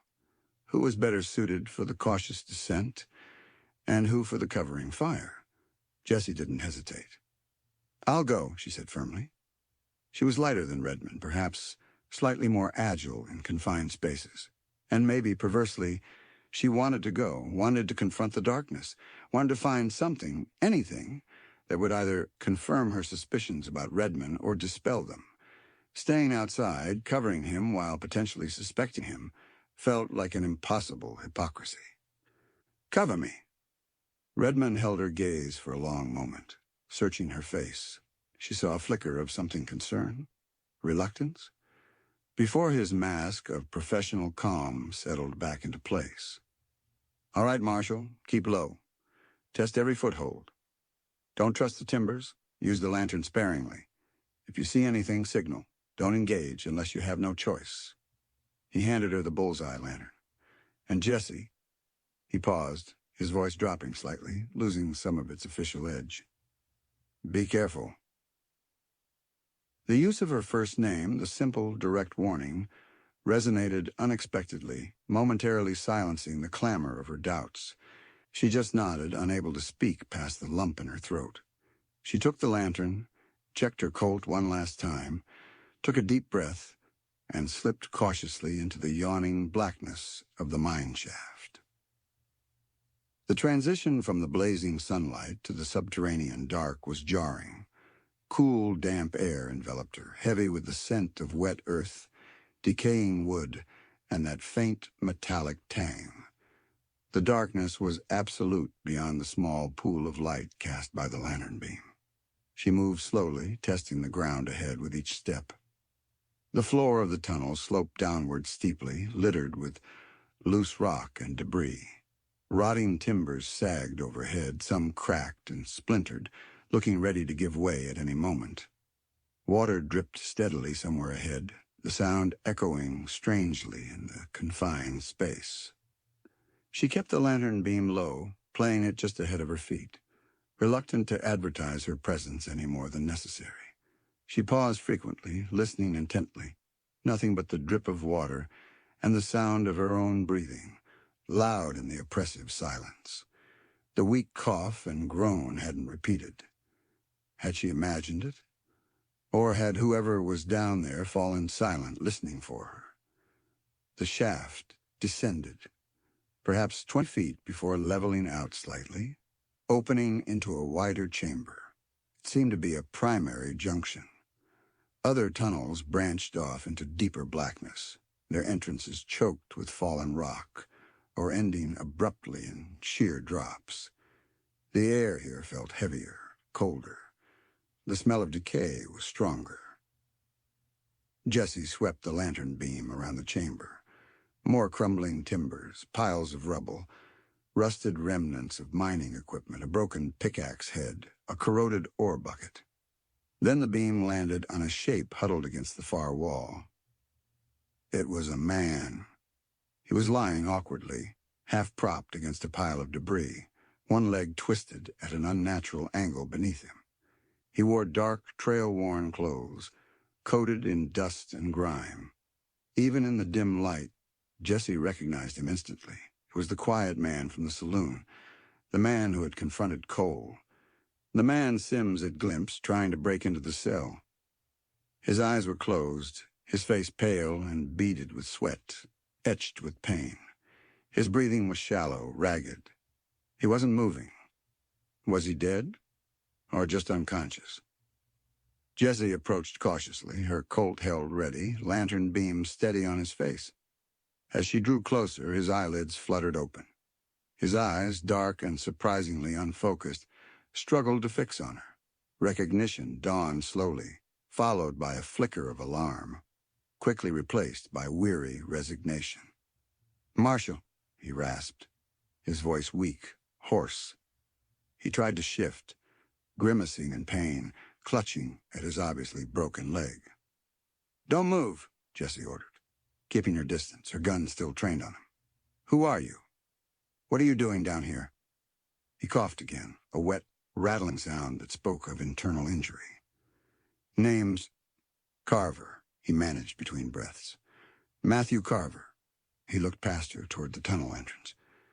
"Your deputy, Redmond? He with you?" The question sent a fresh jolt of suspicion through Jessie. Why ask about Redmond specifically? "Answer my question, Carver. What are you doing here?" Carver closed his eyes for a moment, gathering strength. Looking for what Cole stole." His eyes opened again, fixing on her with a surprising intensity despite his pain. "The locket. You find it?" Jessie was taken aback. He wasn't asking about a map or gold. He was asking about the tarnished silver locket Redmond had found. "We found a locket," she confirmed cautiously. "Why? What is it?" A faint, bittersweet smile touched Carver's lips. "Belonged to my wife, Elena. Spanish silver, family heirloom." His breathing hitched. "Cole, you worked for me years ago on my ranch, out in Arizona. Years ago." The pieces clicked into place, but formed a different picture than she had expected. "Cole worked for you?" Jessie clarified, lowering her pistol slightly, though not holstering it. "Was he the partner Silas mentioned? The one involved in betrayal?" Carver nodded weakly, pain clouding his eyes again. "We weren't partners. He was foreman. Good worker at first. Smart. Ambitious." He swallowed hard. "Too ambitious. Got greedy. Found out about Elena's locket. Heard family whispers it held a secret, a clue to an old family claim. A Spaniard's claim, they called it." "So the claim was your family?" Jessie asked, trying to keep track of the shifting narrative. "Distantly," Carver confirmed. "More legend than fact. But Cole, he believed it. Tried to force Elena to tell him about it. When she refused, he attacked her. Took the locket." Carver's voice broke, thick with remembered grief and rage. She fought back. He struck her down, left her for dead." Jessie felt a wave of nausea. This wasn't about partners betraying each other over gold. This was brutal, senseless violence against an innocent woman, driven by greed and rumor. "And Cole?" she prompted gently. "He fled," Carver continued, his voice barely a whisper now. "Took the locket. Disappeared. Elena, she survived. Barely. But she was never the same. Lost the baby she was carrying."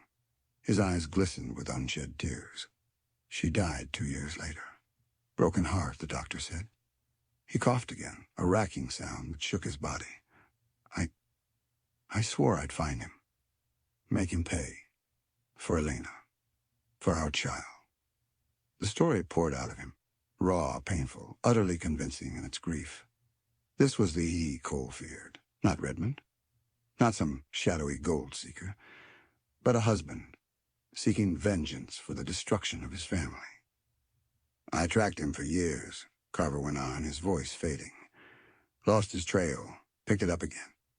Heard rumors he was in the territories, chasing the Spaniard story again. Led me to Antelope Springs, then redemption."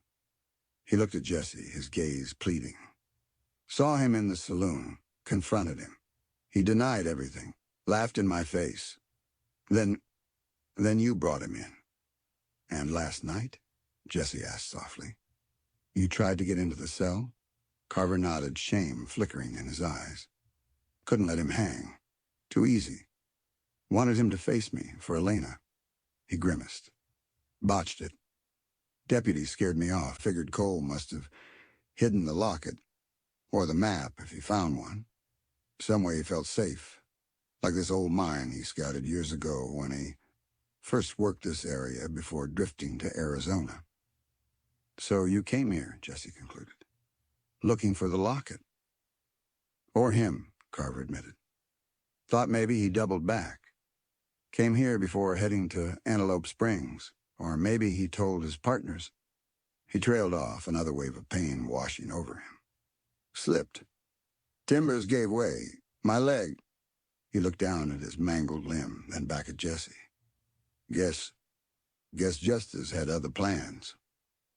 Jesse stared at him, the pieces falling into a coherent, tragic pattern. Carver wasn't the villain. He was another victim, driven to the edge by grief and a thirst for vengeance. Cole was the monster, his greed leaving a trail of death and broken lives. Jedediah Finch, Elena Carver, her unborn child, all casualties of Cole's obsession. But what about Redmond? Where did he fit? Was his story of betrayal entirely separate? Or was there still a connection she hadn't grasped? This betrayal you mentioned? Jesse asked Carver carefully. Cole being left for dead by a partner. Was that just a story he told? Carver frowned, confusion mixing with pain. Partner? No. Cole worked alone, far as I know. Always scheming, but trusted no one. He coughed again, weaker this time. Maybe he lied, shifted blame like he always did. Relief washed over Jessie, so potent it almost buckled her knees. Redmond wasn't Cole's partner. Silas had been mistaken, or repeating Cole's self-serving lies. Redmond's story, his past debt, his betrayal, must be something entirely different, unconnected to Cole, beyond the coincidence of their paths crossing near Antelope Springs. The suspicion she'd carried, the weight tearing at her loyalty, lifted, leaving her feeling light-headed but clear. She had misjudged him, let fear and circumstance poison her perception. Her attention snapped back to Carver. He was fading, his skin clammy, his breathing increasingly shallow. He needed help, urgently. All right, Carver, she said, her voice taking on a new firmness, the certainty returning. We'll get you out of here. Get you help. She turned back towards the mine entrance, raising her voice. Redmond! It's clear. Found him. He's injured. She heard Redmond's immediate response. Coming, Marshal, followed by the sound of his cautious approach down the shaft. While waiting, she knelt beside Carver, examining his leg more closely.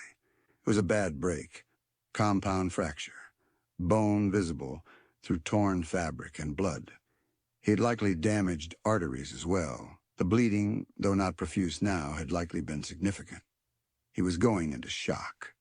Stay with me, Carver, she urged, ripping strips from her own bandana to try and apply pressure above the wound, though she knew basic first aid was woefully inadequate for this kind of injury. Help is coming. Redmond arrived, moving quickly now, his lantern beam adding to hers. He took in the scene in an instant, Carver's condition, the broken leg, Jesse's attempt at first aid. His face registered surprise at seeing Carver, the man from the saloon, but then settled into grim competence. Carver, Redmond acknowledged curtly. Looks like your hunt didn't end well. He knelt beside Jesse, immediately assessing the injury with an experienced eye. Bad break. Internal bleeding likely. Shock. He looked at Jesse. We need to splint this, stop the bleeding as best we can, and get him out. Fast. He produced more bandages from a kit he carried, working alongside Jesse with swift efficiency, their earlier attention forgotten, replaced by the shared urgent task of saving a life. They used pieces of fallen timber, salvaged from the debris, to fashion a crude but functional splint, binding it tightly. Carver groaned, sometimes crying out softly, but remained conscious, his eyes flickering between Jesse and Redmond with a kind of dazed wonder. Getting him out was grueling. He was heavier than he looked, and moving him without causing further injury or triggering a rockfall in the unstable shaft required immense care and strength. Redmond took most of the weight.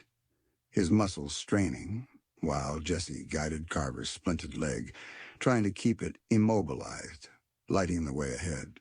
It was slow, agonizing work, each step fraught with peril. Finally, gasping for breath, they emerged back into the dazzling sunlight, blinking against the sudden brightness. Brody rushed forward, his expression a mixture of shock and confusion as he saw Carver. "Who the hell is this?" Brody demanded. "Matthew Carver," Jesse explained quickly, breathlessly, as she and Redmond carefully lowered the injured man to the ground in the shade of an overhang. He was hunting Cole for killing his wife years ago. She summarized Carver's story concisely, omitting only the detail about the lost baby, too personal, too raw for Brody's blunt sensibilities right now. Brody stared from Carver to the mine entrance, then back again, slowly processing the information. "So, Cole wasn't killed by some map hunter. He was killed by this fella?" He looked at Carver with renewed suspicion. "No, Sheriff," Jesse corrected firmly. "Carver confronted Cole, yes. Tried to get into the cell last night, yes. But he didn't kill Cole. He couldn't have. He was miles away, heading here. And he got himself trapped down there before Cole even died." She looked at Carver's pale face, his ragged breathing. "He needs a doctor, urgently." Brody looked flustered, his neat theories completely unraveled. "A doctor?"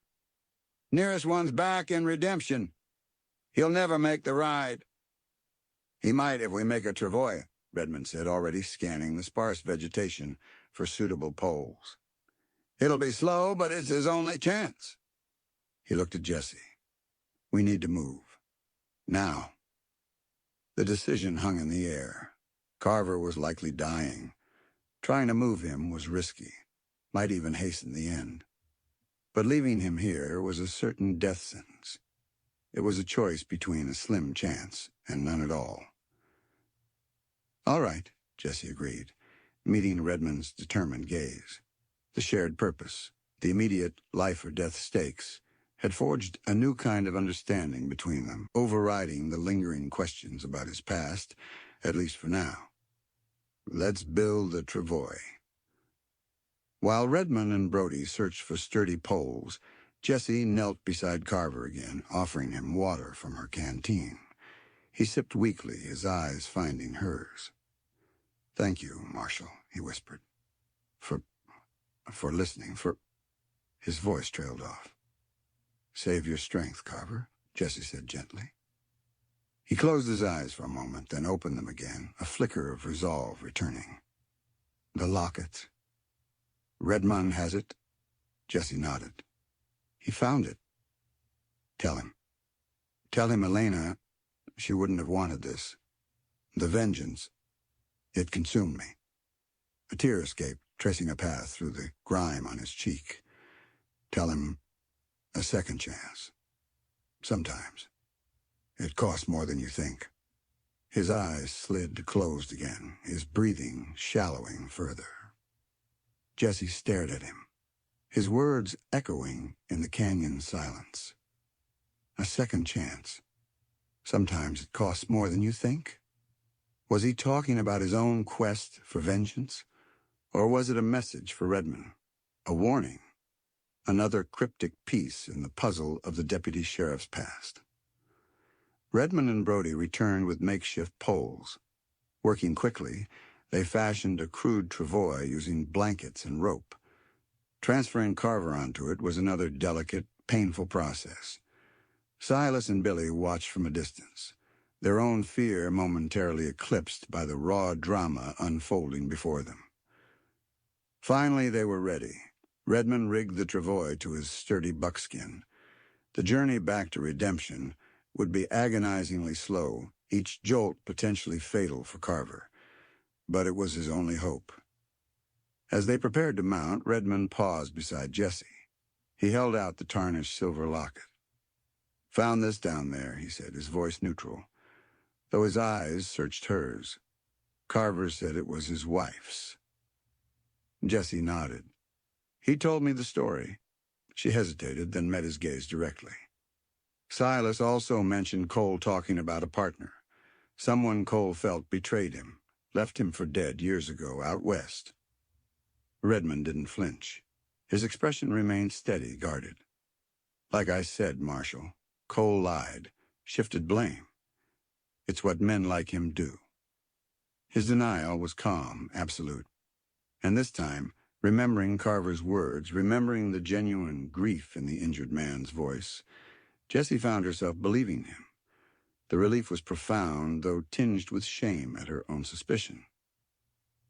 Carver had a message, Jessie said softly, deciding to relay it.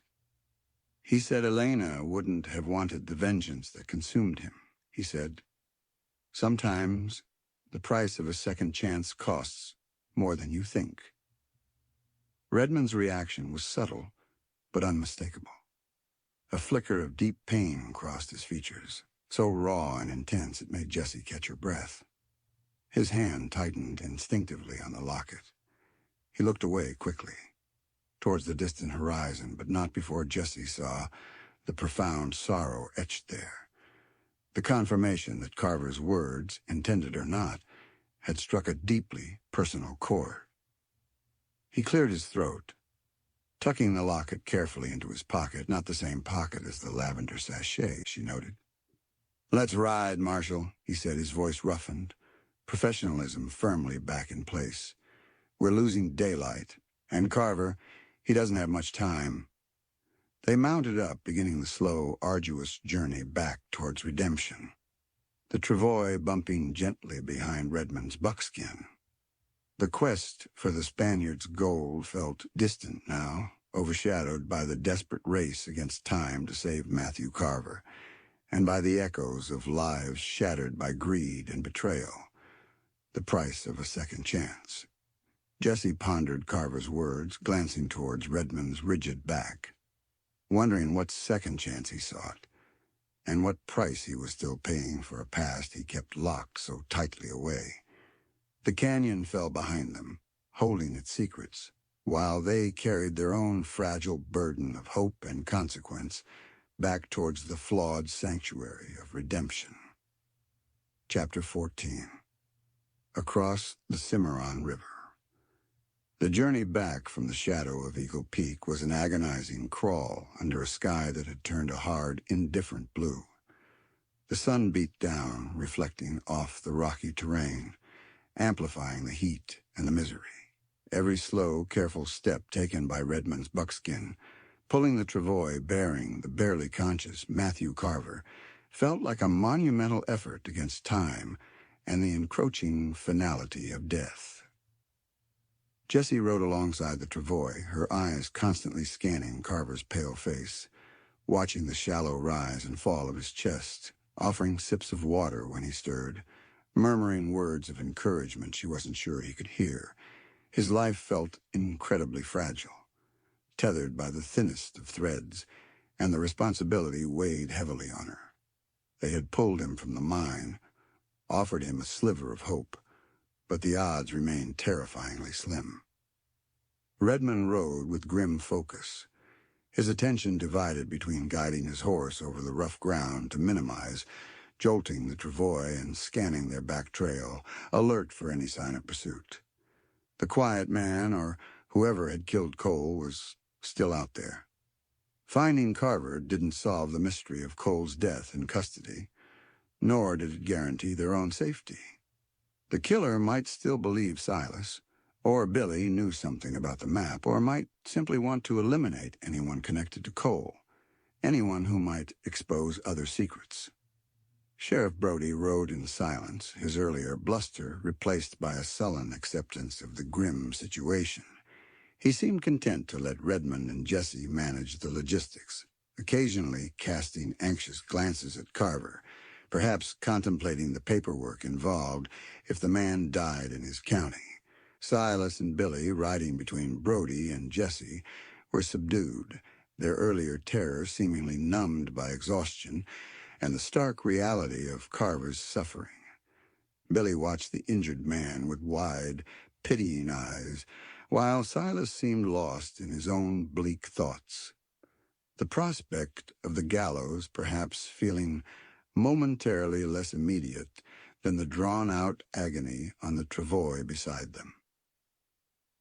The silence stretched, broken only by the rhythmic plodding of hooves, the creak of the travois poles, the occasional groan from Carver, and the vast, indifferent sounds of the wilderness, the buzz of insects, the distant cry of a hawk, the sigh of wind through sparse grasses.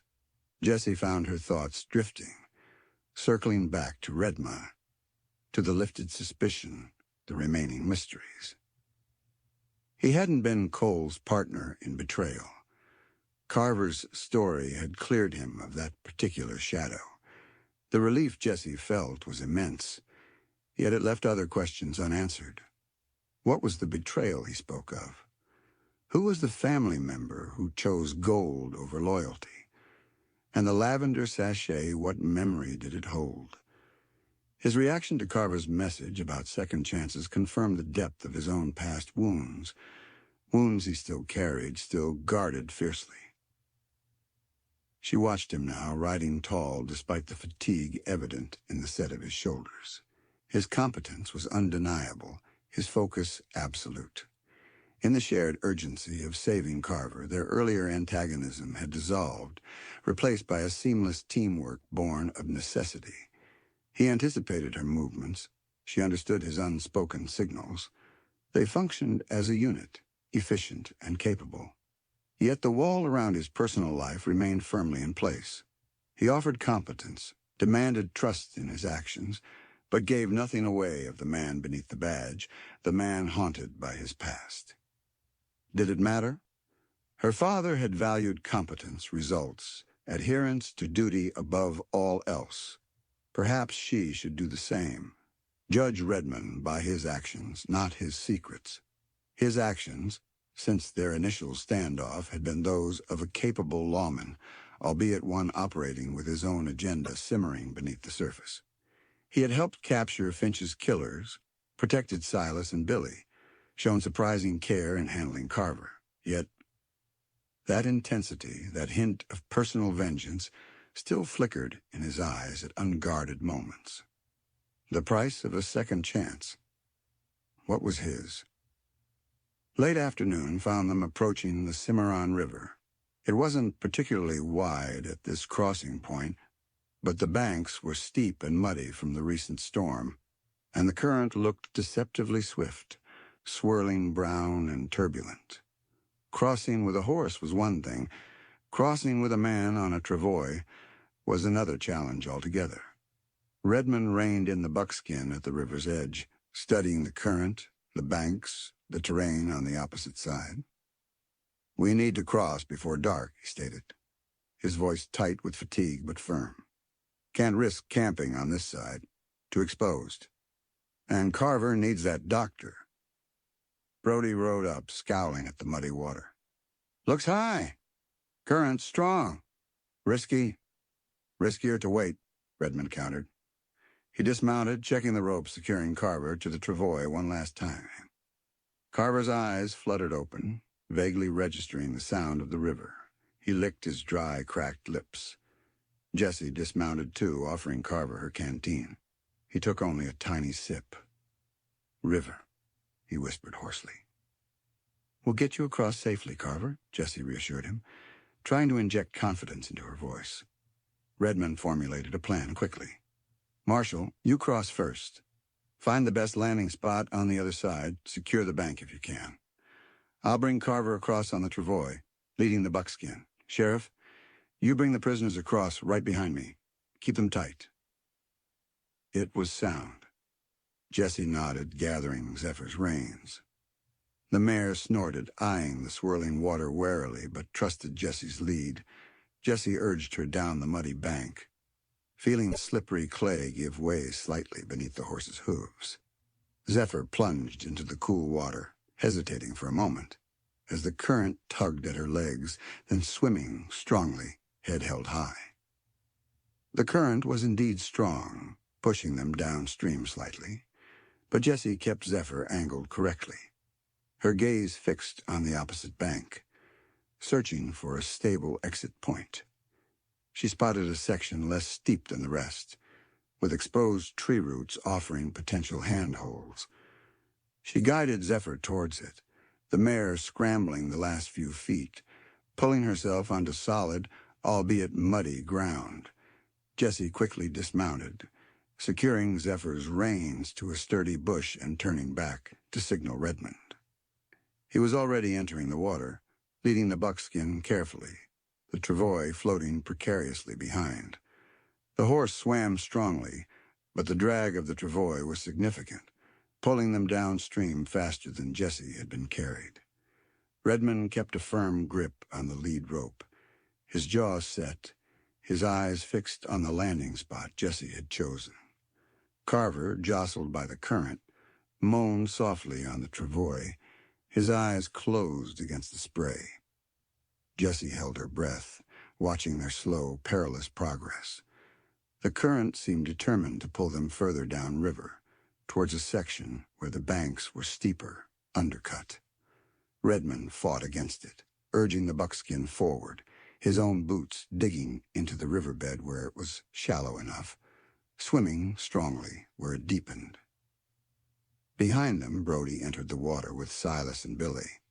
The prisoners' horses balked initially, but Brody, showing a flash of his usual authority, forced them forward. They splashed awkwardly into the current, adding to the chaotic scene. Redmond was nearing the bank now, the buckskin straining.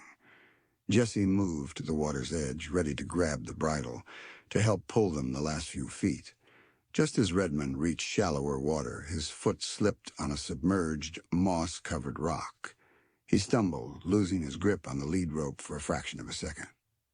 The buckskin, momentarily free, panicked by the current and the unstable footing, lunged towards the bank. The sudden movement jerked the travois violently. Carver cried out, a thin, sharp sound of agony. The travois tilted dangerously, threatening to capsize, threatening to dump Carver into the churning water. Without a second thought, Jessie plunged back into the river, grabbing frantically for the side of the travois. The cold water shocked her, the current tugging hard at her legs, threatening to pull her under. She held on desperately, trying to stabilize the makeshift stretcher, shouting encouragement to Redmond. Redmond recovered his footing instantly, lunging for the lead rope again, regaining control of the buckskin, just as it scrambled onto the bank. He turned immediately, reaching back for the travois, his hand closing over Jessie's, pulling her and the precious cargo the last few feet out of the river's greedy grasp. Oh, they collapsed onto the muddy bank, gasping for breath, soaked and shivering despite the day's heat. The travois rested unevenly on the ground, Carver blessedly still strapped to it, though his face was paler than ever, his eyes tightly shut against the pain. Brody and the prisoners splashed onto the bank moments later, looking shaken but unharmed. "Close one," Redmond breathed, pushing the wet hair back from his forehead. He looked at Jessie, his eyes meeting hers over the travois. "Thanks, Marshal. Quick thinking." "Just reacting," Jessie stammered, feeling the adrenaline ebb, leaving her trembling. His hand had felt incredibly strong, warm even through the cold water, pulling her to safety without hesitation. He offered her a hand up, pulling her to her feet. For a moment they stood close, dripping water onto the muddy ground, the shared danger, the successful crossing, creating another fragile connection between them. His gaze held hers, intense, appreciative, perhaps something more. She felt the color rise in her cheeks, suddenly acutely aware of her soaked clothes clinging to her, his proximity, the lingering touch of his hand. She stepped back quickly, breaking the contact, turning her attention to Carver. "We need to check him. Make sure that jostling didn't make things worse." They examined Carver as best they could. The splint seemed to have held, but he was clearly weaker, his pulse thready beneath Jessie's fingertips. The ordeal of the crossing had taken a heavy toll. "We can't stop now," Redmond said grimly, already moving towards the buckskin. "Redemption is still hours away. We ride till dark, find shelter, then push on at first light." There was no argument. They remounted their damp horses, resuming the slow procession, leaving the turbulent Cimarron River behind them. The landscape on this side was flatter, easier going, allowing them to make slightly better time, though every minute still felt like an eternity with Carver's life hanging in the balance. As the sun dipped towards the horizon, painting the sky in fiery colors, Jessie found herself riding beside Redmond again. The shared experience at the river had shifted something between them, easing the sharp edges of her suspicion, replacing it with a wary respect and a confusing tangle of other emotions she wasn't ready to name. Carver's message, she began hesitantly, needing to understand, needing to bridge the gap his secrets created. About second chances. It seemed to mean something to you. Redmond didn't look at her, his gaze fixed on the trail ahead, his profile stark against the setting sun. Some choices, he said, his voice low and rough. They follow you, no matter how far you ride. The betrayal, Jessie pressed gently. The family member who chose gold. What happened? He was silent for a long moment, the only sound the rhythmic plodding of hooves and the faint creak of the travois. Jessie thought he wouldn't answer, that the walls would remain firmly in place. But then he spoke, his voice barely audible, tight with long-suppressed pain. My brother, he said, the words seeming dragged from him. My younger brother, Caleb. He took a ragged breath. We were prospecting together years ago. Hit a small strike, nothing major, but enough to start fresh. Enough for him to marry the girl he loved. He paused, swallowing hard.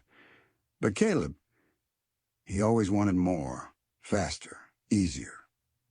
Jessie listened, holding her breath, sensing the dam was finally breaking. We had a partner, Redmond continued, his gaze distant. Older fella, knew the territory. Turns out he knew about another claim nearby, richer one. Kept it secret. Caleb found out, made a deal with the partner, cut me out. Planned to take it all. His voice hardened. I confronted them. There was a fight. Guns came out. He fell silent again, the memory clearly painful. Jessie waited, not daring to interrupt the fragile confession. The partner, he went down, Redmond said finally, his voice flat, devoid of emotion. Caleb, he panicked. Grabbed the gold we had, took my horse, left me there. Wounded. For dead. Left him for dead. Just like Cole's fabricated story, except this was real. Betrayal by his own brother. My God, Hank, Jessie breathed. The name slipping out unconsciously. The formality of deputy feeling suddenly inadequate. He flinched almost imperceptibly at the use of his first name, or perhaps at the sympathy in her tone. Made my way back eventually, he continued, his voice regaining its usual clipped control. Took weeks. By the time I recovered, Caleb was gone, vanished. Heard rumors he went south, maybe Mexico. Never saw him again. And the lavender? Jessie asked softly, daring to touch on the other mystery. The sachet? His hand went instinctively to his vest pocket where he'd tucked it away. It belonged to the girl Caleb was going to marry, he said, his voice thick with renewed pain. Abigail? Abby?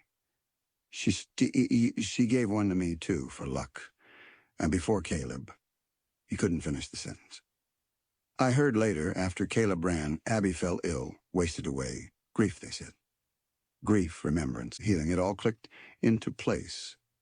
The lavender wasn't a token of Redmond's own past sin, but a memento of love lost, of innocence destroyed by his brother's betrayal.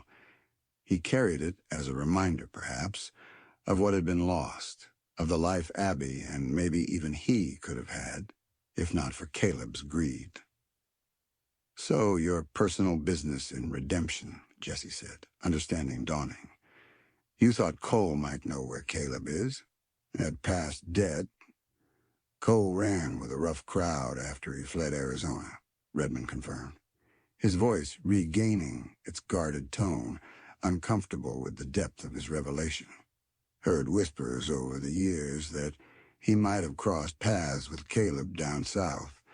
Came here following a lead that Cole had been seen near Antelope Springs. Hoped Cole could tell me something, anything about where Caleb went. He shook his head, a bitter twist to his lips. Needed him alive for that. Didn't count on him getting himself killed over some other damn ghost story about gold. The pieces fit. His presence, his intensity, his need for Cole alive, his reaction to Carver's words. It wasn't about the Spaniard's claim, it was about finding his brother. Justice, vengeance, or something else entirely.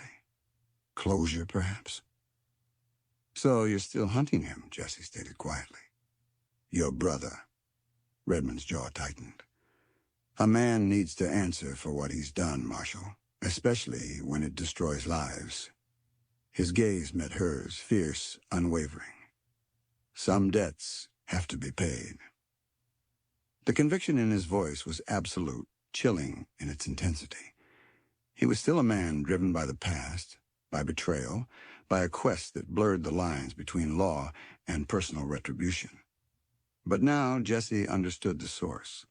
Not greed, not inherent darkness, but deep, shattering wounds inflicted by his own blood. Her heart ached for him, for the pain he carried, for the lonely path he walked. The suspicion was gone, replaced by a complex mix of empathy, respect, and a lingering unease about the intensity of his quest. He was not the villain she had feared, but a man profoundly damaged, seeking a reckoning that might consume him. As darkness finally fell, forcing them to make camp in a sheltered draw, the atmosphere around the small fire was different. Brody remained oblivious, focused on survival. Silas and Billy were quiet, sensing the subtle shift. But between Jesse and Redmond, a fragile understanding had been reached. Secrets had been shared, trust tentatively rebuilt, not on solid ground, but on the treacherous landscape of shared vulnerability and the harsh realities of their world. They took turns watching over Carver, who drifted in and out of consciousness, his life hanging precariously in the balance. During her watch, Jessie found herself looking not at the darkness outside, but at Redmond, finally asleep near the fire, his face unguarded, looking younger, more vulnerable than she'd ever seen it. The price of a second chance. What chance did Hank Redmond truly have, carrying the weight of such a betrayal? And what price would his hunt for Caleb ultimately demand? Across the Cimarron River, they had found more than just a crossing. They had navigated the turbulent currents of truth and suspicion, emerging onto a shore still fraught with danger, but illuminated by a deeper, more painful understanding of the man riding beside her. Through Chapter 15, When the Law Wears a Blindfold. Dawn broke over the plains, not with a gentle promise of respite, but as a harsh, revealing light on their slow, grim procession. The journey back to redemption stretched interminably, each mile measured in the shallow breaths of Matthew Carver and the weary tread of the horses. The travois, a crude instrument of hope, bumped and scraped over the uneven ground, despite Redmond's constant vigilance, eliciting low groans from the injured man that tore at Jesse's nerves. They had pushed through the remaining hours of darkness after their brief, tense camp, driven by the urgency of Carver's deteriorating condition. The rising sun offered no comfort, only illuminating the stark pallor of Carver's face, the grim set of Redmond's jaw, and the profound fatigue lining Sheriff Brody's features. Redemption appeared on the horizon like a mirage, its familiar cluster of buildings shimmering in the morning heat. Entering the town felt surreal. Doors opened. Faces appeared in windows, conversations paused, as their ragged company made its way down the main street. The sight of the acting marshal and the strange deputy returning with the sheriff, 2 prisoners still in tow, and a third man, clearly near death, being dragged on a travois, was enough to set the town's rumor mill churning at high speed. Stares followed them, curious, hostile, fearful. And Jessie kept her gaze fixed forward, ignoring the whispers, focusing only on reaching Doc Miller's office. Redmond led the buckskin straight there, halting outside the small, clapboard building next to the assay office. He dismounted quickly, his movements economical despite obvious exhaustion. "Marshal, give me a hand," he ordered, already working to unhitch the travois poles. Jessie swung down from Zephyr, her own muscles screaming in protest, and hurried to help. Together they carefully lifted the travois, carrying Carver like a fragile piece of cargo towards the doctor's door. Brody lumbered up, instructing Silas and Billy to dismount and stand close, his shotgun held loosely but ready. Doc Miller emerged, alerted by the commotion, his expression instantly sober as he took in Carver's condition. "Merciful heavens," he breathed, stepping back to allow them entry into his small surgery. "Bring him in, quickly! On the table!"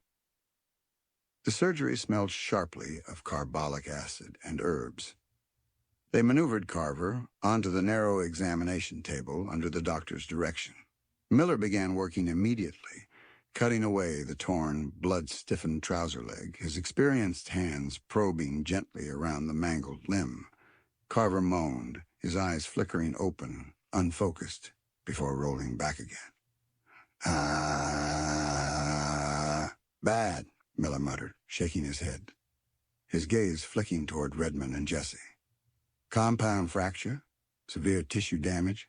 Artery nicked, I suspect. Lost a lot of blood before you splinted him.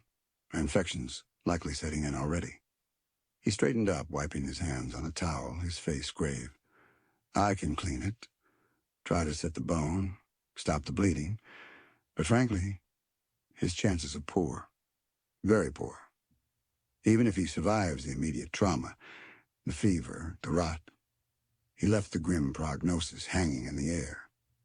"Do what you can, Doc," Redmond said quietly, his voice rough with fatigue and dust. "Everything you can," Jessie echoed, feeling a pang of helplessness. They had brought him back, but had they only prolonged his suffering? Miller nodded grimly. "I'll need boiling water, clean bandages on, lots of them. And whiskey. For him and maybe for me later." He looked pointedly at Brody, who had hovered uncertainly near the doorway with the prisoners. "Sheriff, I need space to work, and quiet." Brody grunted, clearly uncomfortable. "All right. Silas, Billy outside, stay put." He herded the prisoners back out onto the boardwalk, looking relieved to escape the immediate presence of such critical injury. Jessie lingered for a moment, watching Doc Miller begin the grim task of cleaning the wound. Carver's life hung by the slimmest of threads, dependent now on the old doctor's skill and sheer luck. She stepped back outside into the harsh sunlight, joining Redmond, who stood watching the street, his expression unreadable. Brody was pacing agitatedly on the boardwalk. "Damn waste of time," Brody grumbled, gesturing back towards the surgery. "Dragged him all the way back here. Likely just to die on Doc Miller's table. Should have left him at the mine."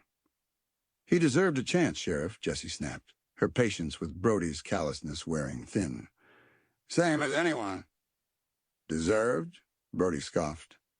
"He admitted trying to break into my jail. Could have killed Sims. What he deserves is a cell next to those 2. He jerked his head toward Silas and Billy, who stood miserably under the watchful eye of the shotgun. "He also told us Cole killed his wife and unborn child," Redmond stated coolly, turning to face Brody. "He told us Cole wasn't betrayed by a partner, but was the betrayer himself. He confirmed Cole was obsessed with the Spaniard's claim, likely killed Jedediah Finch over it, and that someone else is likely still after that map." Brody waved a dismissive hand. "Excuses." ravings of a desperate man trying to save his own skin. He was dying, Sheriff, Jessie argued, frustration boiling within her. Men tend to tell the truth when they're staring into the abyss. Carver wasn't trying to save his skin, he was confessing. And his story fits the facts far better than Cole killing himself out of simple despair. Facts, Brody snorted. The fact is, Cole hanged himself in my jail. The fact is, Carver admits trying to break in. The fact is, these two, he jabbed a finger toward Silas and Billy, rode with Cole when he killed Finch. Simple as that. I got enough trouble without chasing ghost stories about maps and listening to sob stories from vigilantes. Jessie stared at him, appalled by his willful blindness. He didn't want the truth. He wanted the easy answer, the one that required the least effort, the least disruption to his ordered, if flawed, authority. He was deliberately putting on the blindfold, refusing to see the dangerous complexities of the situation. The law, in Sheriff Brody's hands, wasn't a tool for justice, but a shield for complacency. So that's it, Jessie demanded, incredulous. You're just going to ignore the evidence? Ignore the fact that someone tried to kill your prisoners? Ignore the possibility that Cole was murdered? There's no proof Cole was murdered, Brody insisted stubbornly. Just speculation. And the break-in attempt, Carver admitted to it, case closed. What about the man Carver saw? Redmond pressed, his voice dangerously quiet. The lean man in the dark coat. The one Maeve saw talking to Cole. The one who likely left the boot print at the mine. He's still out there, Sheriff, still a threat. Brody shifted uncomfortably under Redmond's steady gaze. Maybe Carver imagined him. Maybe Maeve was mistaken. Maybe the boot print was old. Point is, I ain't got proof of some phantom killer. I got Carver, confessed leniency applicant, and these two accomplices to murder. He drew himself up, reasserting his authority. My town, my jurisdiction. I'll handle it my way. Cole's death remains suicide. Carver will be charged with attempted assault when, if he recovers. Silas and Billy await transfer for Finch's murder. End of story. He turned away, effectively dismissing them, and began pacing again, leaving Jessie and Redmond standing in stunned, angry silence. The law, embodied by Sheriff Brody, had officially donned its blindfold. It would see only what it wanted to see, prosecute only the simplest, most convenient version of events, regardless of the deeper, more dangerous truth. He's burying it, Jessie breathed, fury mixing with despair. He's deliberately ignoring Cole's murder. Easier for him, Redmond said grimly, his eyes hard. No complicated investigation, no risk of stirring up trouble with whoever this quiet man might be connected to. Just wrap it up neat and tidy. He looked at Jessie. So, Marshal, what now? Follow the sheriff's lead? Pack up and head back to Cimarron. Leave Silas and Billy to whatever fate awaits them. The question hung between them, heavy with implication. Following Brody's lead meant abandoning the truth, abandoning any real hope of justice for Jedediah Finch or Matthew Carver's wife. It meant leaving Silas and Billy vulnerable, not just to the flawed justice system, but potentially to the killer who still walked free. It meant accepting the blindfold. Jessie thought of her father. Would Elias Mahone have walked away? Or would he have found a way, however unconventional, to pursue the truth, to protect the vulnerable, even outside his own jurisdiction, even against the wishes of a complacent local authority? The answer felt clear, visceral. The weight of his name wasn't just about upholding rules, it was about upholding justice. No, Jessie said firmly, meeting Redmond's gaze, her resolve hardening. No, we don't walk away. Not yet. A flicker of something approval, respect, showed briefly in Redmond's eyes before vanishing. Brody won't authorize any further investigation, he reminded her. He'll obstruct us if we try anything official. Then we don't do it officially, Jesse stated, echoing his own earlier sentiment. We find out who the quiet man is. Check the hotel register, ask around discreetly, see if anyone else saw him, knows his name. Risky, Redmond murmured, though there was a current of anticipation beneath the caution. Operating behind Brody's back in his own town. Riskier to let a killer walk free, Jesse countered, throwing his own words back at him. Riskier for Silas and Billy, maybe even for Carver if he survives. She lowered her voice. We know the threat is real. Brody choosing to ignore it doesn't make it disappear. Redmond considered her, his head tilted slightly. You sound like your father now, Marshal. More than just his name. The comparison startled her, sending a warmth through her despite the grim circumstances. It wasn't a judgment, but an observation, perhaps even a compliment. Maybe she was finding her own way, balancing her father's principles with the messy realities she faced. Let's start with the hotel, she decided. See if our Mr. Carver, or a man matching the quiet stranger's description, signed in recently. All right, Redmond agreed. But we tread carefully. Brody might be blind, but he's not stupid. If he catches wind of us undermining his authority, we'll be careful, Jesse assured him. One step at a time.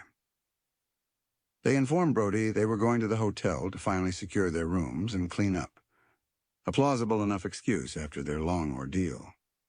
Brody grunted dismissively, more concerned with keeping an eye on Silas and Billy, who looked utterly lost and terrified, standing on the boardwalk outside the doctor's surgery. Jesse's heart went out to them, trapped pawns in a deadly game, protected only by a reluctant sheriff and the thin walls of a small-town jail. The Redemption Hotel was directly across the street, a two-story wooden structure with a slightly sagging porch. The lobby was small, dominated by a registration desk where a fussy-looking clerk peered at them over spectacles. Jessie approached the desk, putting on her most official, yet non-threatening demeanor. Acting Marshal Mahone, she introduced herself. My associate, Deputy Redmond. The clerk nodded nervously, clearly aware of who they were and the commotion they'd brought to town. We understand Sheriff Brody secured rooms for us last night? Yes, Marshal, the clerk confirmed, consulting a ledger. Rooms 7 and 8, top of the stairs. Thank you, Jesse said. Before we go up, we're trying to locate potential witnesses regarding the unfortunate events. Did a man named Matthew Carver check in recently? Or perhaps another gentleman traveling alone? Lean build, dark coat, quiet chub. The clerk frowned, tapping his chin thoughtfully as he scanned the ledger again. Carver. No Carver registered here. He paused, his finger tracing a line. But there was a gentleman who fits your other description. Checked in 2 days ago, paid cash in advance for 3 nights. Jesse felt a thrill of anticipation. His name? The clerk squinted at the spidery signature.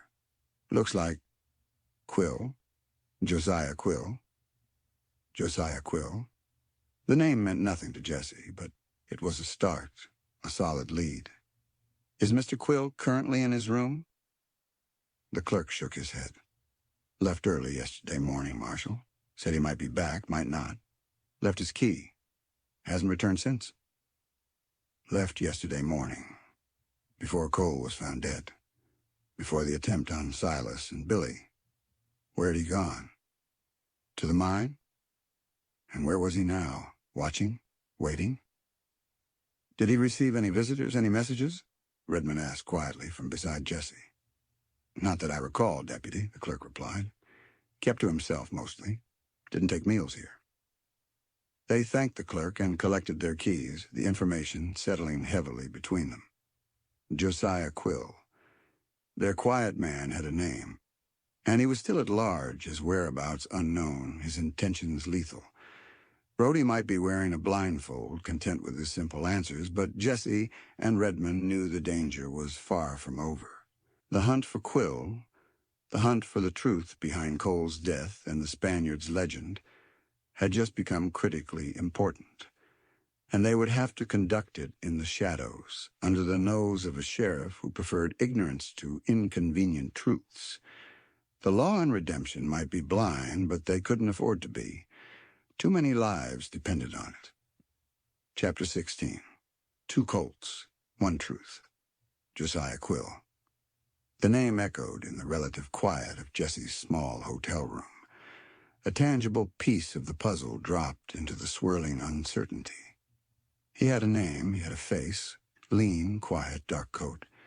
He had a presence in redemption just before the violence escalated, and now he was gone, vanished like smoke after confronting Cole, and likely attempting to silence Silas and Billy. Where was he? And what was his connection to Cole, to the Spaniard's claim, beyond a shared interest in potential hidden wealth?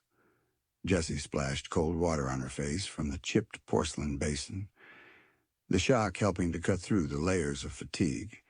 She had insisted on taking an hour to wash away the grime of the trail and the mine, to change into cleaner clothes retrieved from her saddlebags, to simply breathe somewhere other than the oppressive atmosphere of the sheriff's office or the tense vigil at the way station. Redmond had agreed, taking the adjacent room, the thin wall between them, both a comfort and a source of continued, albeit lessened, tension. Knowing his story, understanding the source of his pain and his hunt for Caleb, had eased her deepest suspicions, but he remained a man operating on the edge, driven by forces beyond simple duty. She toweled her face dry, catching her reflection in the small, wavy mirror above the washstand. Tired lines bracketed her eyes, her skin felt tight from sun and stress, but her gaze was steady, determined. Brody's willful blindness had ignited a fire in her, a stubborn refusal to let the truth be buried under layers of complacency and convenience. Her father's legacy felt less like a burden now, more like a mantle she was finally growing into, interpreting his principles through the lens of her own experience. Sometimes upholding the law meant challenging those sworn to enforce it. There was a soft knock on the connecting door between their rooms. "Marshal?" Redmond's voice, low and steady. "Come in, Deputy," Jesse replied, turning from the mirror. He entered, looking marginally more refreshed himself, though the weariness still clung to him. He'd likely splashed water on his face, run a hand through his hair, but hadn't taken the time to change. He held 2 steaming mugs. "Found coffee downstairs. Better than Brody's, anyway." Jessie accepted one gratefully, the warmth seeping into her chilled hands. "Thank you." They stood in silence for a moment, the shared coffee a small ritual, a reinforcement of their fragile alliance against Brody's obstruction. "Josiah Quill," Jessie said, breaking the silence. "The name mean anything to you? From your past? Anyone connected to Caleb?" Redmond shook his head slowly, sipping his coffee. "No, doesn't ring any bells. Could be an alias, of course." He frowned thoughtfully. "But if he was interested in Cole and the Spaniard's claim, maybe he's not after the gold itself." Jessie looked at him, puzzled. "What else is there?" "Information," Redmond suggested. "Maybe the map, if it exists, leads to something other than gold. Something Quill wants kept hidden, or something he needs to find." He paused, swirling the coffee in his mug. "Think about it. Cole wasn't just a petty thief. Carver said he was ambitious, ruthless.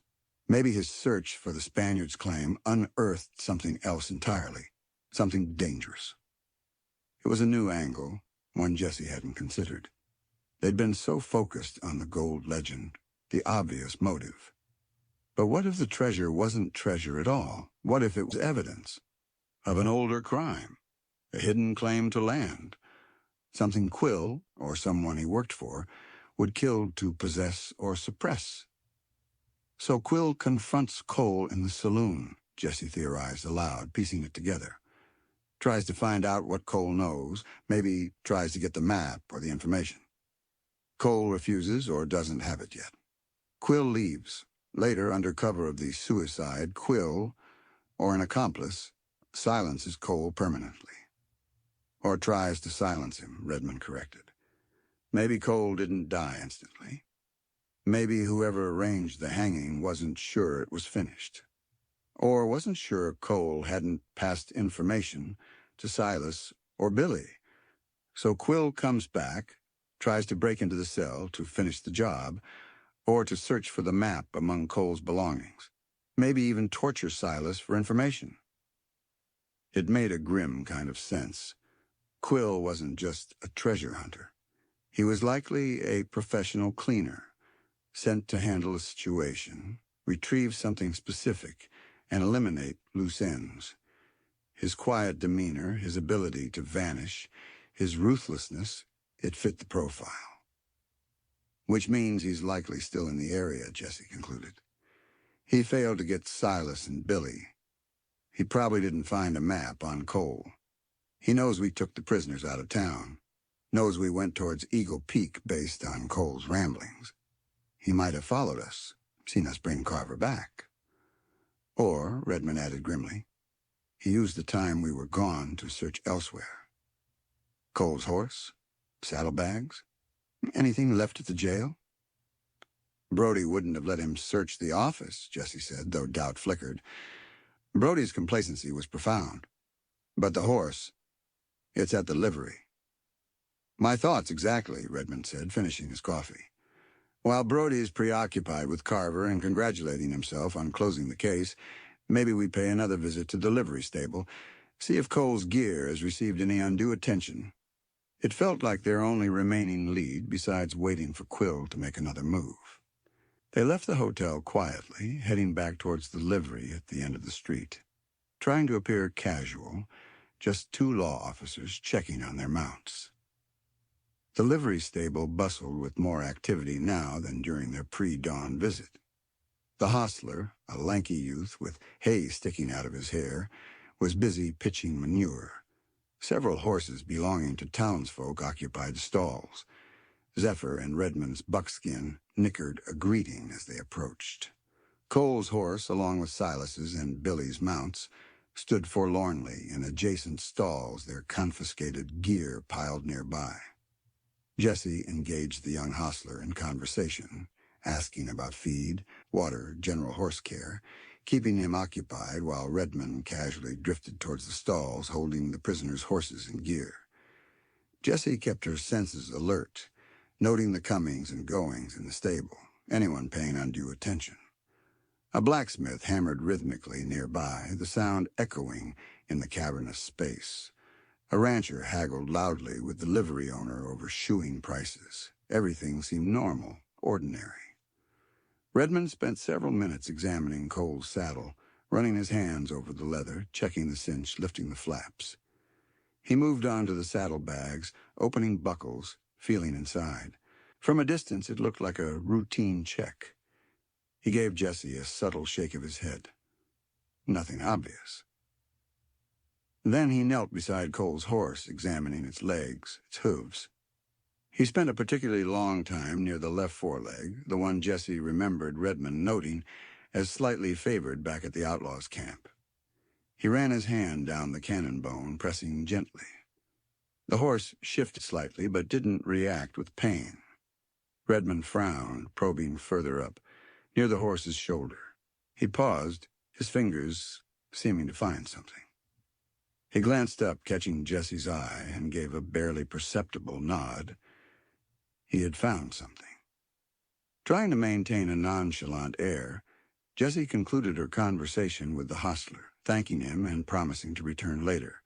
She ambled slowly towards Redmond, who was now standing up, brushing dust from his trousers. "Find anything?" she asked quietly as she reached him, pretending to admire Cole's horse. "Maybe," Redmond murmured, keeping his voice low. "There's a bulge, under the skin, high on the left shoulder. Feels hard, unnatural. Too small for a tumor, too firm for a cyst." He ran his hand over the spot again. "Feels like something hidden." Hidden inside the horse? It sounded incredible. Yet desperate men did desperate things. And Cole had been desperate. Could he have made a small incision, hidden something valuable? A map rolled tight, perhaps beneath the horse's hide, counting on the minor leg injury to discourage close examination of that specific area? "Can you get it out?" Jessie whispered, her heart beginning to pound. "Not here," Redmond said, shaking his head. "Too public, and it would require surgery, a knife, something to numb the horse." He glanced around the stable again.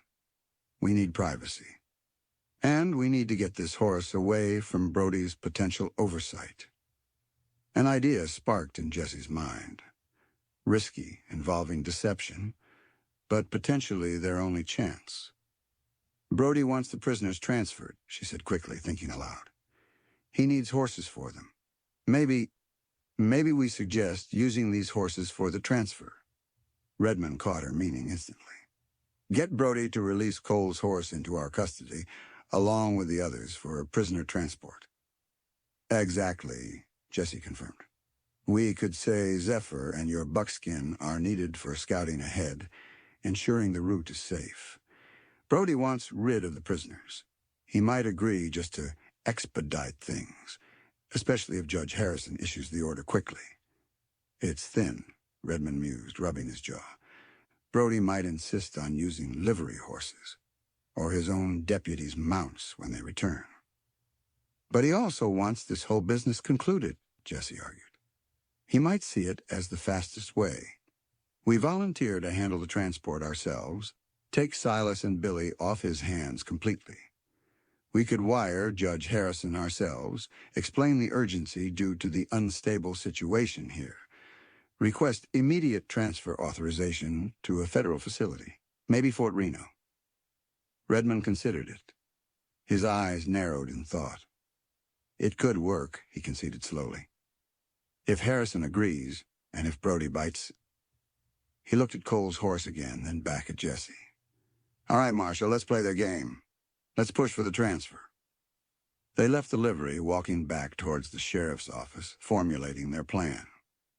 It hinged on several uncertainties: Judge Harrison's response, Brody's willingness to cooperate, their ability to perform makeshift surgery on the horse without discovery, and whether the object Redmond felt was even the map, or just a meaningless lump. But it was action, a way forward, a chance to seize control of the narrative instead of just reacting. Back at the office, they found Brody still agitated, pacing behind his desk. Doc Miller had emerged briefly to say Carver was stabilized, barely, but the next 24 hours were critical. This news seemed to only increase Brody's desire to wash his hands of the entire affair. Jessie approached him, adopting her most professional tone. "Sheriff Deputy Redmond and I have been discussing the prisoner situation. Given the events of last night and the potential ongoing threat, we believe it's imperative to transfer Silas and Billy immediately.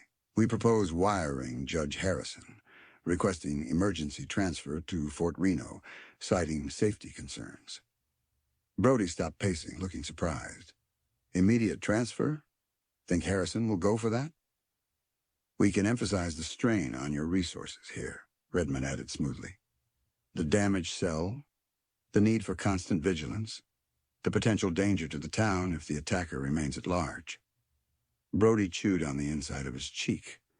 The idea of getting Silas and Billy out of redemption clearly appealed to him immensely.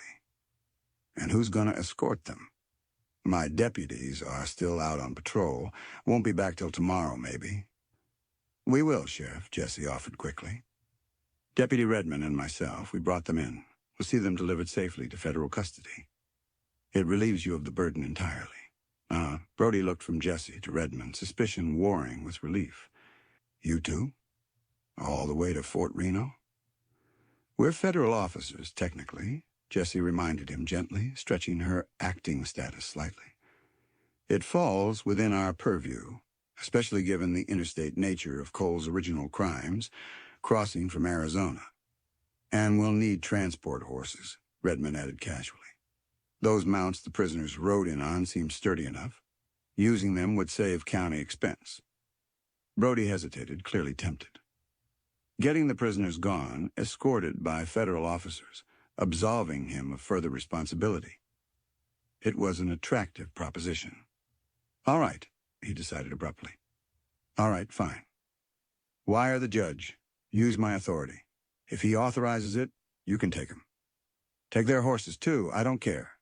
Just get them out of my town. Relief surged through Jessie, quickly masked. Phase 1 accomplished. She hurried to the telegraph office, composing a carefully worded message to Judge Harrison, emphasizing the security risks and Brody's concurrence for an immediate transfer.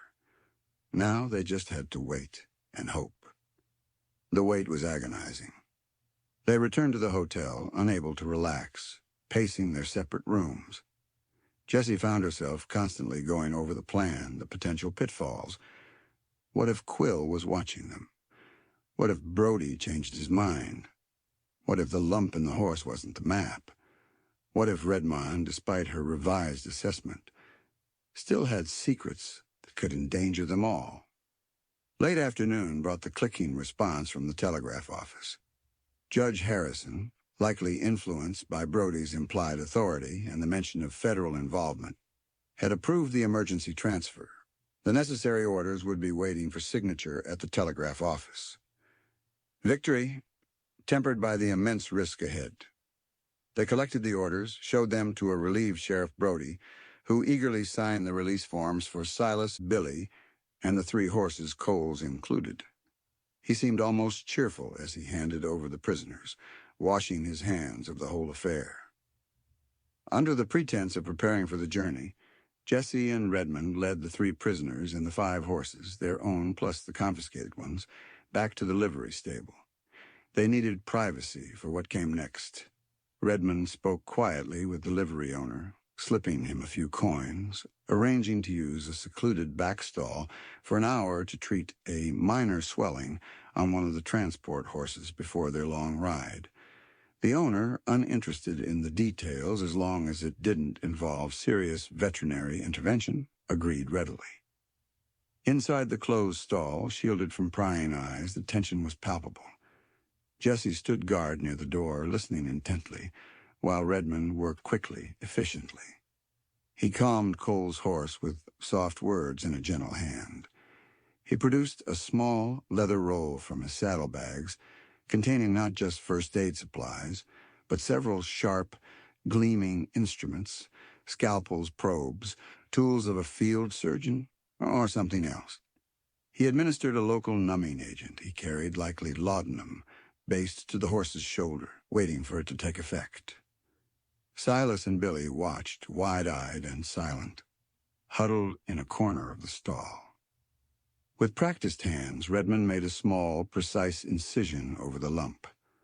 Jessie watched, her stomach churning slightly, half expecting she didn't know what.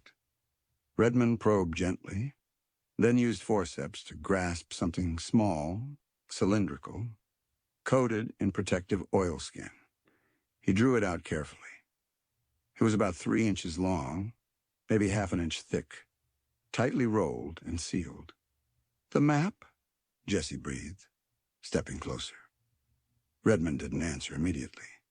He carefully wiped the oilskin cylinder clean, his expression intense.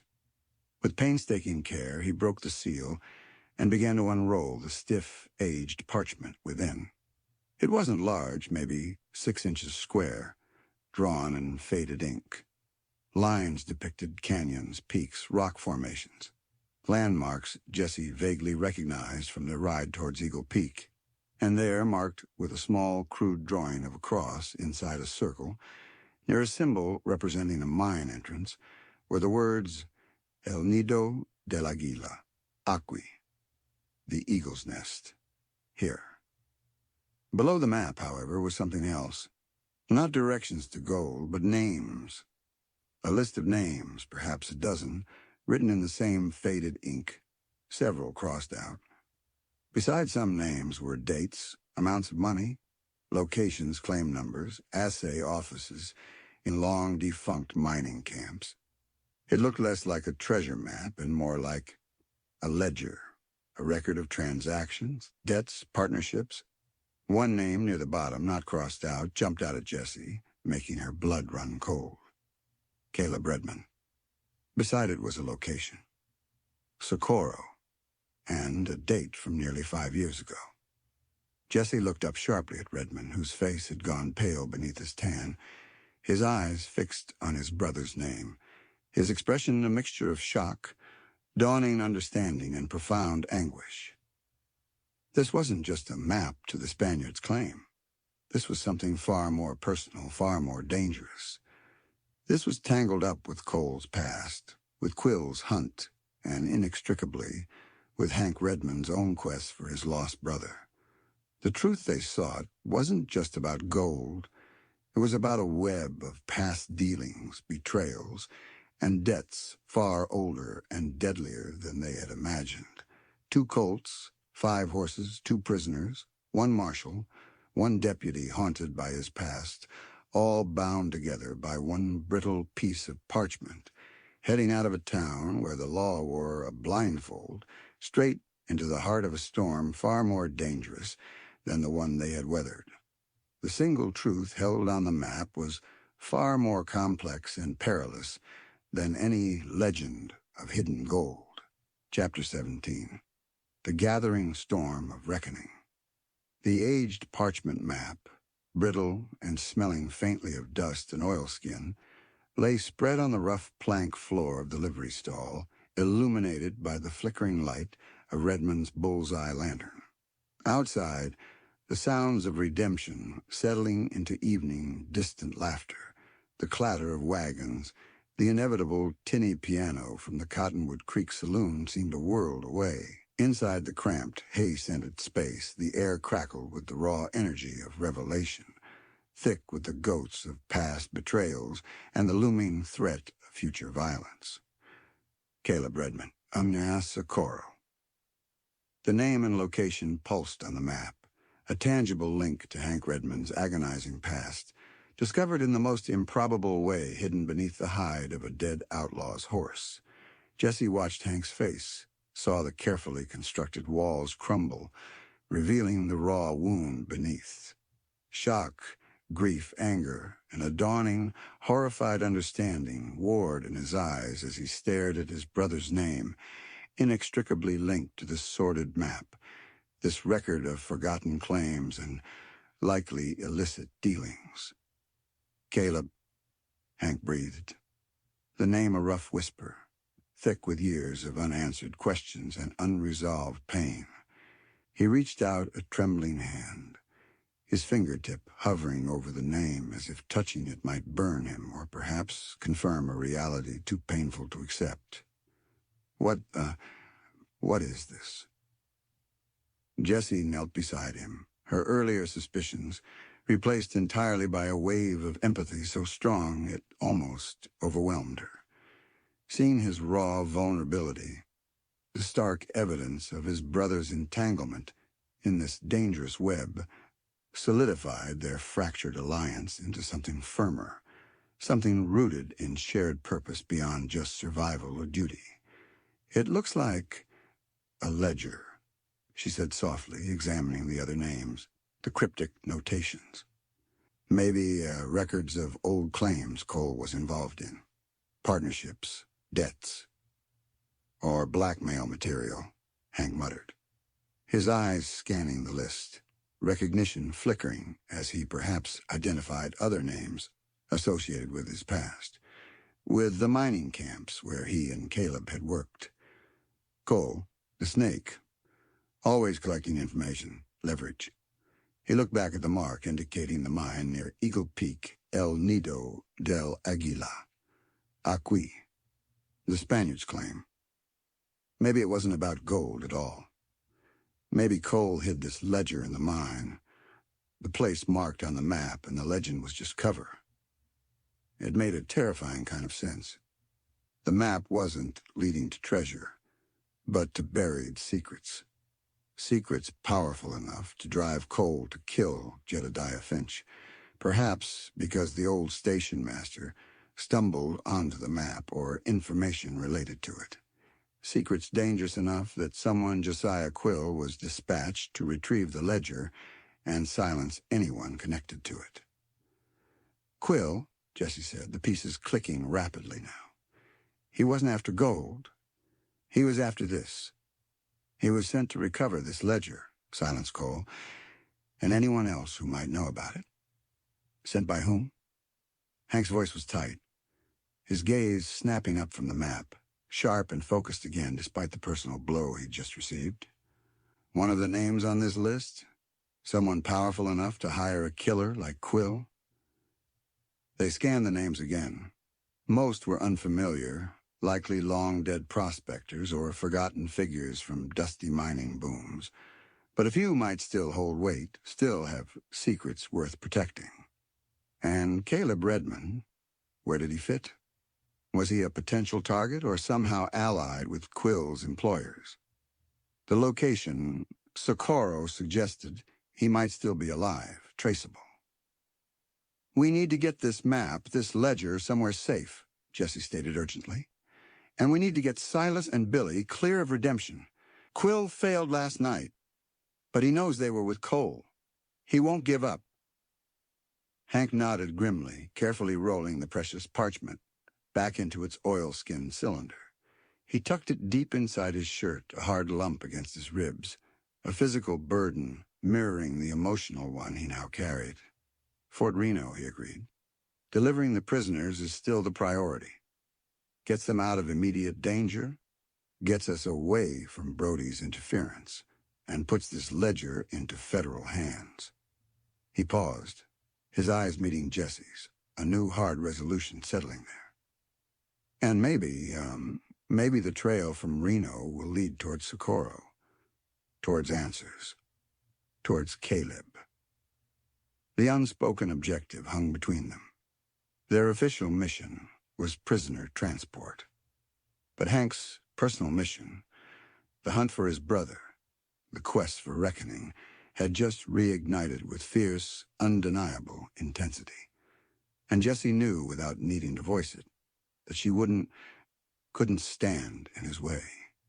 His quest felt intertwined with finding the truth behind Cole's death, behind Quill's motives. Justice for Jedediah, safety for Silas and Billy, truth for Carver, reckoning for Caleb. The threads were tangled, but they all seemed to lead down the same dangerous path. "All right," Jessie said, standing up, brushing hay from her trousers. "Let's get ready to ride. We leave as soon as the moon is up. Less chance of being seen." They worked quickly, efficiently, checking gear, securing the prisoners' bonds for the long ride, ensuring Silas and Billy understood the need for silence and speed. Billy seemed numb, pliable with fear, but Silas, perhaps sensing a shift, a chance at survival if they made it to Fort Reno, nodded his understanding, his eyes holding a flicker of desperate hope. As they led the horses out of the back of the livery, melting into the deepening twilight shadows of the alleys, Jesse couldn't shake the feeling of being watched. Quill was out there somewhere. He knew they had the prisoners. He likely suspected they might have found whatever Cole had hidden. Would he let them leave redemption? Or would he try to stop them, retrieve the ledger before it reached federal authorities?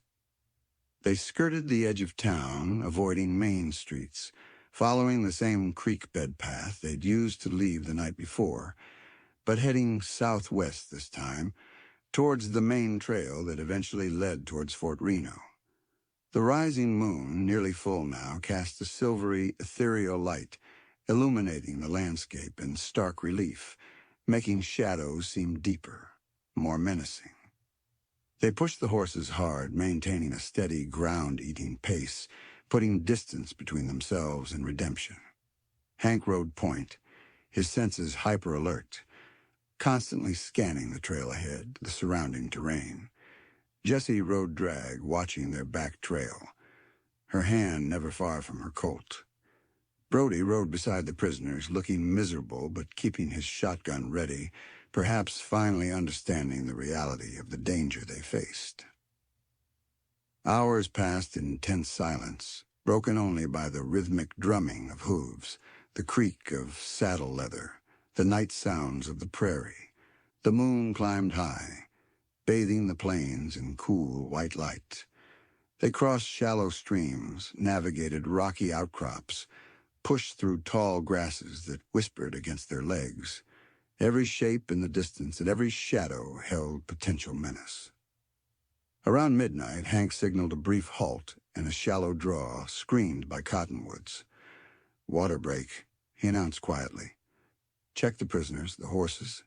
10 minutes, no more." As they dismounted, stretching cramped muscles, Jessie approached Hank while he offered water to Silas and Billy. "Anything?" she murmured, scanning their back trail herself. He shook his head, his eyes narrowed. "Nothing definite. Couple of times thought I saw dust, maybe moonlight on rock. Hard to be sure." He looked toward southwest, the direction they were heading. "Fort Reno is still a long ride. 2 days, maybe more, at this pace." "We can't keep this pace indefinitely," Jessie acknowledged. "The horses need rest. We need rest." "Rest makes us vulnerable," Hank countered grimly. "Quill knows the territory, likely. Knows the trails, the water holes. If he's following, he'll anticipate where we might stop." "So what do we do?" Jessie asked, feeling the weight of their precarious situation. "Ride ourselves into the ground," Hank considered, rubbing his jaw. "There's an old homestead," he said slowly. "Belonged to friends of Abigail's family. Used to visit there sometimes years ago. It's off the main trail, maybe half a day's ride south of here. Sheltered location. Spring-fed creek. Should be deserted now. The family moved further west after the drought of '78. He looked at Jessie, gauging her reaction. "It's a risk, deviating from the direct route. But it might offer a safer place to rest for a few hours than out here in the open." Abigail's family friends. Another connection to his past. To the life stolen by Caleb's betrayal. Going there felt significant. A potential sanctuary tied to his lost love. "If you think it's safe," Jessie agreed readily. "Shelter, water, it's worth the detour." They mounted up again, turning south off the main Reno trail, following Hank now as he navigated by memory and moonlight across the undulating plains. The landscape felt different here, softer, less harsh than the rugged country near Eagle Peak. But the sense of urgency, the feeling of being pursued, remained.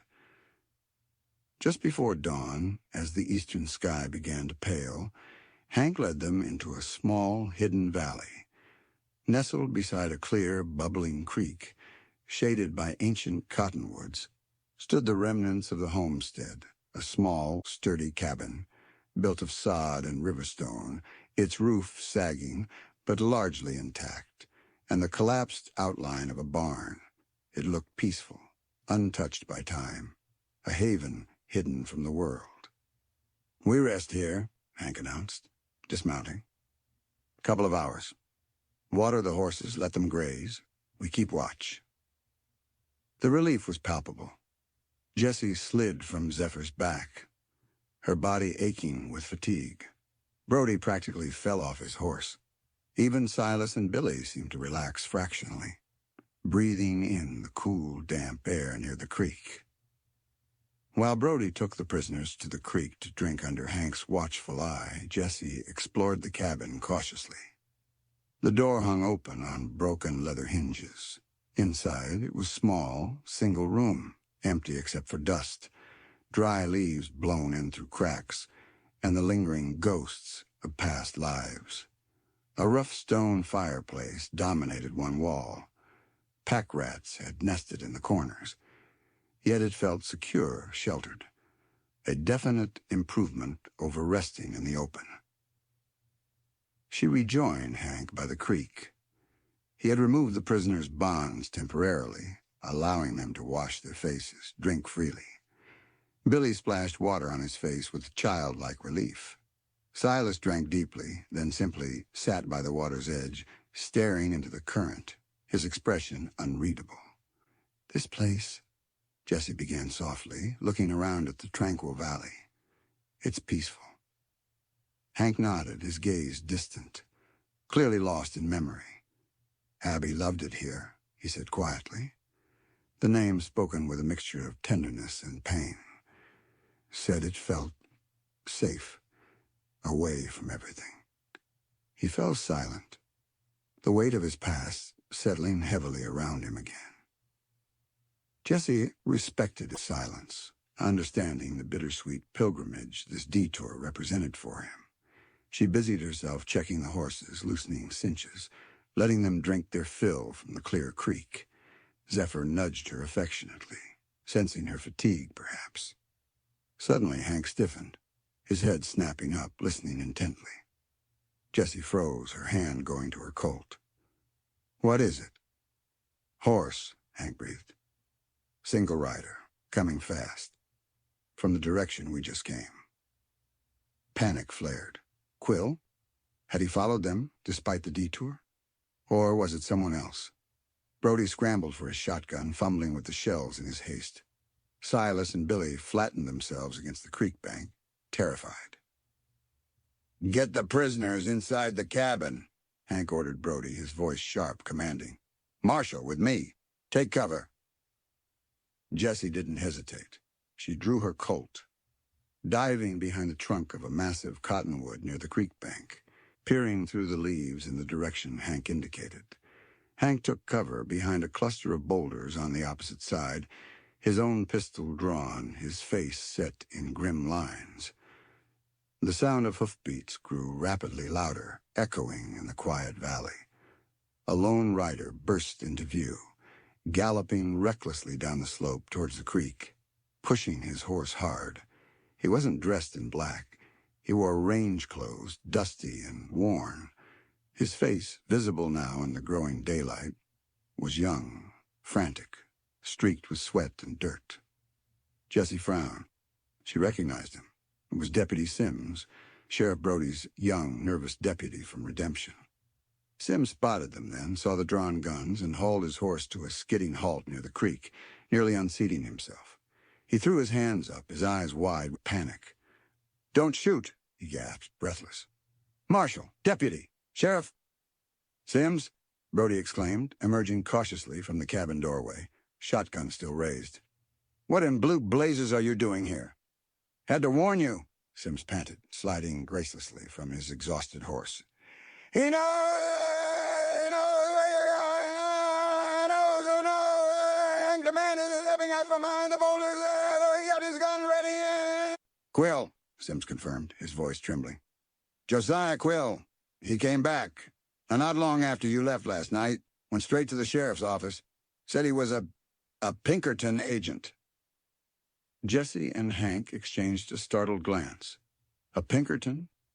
It explained his professionalism, his skills, but raised even more questions. Pinkertons usually worked for railroads, banks, powerful interests. Who had hired him to track coal and retrieve the ledger? "Pinkerton?" Brody scoffed, lowering his shotgun slightly. "He show you a badge?" "No, Sheriff," Sims admitted. "But he talked like one. Knew things. Asked about the prisoners, where you were taking them. Said it was official business, related to railroad thefts Cole was involved in years ago." "Railroad thefts?" Jessie questioned. Another layer to Cole's past? Or a lie Quill concocted? I didn't know what to do, Sheriff," Sims continued miserably. "You weren't there. He was intimidating. Said he had authority to take custody. I told him you'd authorize transfer to Fort Reno." Sims looked utterly wretched. He seemed satisfied then. Said he'd wire his superiors, meet you on the trail. Hank swore under his breath, a low, vicious sound. "He played you, Sims. Fed you a story, found out our destination." But that ain't all," Sims stammered, looking even more terrified. "After he left, I got thinking. Something weren't right, so I went to the hotel, talked to the clerk again. Asked more about Quill." The young deputy swallowed hard. "Clerk said Quill checked out properly this morning, paid his bill, but he left something behind in his room. Clerk found it when cleaning. Thought it might be important. Sims fumbled inside his coat, pulling out a folded piece of paper. It's a telegraph flimsy. Looks like a message Quill received maybe day before yesterday. Hank snatched the flimsy from Sims's trembling hand. Jesse moved closer, reading over his shoulder. The message was brief, coded, but the decoded words written hastily beneath were chillingly clear. Target C confirmed redemption. Ledger location unknown. Priority retrieval. Eliminate loose ends. Utmost discretion. Expect bonus upon completion. RR. Just an initial. But it confirmed Quill wasn't just a lone operator. He was working for someone. Someone powerful enough to order eliminations with cold-blooded efficiency. Someone whose initial began with R. And Quill wasn't planning to meet them on the trail as a fellow agent. He was planning an ambush. Knowing their destination, Fort Reno gave him a significant advantage. He could pick his spot, lie in wait. He knows we're heading to Reno, Jesse breathed, the implications crashing down. He'll be waiting for us. Maybe not, Hank said slowly, his eyes scanning the flimsy again and lifting to meet Jesse's. He thinks we're heading directly to Reno. He doesn't know about this detour. Hope flickered. Their deviation to the homestead, prompted by Hank's memories of Abigail, might have inadvertently saved them from riding straight into a trap. But Quill would realize soon enough they weren't on the main trail. He would backtrack, search. This peaceful valley wasn't a sanctuary. It was just a temporary respite before the storm broke. He'll figure it out, Jesse said. He'll check the trails, see we turn south. He'll find this place. Then we don't stay here, Hank decided instantly. We need to move, now, and we need a new destination. He looked at the map cylinder still tucked in his shirt, then back at the telegraph flimsy, his expression hardening into a dangerous resolve. Fort Reno is compromised. Quill, maybe others hired by R, could be waiting anywhere along that route. So where do we go? Brody demanded, looking completely lost. Hank met Jesse's eyes, a silent communication passing between them, an understanding forged in shared danger and burgeoning trust. The official mission was compromised. Their priority had to shift, not just prisoner transport, but survival and confronting the source of the threat. We go where Quill won't expect, Hank said, his voice low but resonant with conviction. We follow the ledger. We follow the name. He tapped the flimsy, then his shirt where the map lay hidden. Eliminate loose ends. Priority retrieval. Someone powerful wants this ledger buried. We need to find out who R is. What's on that list worth killing for? His gaze held Jesse's, intense, unwavering. And maybe we find Caleb. It was madness. Abandoning the official transfer. Chasing down leads from a cryptic ledger based on a coded telegram, heading towards Socorro or wherever the trail led. Hunted by a ruthless killer with 2 prisoners and a reluctant sheriff in tow. It was defying orders, abandoning protocol, stepping completely outside the bounds of the law. Yet it felt like the only path left. The only way to protect Silas and Billy. The only way to uncover the truth behind Cole's death and Quill's mission. The only way for Hank to find the reckoning he sought. It was the path dictated not by the rule book, but by the deadly reality of their situation. Jesse looked at Hank, saw the certainty in his eyes, the acceptance of the path ahead, however dangerous. She thought of her father, of the compromises he must have made, the lines he must have blurred. She thought of Matthew Carver, dying for vengeance, whispering about the cost of second chances. She thought of the blindfold Brody wore and her own refusal to wear it. The storm clouds that had been gathering metaphorically since Antelope Springs felt like they were massing overhead now, ready to break. A storm of reckoning, and they were riding straight into its heart. All right, Hank, Jessie said, the decision settling within her, solid, irrevocable. Where do we start? His lips curved in that faint, almost smile, but this time it reached his eyes. A flash of fierce partnership, of shared resolve against overwhelming odds. We start, he said, glancing towards the south, towards the direction hinted at by the ledger towards Socorro, by disappearing. Chapter 18. A promise sealed in blood and rain. Disappearing wasn't easy. Not with 5 horses, 4 conscious riders, 1 a reluctant sheriff, another a terrified young deputy, and 2 prisoners who were both a liability and the potential key to unlocking the deadly secrets contained in the ledger Hank now carried like a talisman against his heart. The tranquil valley, which had briefly seemed a sanctuary, now felt like a trap waiting to be sprung. Quill knew their original destination. It wouldn't take a Pinkerton long to deduce their detour, to pick up their trail. They had maybe a few hours head start, at most. Hank moved with a renewed, almost ferocious energy. The discovery of Caleb's name on the ledger, intertwined with Cole's sordid dealings and the lethal interest of the mysterious R, had galvanized him. The hunt for his brother was no longer a distant, consuming goal.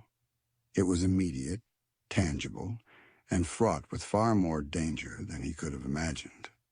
Finding Caleb wasn't just about settling a personal score anymore. It was about understanding his brother's role in this web, determining if Caleb was a victim, a pawn, or perhaps, horrifyingly, allied with the forces Quill represented. "We can't go back the way we came," Hank stated, thinking aloud as he quickly saddled his buckskin, his movements precise, wasting no motion. "Quill might be watching that trail.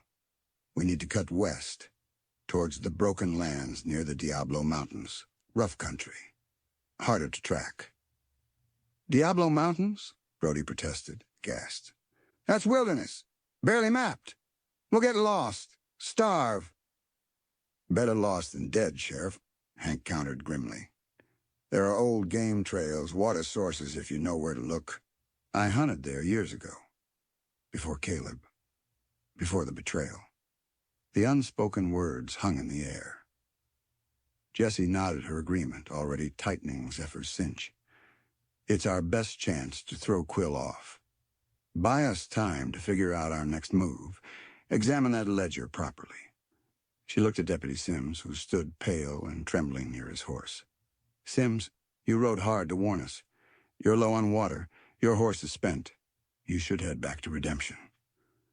Sims looked torn between relief and terror. But Quill, he might still be watching the trails back. "Take the creek bed south for a few miles," Hank instructed brusquely, but not unkindly. "It'll hide your tracks, mostly. Then cut east, wide around Redemption. Approach from the south. Less likely to run into him that way. Tell Brody's other deputies what happened when they return, but tell them nothing about the ledger or our change in plans. Just say, we diverted due to suspected pursuit, heading towards federal marshals further south. Keep it vague." Sims nodded numbly, looking slightly reassured by the instructions, by the semblance of a plan. Jessie gave him her spare canteen, filled from the creek. "Be careful, Deputy, and thank you." He had risked a great deal to warn them. With Sims dispatched, the remaining group prepared to mount.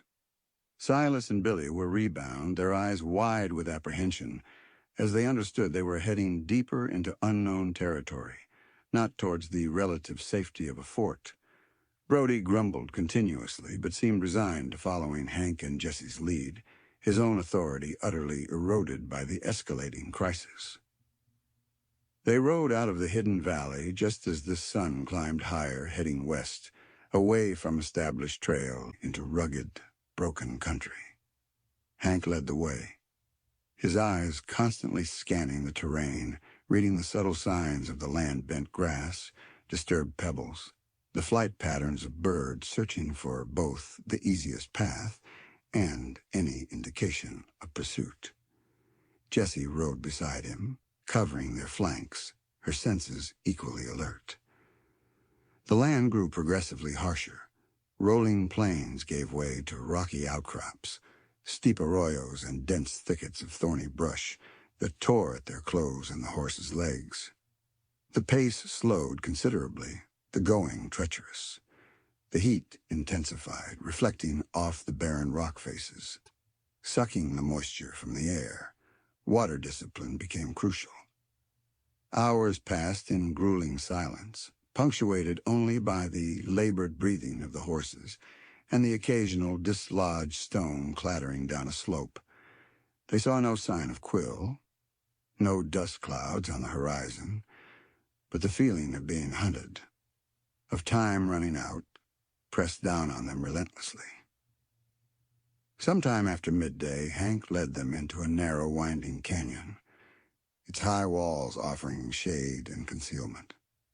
A thin trickle of water, seepage from the rocks above, glistened in a shallow basin at the canyon floor. "We rest here," Hank announced, dismounting. "Water the horses sparingly, fill canteens, keep watch." While Brody guarded the prisoners and the horses drank gratefully, Jessie joined Hank near the rock basin. He splashed water on his face, then drank deeply from his cupped hands. Jessie did the same, the cool water a blessed relief against her parched throat. "Think we lost him?" she asked quietly. Hank shook his head, wiping water from his face. "Don't count on it. Quill's a professional. He'll cut for sign, anticipate our moves. We bought time, maybe a day, but he'll find the trail eventually." He looked around the canyon, his gaze lingering on the high walls. "This place offers cover, but it's also a bottleneck. Easy to get trapped. So we keep moving?" "Soon," Hank agreed. "But first," he reached inside his shirt and carefully withdrew the oilskin-wrapped cylinder. He found a relatively flat, shaded rock and painstakingly unrolled the map, the ledger, smoothing it flat. Jessie knelt beside him, Brody edging closer, curiosity momentarily overcoming his fear. Silas and Billy watched from a distance, their expressions unreadable. Hank studied the list of names again, his finger tracing the faded ink. "Some of these, I recognize them. Prospectors, claim jumpers, saloon owners, men who drifted through the mining camps back when Caleb and I were—" He trailed off, the memory clearly painful. "Men known for shady dealings." He pointed to a name near the top, marked with a location. Jessie recognized Antelope Springs. Jedediah Finch wasn't on here.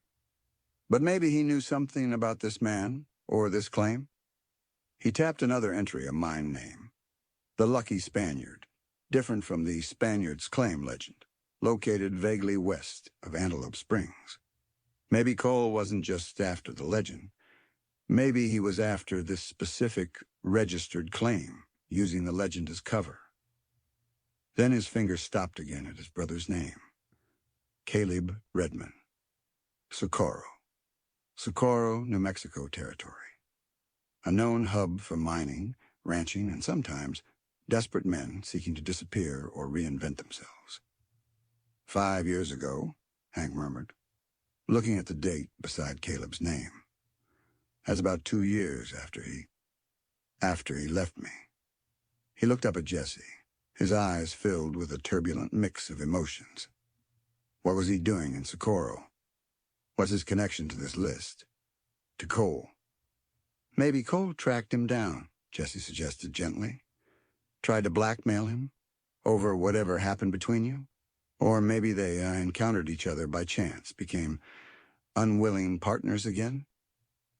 "Or maybe," Hank said, his voice hardening, "Caleb never stopped being greedy. Maybe he got involved willingly with these claim jumpers, these thieves. Maybe he is connected to our—" The possibility hung there, ugly and painful.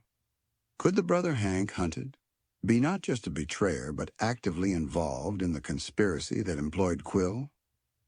Before they could explore the thought further, the sky, which had been relentlessly clear, began to change.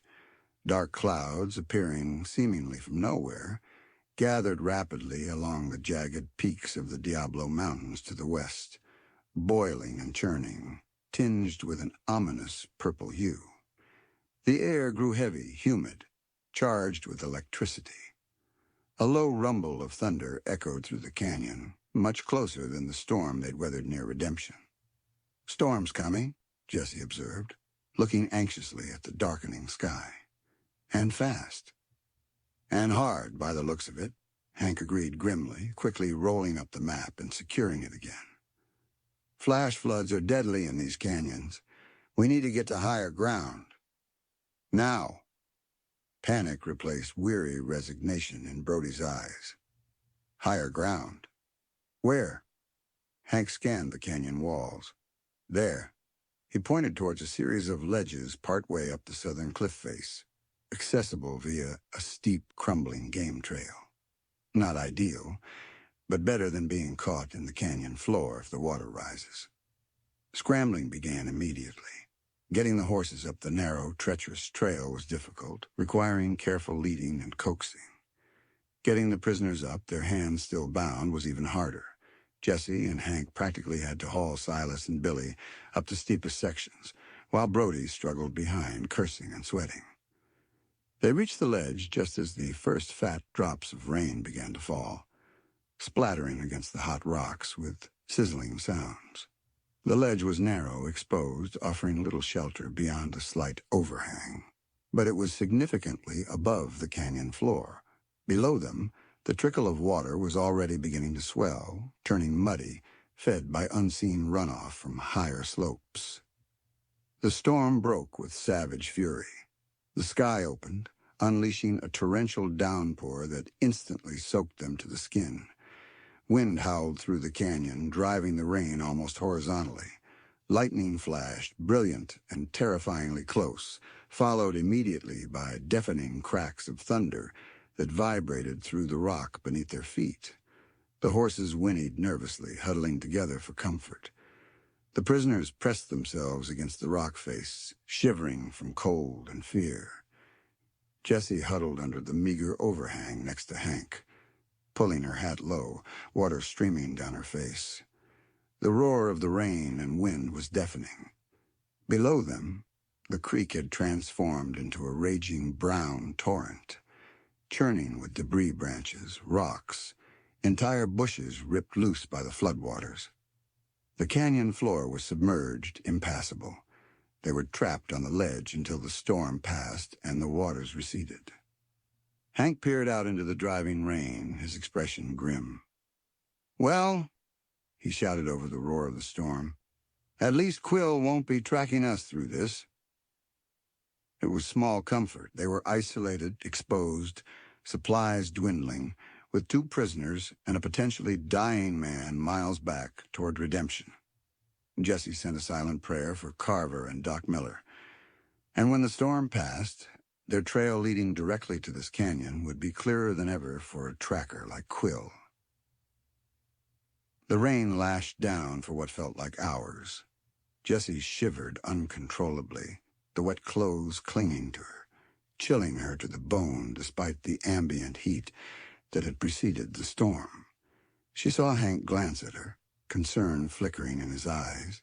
He shifted slightly, positioning himself almost unconsciously to block some of the wind-driven rain hitting her. The small protective gesture felt intensely intimate amidst the storm's fury. She looked away, focusing on the prisoners. Billy was crying silently, his face buried against Silas's shoulder. Silas looked numb, resigned, but he kept a protective arm around the boy. Even Brody seemed humbled by the storm's power, huddled miserably against the rock, his shotgun resting uselessly across his wet lap. In a brief lull between claps of thunder, Silas spoke, his voice barely audible over the rain. "Marshal?" Jesse looked at him. "What is it, Silas?" That ledger," Silas stammered, nodding towards Hank's shirt. "The names, if someone powerful wants it back, maybe it's worth something to us?" Hope flickered again in his eyes. Maybe we could trade it for, for leniency? For our lives?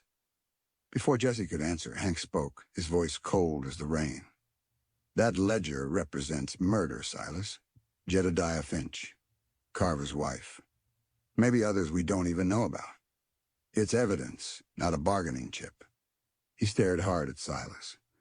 Your only chance at leniency is telling the truth about Finch's murder, helping us find Quill and whoever hired him.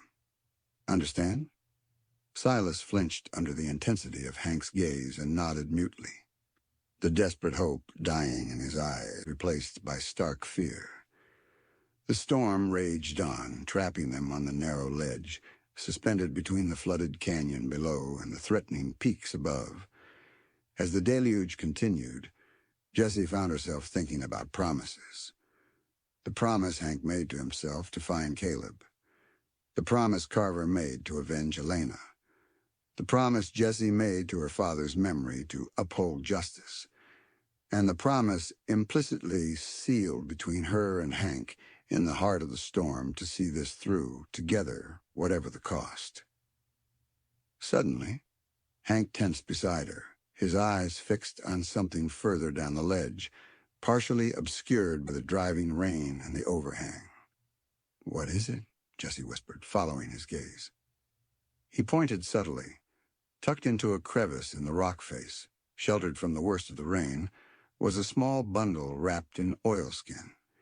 It hadn't been there when they arrived. The storm must have dislodged it from higher up or washed it onto the ledge. Moving cautiously, keeping low against the wind, Hank edged towards it. He picked it up. It was heavier than it looked, soft, pliable. He carefully unwrapped the oilskin, revealing what lay within. It wasn't gold. It wasn't the ledger. It was a set of clothing, child's clothing.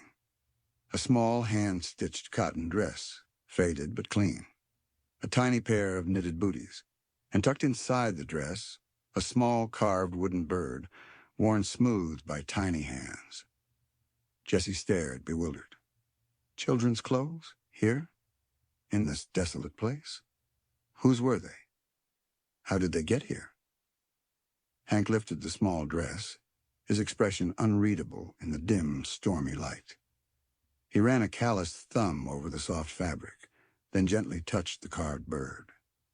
A profound sadness seemed to settle over him, deeper than the grief for Abigail, different from the anger towards Caleb. This felt like a fresh wound. "Hank?" Jessie asked softly, sensing the shift in him. "What is it?" He looked up at her, his eyes dark with an emotion she couldn't decipher. This belonged to Rosita," he said, his voice choked. "Rosita?" The name meant nothing to her. "The daughter," Hank clarified, his gaze distant, lost in another painful memory. "Of the family who owned the homestead. The friends of Abby's parents." He swallowed hard. She died. Fever. Not long after they moved west from here. He held the small dress as if it were made of spun glass. They must have left these behind. Couldn't bear to take them, maybe. Or buried them here. He hadn't just visited Homestead. He had known the family, known the child. This place held not just memories of lost love, but memories of lost life, lost innocence. Another layer of his past peeled back, revealing more scars, more sorrow. The rain began to slacken slightly, the thunder moving further away, though the sky remained heavy, weeping. Hank carefully rewrapped the child's clothes in the oilskin, handling them with a reverence that touched Jessie deeply. He tucked the bundle securely back into the crevice where he'd found it, a silent acknowledgement of the past, a quiet tribute. He straightened up, turning back to Jessie, his expression shuddered once more, but the shared moment of raw emotion lingered between them. The storm had brought not just danger and isolation, but unexpected, poignant revelations. The rain's letting up, he observed, his voice regaining its practical edge, though a new layer of sorrow resonated beneath it. Floodwaters will take time to recede, but we should be ready to move as soon as the canyon floor is passable. Jesse nodded, understanding the unspoken need to leave this place of layered grief behind. They stood together on the ledge, the storm slowly retreating, leaving behind a sodden, scarred landscape. The promise they had made to pursue the truth, the reckoning, felt sealed anew, not just by circumstance, but by the shared weight of the past, his painful revelations, her growing understanding. It was a promise sealed in blood, the blood spilled by Cole, by Quill, perhaps by others on that deadly ledger, and in the cleansing, yet relentless rain. The path ahead remained treacherous, uncertain, but they would face it together, bound by tangled loyalties and the undeniable gravity of the gathering storm. Chapter 19. Where the Trail Divides. The aftermath of the storm was a study in raw, desolate beauty. The rain had stopped, the heavy clouds breaking apart to reveal patches of startlingly blue sky.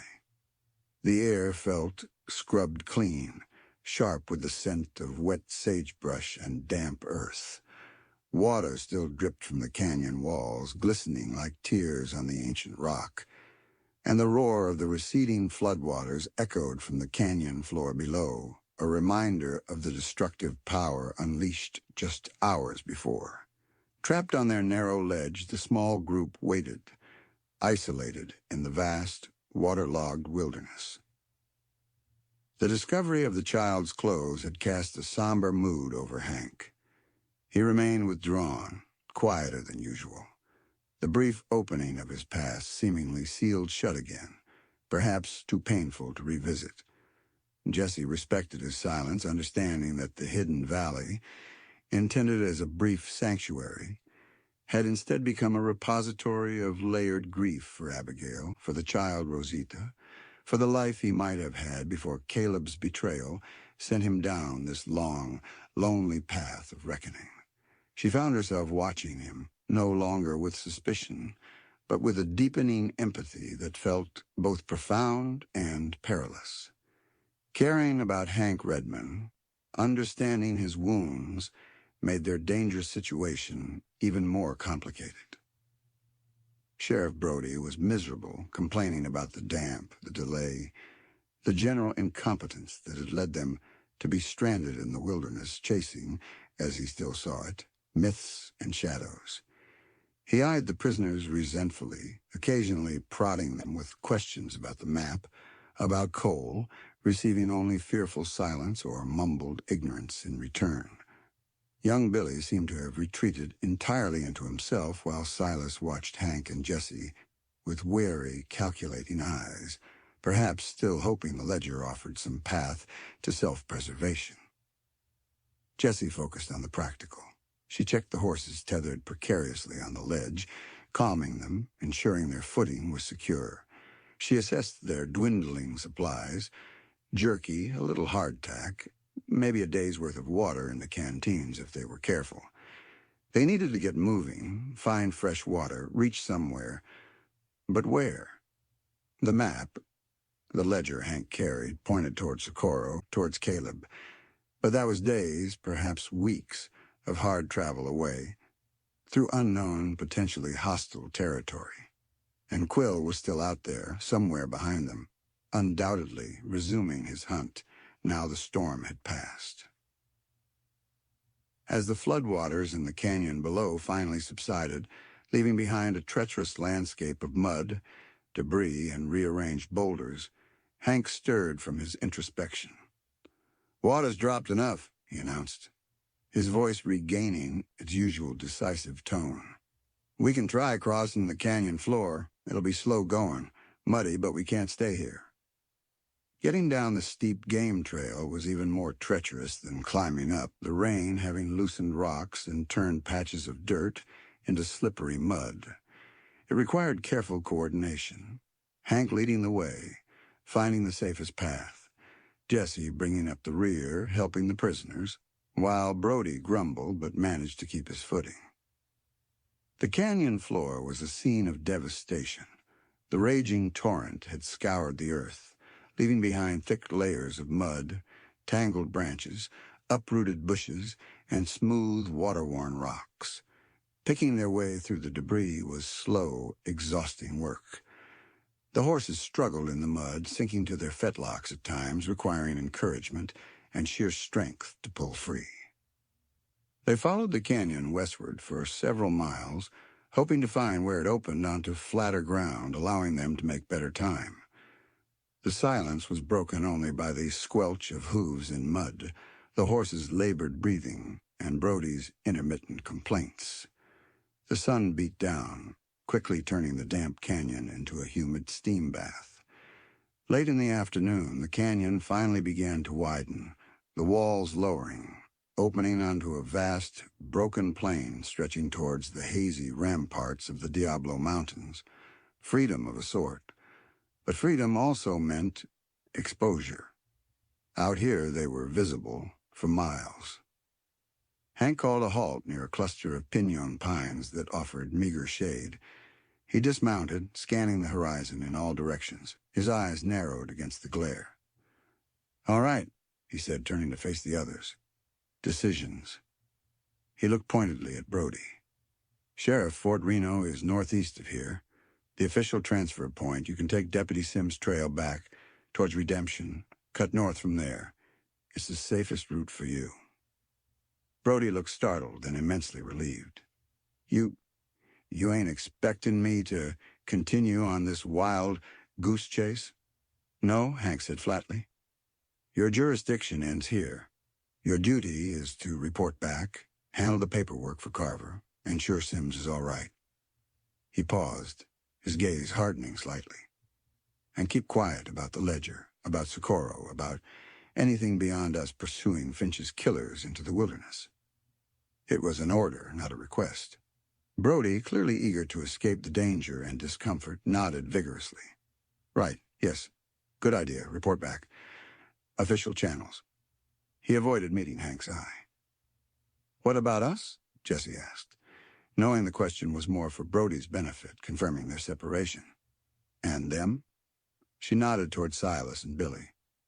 "Marshal Mahone and I," Hank stated, his voice carrying formal authority, "will continue tracking the fugitive known as Quill, believed responsible for Cole's death and the attempt on the remaining prisoners. We believe he may be heading southwest, possibly towards the New Mexico territory line.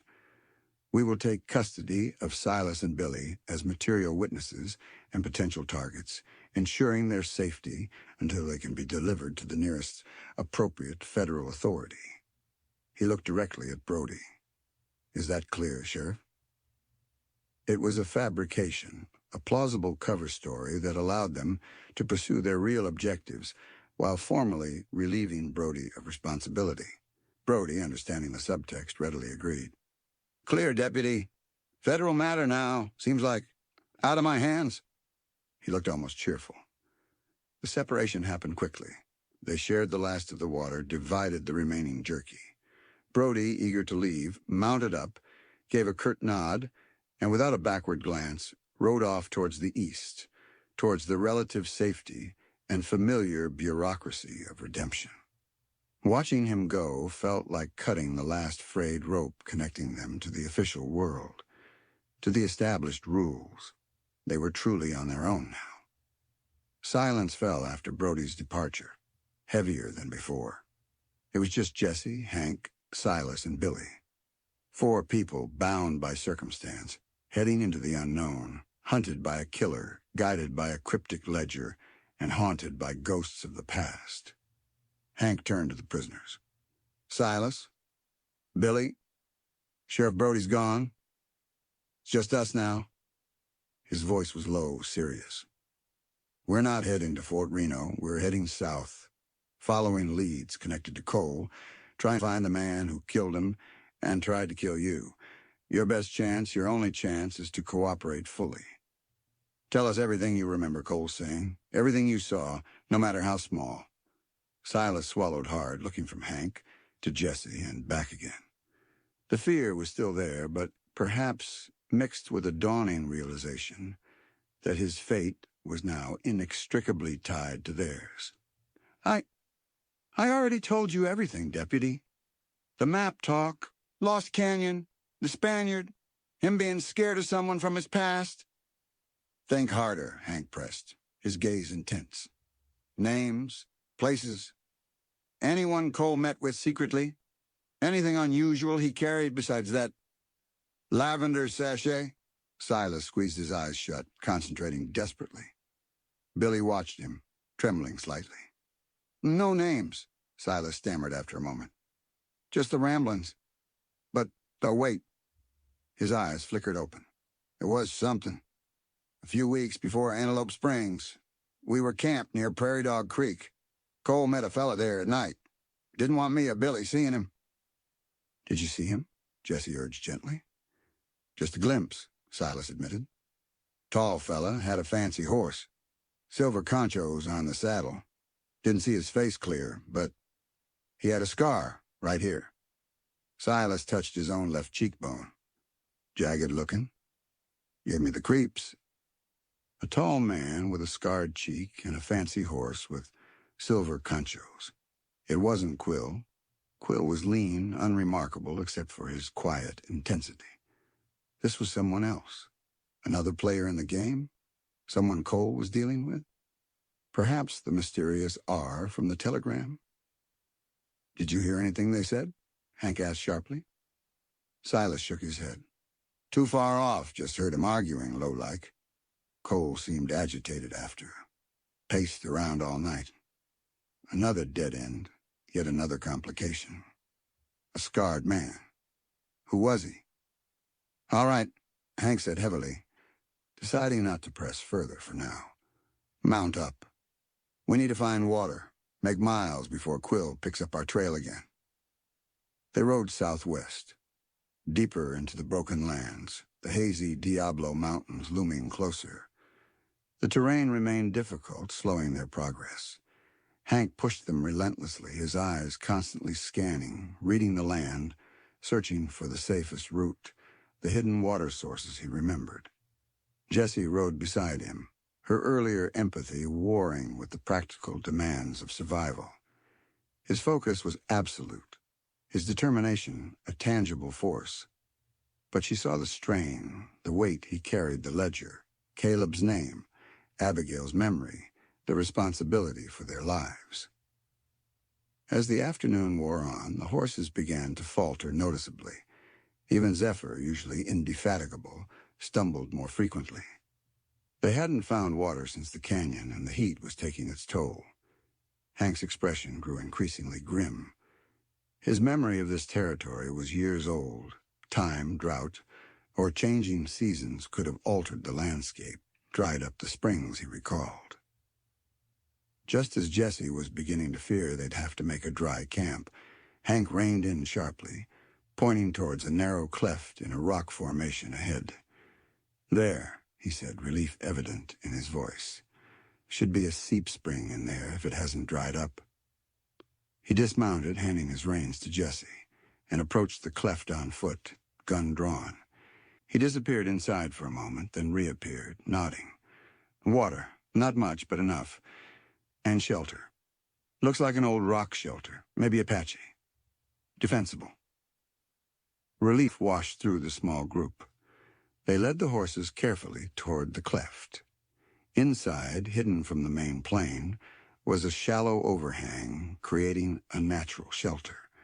And as Hank had promised, a tiny seep spring trickled from the rock face, collecting in a small, clear pool no bigger than a saddlebag. It wasn't much, but it was life. They watered the horses first, letting them drink sparingly, then refilled their own canteens. The water was cool, sweet, tasting of minerals and stone. It felt like a miracle. Inside the rock shelter, they shared the last of the jerky. It was cramped, but offered protection from the elements and concealment from prying eyes. Hank took the first watch, positioning himself near the narrow entrance where he could observe the approaches. Jessie tended to the prisoners, checking their bonds, offering them a little more water. Billy had fallen into an exhausted sleep again.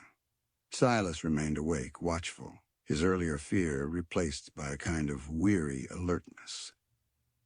As dusk settled, painting the sky outside the shelter in shades of orange and violet, Jessie found herself sitting near Hank, who was cleaning his rifle with meticulous care. The earlier intensity of their shared purpose had settled into a quiet companionship, a silent acknowledgement of their mutual dependence in this hostile landscape. "Socorro," Jessie said softly, breaking the silence. "It's a long way." Hank didn't look up from his rifle. "It is." "What will you do?" she asked, unable to stop herself. "If you find Caleb?" He paused in his cleaning, his hands stilling on the rifle barrel. He looked out towards the darkening plains, his expression unreadable. "I don't know, Jessie," he admitted. His voice low, devoid of its earlier hardness, filled only with a profound weariness. "Make him answer, I suppose. For Abby. For what he threw away. For what he did to me." He sighed, a heavy sound. Maybe just find out why." The desire for vengeance seemed tempered now, overshadowed by a deeper need for understanding, for closure. Perhaps Carver's dying words about the costs of vengeance had resonated more deeply than Hank let on. "And the ledger?" Jessie prompted gently. "Quill, huh?" "One thing at a time," Hank said, resuming his cleaning, retreating slightly. "First, we survive. We keep Silas and Billy safe. We get somewhere we can analyze that ledger properly, maybe get word to federal authorities who aren't wearing blindfolds." He glanced at her. "And we watch our backs." The trail ahead felt impossibly long, fraught with peril at every turn. Quill was behind them, a relentless hunter. R and the scarred man represented unknown threats. Caleb waited somewhere ahead, a painful enigma. And their own survival depended on navigating not just the harsh landscape, but the treacherous currents of the past. The trail had divided back in Redemption Brody taking the path of willful ignorance, Hank and Jessie choosing the path of dangerous truth. Now it felt like another division loomed. The path towards official justice, delivering the prisoners in the ledger, seemed increasingly divergent from the path leading towards Socorro, towards Caleb, towards the personal reckoning Hank sought. Could both paths be followed? Or would a choice have to be made? Jessie looked at Hank, saw the lines of fatigue and old pain etched on his face. Saw the unwavering resolve in his eyes.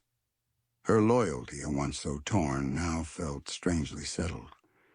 It wasn't just loyalty to the badge or to her father's memory. It was loyalty to the truth, however complex, and loyalty to the man beside her, however haunted. They were in this together, two Colts aimed, more or less, towards one truth, wherever the dividing trail might lead them. The gathering storm was far from over, but beneath the first stars pricking the twilight sky, a quiet promise seemed to settle between them. They would face it together. Chapter 20. No turning back from this horizon.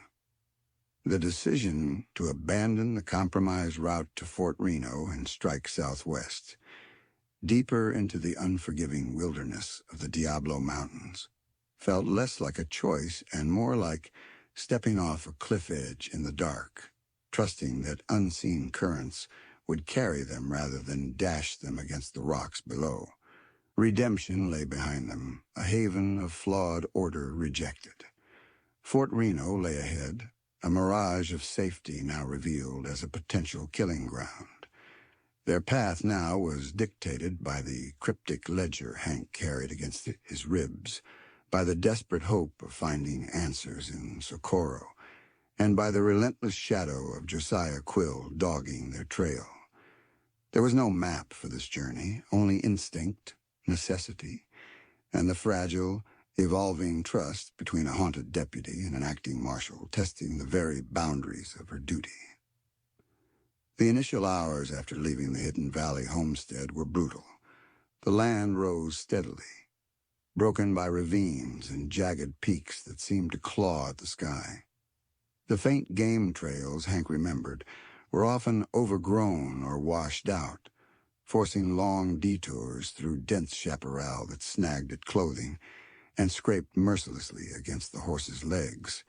Progress was agonizingly slow, measured in painstaking steps over loose rock and through energy-sapping climbs. Jessie rode beside Hank, the earlier tension between them replaced by a quiet, focused partnership. She watched him navigate, saw the way his eyes constantly scanned, interpreted the subtle language of the landscape, a bent twig, a patch of disturbed earth, the sudden silence of birds with an expertise born of long experience. He pushed himself and the horses relentlessly, driven by an urgency that went beyond mere survival. It was the urgency of a man finally closing in on ghosts he'd chased for years. Yet, beneath the determination, she sensed the strain, the weight of Caleb's name on the ledger, the ghosts of Abigail and Rosita haunting the edges of his resolve. Her own fatigue was a heavy cloak settling deep into her bones. Lack of sleep, meager rations, and the constant gnawing tension frayed her nerves. Zephyr, usually so resilient, felt sluggish beneath her. Her coat matted with sweat and dust, her breathing labored on the climbs. Jessie murmured encouragement, rationing the mare's strength as best she could, acutely aware that their survival depended entirely on their mounts holding out. Behind them, Sheriff Brody had lapsed into a sullen, exhausted silence, his complaints finally overridden by the sheer physical toll of the journey. He followed blindly now, his authority completely surrendered to Hank's knowledge of the wilderness and Jessie's quiet competence. Silas and Billy were pitiable figures, slumped in their saddles, bound and helpless, their fate utterly dependent on their captors. Jessie found herself checking on them frequently, offering water from her own dwindling supply, feeling a strange sense of responsibility that transcended their crimes. They were witnesses, yes, potential targets, yes, but they were also just desperate men caught in a lethal vortex, not entirely of their own making, especially young Billy. Late in the afternoon, as they traversed a high, wind-swept ridge, offering panoramic views of the desolate mountain ranges, stretching endlessly in all directions, Hank suddenly reined in, his body going utterly still. Jessie pulled up beside him, her hand automatically going to her Colt, scanning the landscape. "What is it?" she whispered. Hank didn't answer immediately. He pointed towards a lower slope several miles back, in the direction they had come. "Dust," he said curtly. "Too deliberate for wind." Jessie squinted, shielding her eyes against the harsh afternoon sun. At first she saw nothing but the shimmering heat haze rising from the rocks. Then she caught at a faint, persistent plume of dust rising against the backdrop of a distant cliff face. A single rider, moving steadily, purposefully, along the trail they had broken hours before. Quill. He hadn't been thrown off by their detour for long. He was methodical, relentless, and he was gaining on them. The vast wilderness no longer felt like a shield. It felt like a closing trap. "How far back?" Jessie asked, her voice tight. "Half a day. Maybe less at the pace he's setting," Hank estimated grimly. "He knows his territory, or he's one hell of a tracker." He looked at their own exhausted horses, then towards the rugged peaks still ahead of them. "We can't outrun him for long. Not like this." A cold knot of fear tightened in Jessie's stomach. They were exposed, weary, low on supplies, leading tired horses burdened with prisoners. Quill was fresh, likely well-supplied, and utterly ruthless. A direct confrontation felt inevitable, and the odds were not in their favor. "We need to find a place," Jessie said, thinking aloud, forcing down the panic. "Somewhere defensible. Draw him in on our terms." Hank scanned the surrounding terrain again, his eyes narrowed in calculation. "There's a pass ahead," he said, pointing towards a V-shaped notch in the mountain range directly west. "Narrow, rocky, leads down towards the Cienega Wash on the other side. If we can reach it, fortify the entrance." "He might anticipate that," Jesse countered. "Circle around, come at us from above?" "Possible," Hank conceded. "But it's our best chance. Better than being caught out here in the open." He made the decision. "We push for the pass. Now, leave anything non-essential." There was no time for careful rationing. They ditched spare blankets, Brody's heavier gear, anything that might slow them down, keeping only water, ammunition, the ledger, and minimal food. Hank retied the prisoners' bonds, ensuring they couldn't slow them down deliberately or accidentally. The race against time began.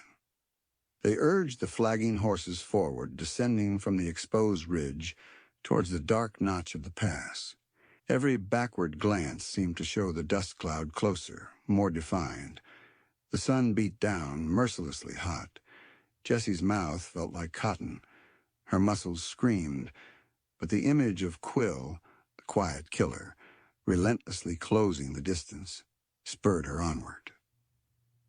They reached the entrance to the pass just as the sun began to dip towards the western peaks, painting the sky in brutal shades of orange and blood red.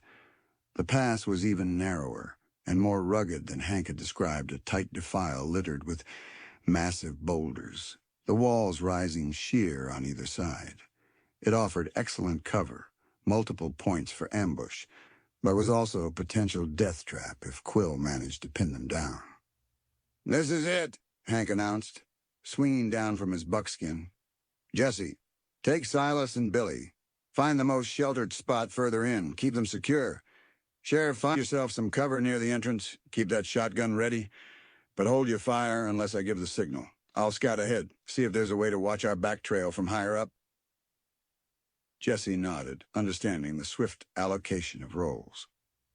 She hustled the terrified prisoners deeper into the pass, finding a spot behind a jumble of massive boulders that offered good cover from the entrance and a decent view back towards it. She secured their bonds to a solid rock outcrop, ensuring they couldn't bolt, then took up her own position, rifle ready, peering back towards the entrance where Brody was nervously trying to conceal himself. Hank disappeared, scrambling agilely up the steep southern wall of the pass, seeking a vantage point. Minutes ticked by, thick with tension. The wind whistled eerily through the rocks. The horses shifted nervously nearby, sensing the charged atmosphere.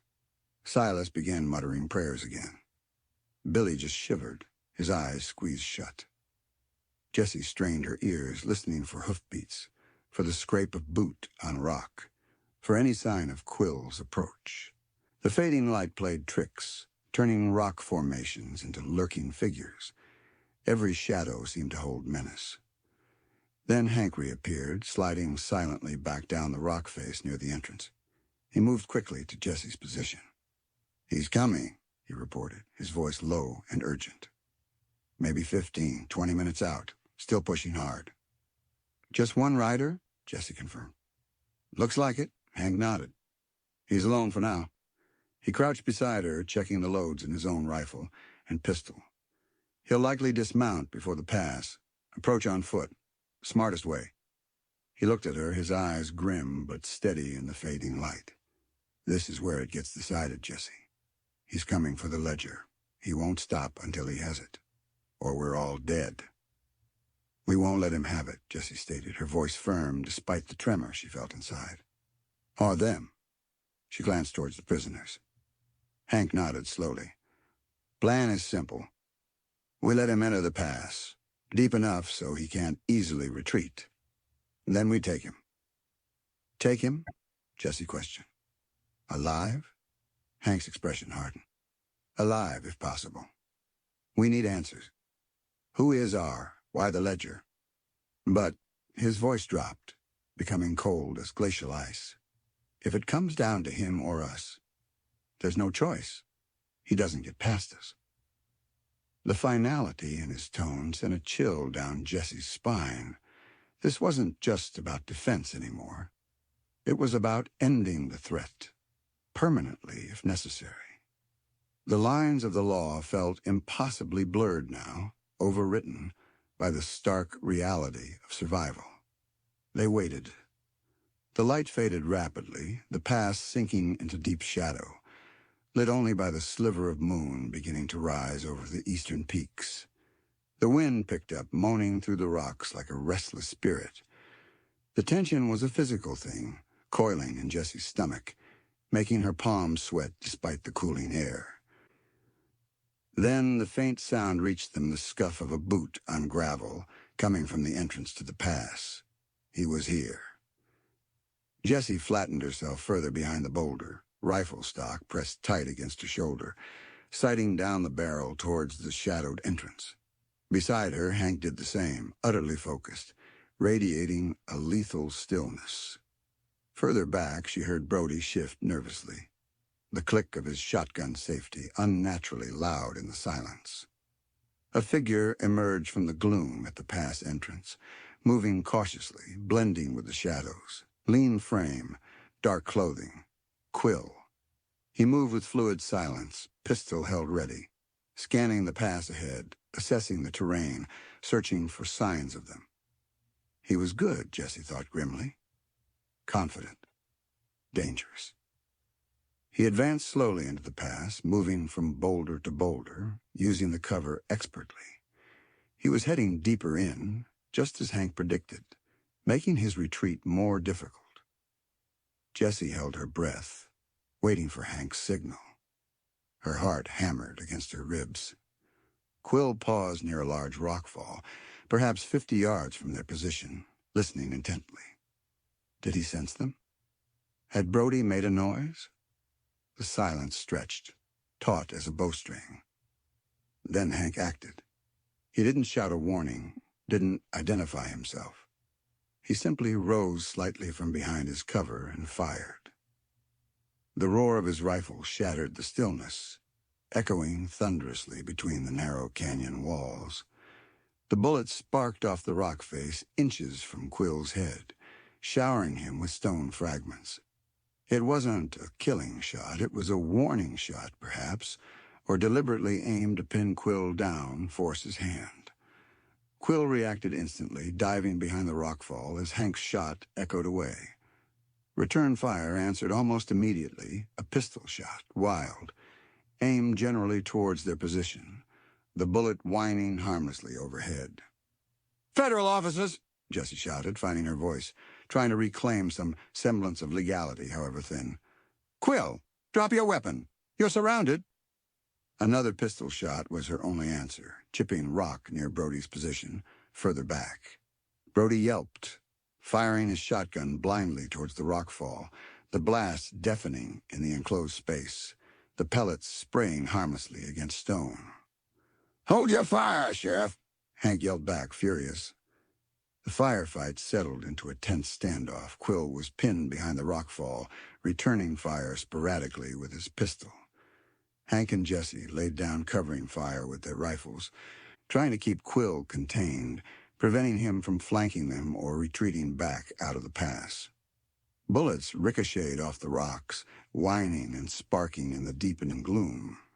The acrid smell of gunpowder filled the air. It was a stalemate. Quill was trapped, but well protected. They couldn't advance on his position without exposing themselves to his fire. He couldn't retreat without exposing himself to theirs. Night was falling rapidly, making accurate shooting increasingly difficult. "We need to flush him out," Hank muttered beside Jessie during a lull in the firing. "Or wait till full dark and try to circle around him." "Waiting gives him time too," Jessie countered. "Time to reload, plan, maybe find another way out." Suddenly, from behind Quill's position, deeper within the pass, came a strangled cry. Silas. Had a stray bullet hit him? Or Billy? Jessie and Hank exchanged alarmed glances. Had Quill somehow slipped past them in the confusion? Or was it something else? Before they could react, A figure scrambled out from behind the prisoner's hiding place. It was Silas, his bonds somehow loosened or cut. Terror etched on his face. He wasn't running towards Jesse and Hank, but stumbling deeper into the pass, away from the gunfire. "Silas, get back here!" Jesse yelled, horrified. But Silas ignored her, scrabbling desperately over the rocks, heading towards a narrow side fissure Jesse hadn't noticed before. At the same moment, Quill took advantage of the distraction. He burst from behind the rockfall, not retreating, but charging forward, pistol blazing, heading directly towards Jesse and Hank's position, clearly intending to overwhelm them at close quarters. Everything happened in a blur of chaotic motion and deafening noise. Hank swung his rifle, firing rapidly, forcing Quill to duck behind another boulder closer to them. Jessie fired too, her shot going wide as she tried to track Quill's sudden movement. Brody fired his shotgun again, the blast echoing uselessly. And Silas reached the fissure, disappearing into the blackness, just as a final echoing rifle shot cracked from within the fissure itself. Silas screamed, a short choke sound, then silence. Jesse stared in stunned disbelief. Another shooter? Inside the pass? Had Quill had an accomplice waiting? Or was it someone else entirely? Quill seemed equally surprised by the shot from his rear. He hesitated behind his boulder, glancing back towards the fissure, momentarily confused. That hesitation cost him. Hank seized the opportunity. With deadly precision, he fired 2 quick shots from his rifle. The first struck Quill in the shoulder, spinning him around. The second hit him center mass. Quill staggered, dropping his pistol, clutching his chest, a look of utter shock on his face, before he crumpled to the ground, motionless. Silence descended again, absolute, terrifying, broken only by the ragged, gasping breaths of the survivors and the distant, mournful cry of the wind outside the pass. Quill was down. But Silas was gone, likely dead or dying in the fissure, shot by an unseen gunman. Who was in the fissure? And were they still a threat? Hank rose slowly, cautiously, rifle still ready, approaching Quill's body. Jessie covered him, her own gun trained on the dark opening of the fissure where Silas had disappeared. Brody remained frozen behind his rock, eyes wide with shock. Billy was sobbing uncontrollably behind the boulders where Jessie had left him. Hank reached Quill, kicked the fallen pistol away, then knelt briefly, checking for a pulse. He shook his head, standing up again. Josiah Quill, Pinkerton, or Phantom, was dead. But the danger wasn't over. Someone else was in the pass. Someone with a rifle. Someone who had just killed Silas. Hank moved to Jessie's side, his face grim, his eyes fixed on the fissure. "Did you see him?" he asked quietly. Jessie shook her head. "Just a shot." From inside. They waited, listening. No sound came from the fissure. No movement. Was the shooter waiting? Reloading? Or had they retreated deeper into the mountain? "We have to check on Silas," Jessie said, her voice trembling slightly. "See if he's—" "Stay here," Hank ordered, his voice tight. "Cover me, and watch Billy." He took a deep breath, then began moving slowly, cautiously, towards the dark opening of the fissure, his rifle held at the ready, every line of his body radiating lethal focus. Jessie watched him go, her heart pounding, her rifle trained on the black opening. He disappeared inside. She waited, counting the seconds, each one stretching into an eternity. She heard the faint scuff of his boots on rock, then nothing. Silence. What was happening in there? Had he found Silas? Had he encountered the shooter? Or was he walking into another trap? The waiting was agony. She glanced back at Billy, who had quieted slightly, watching her with wide, terrified eyes. She tried to offer a reassuring look she didn't feel.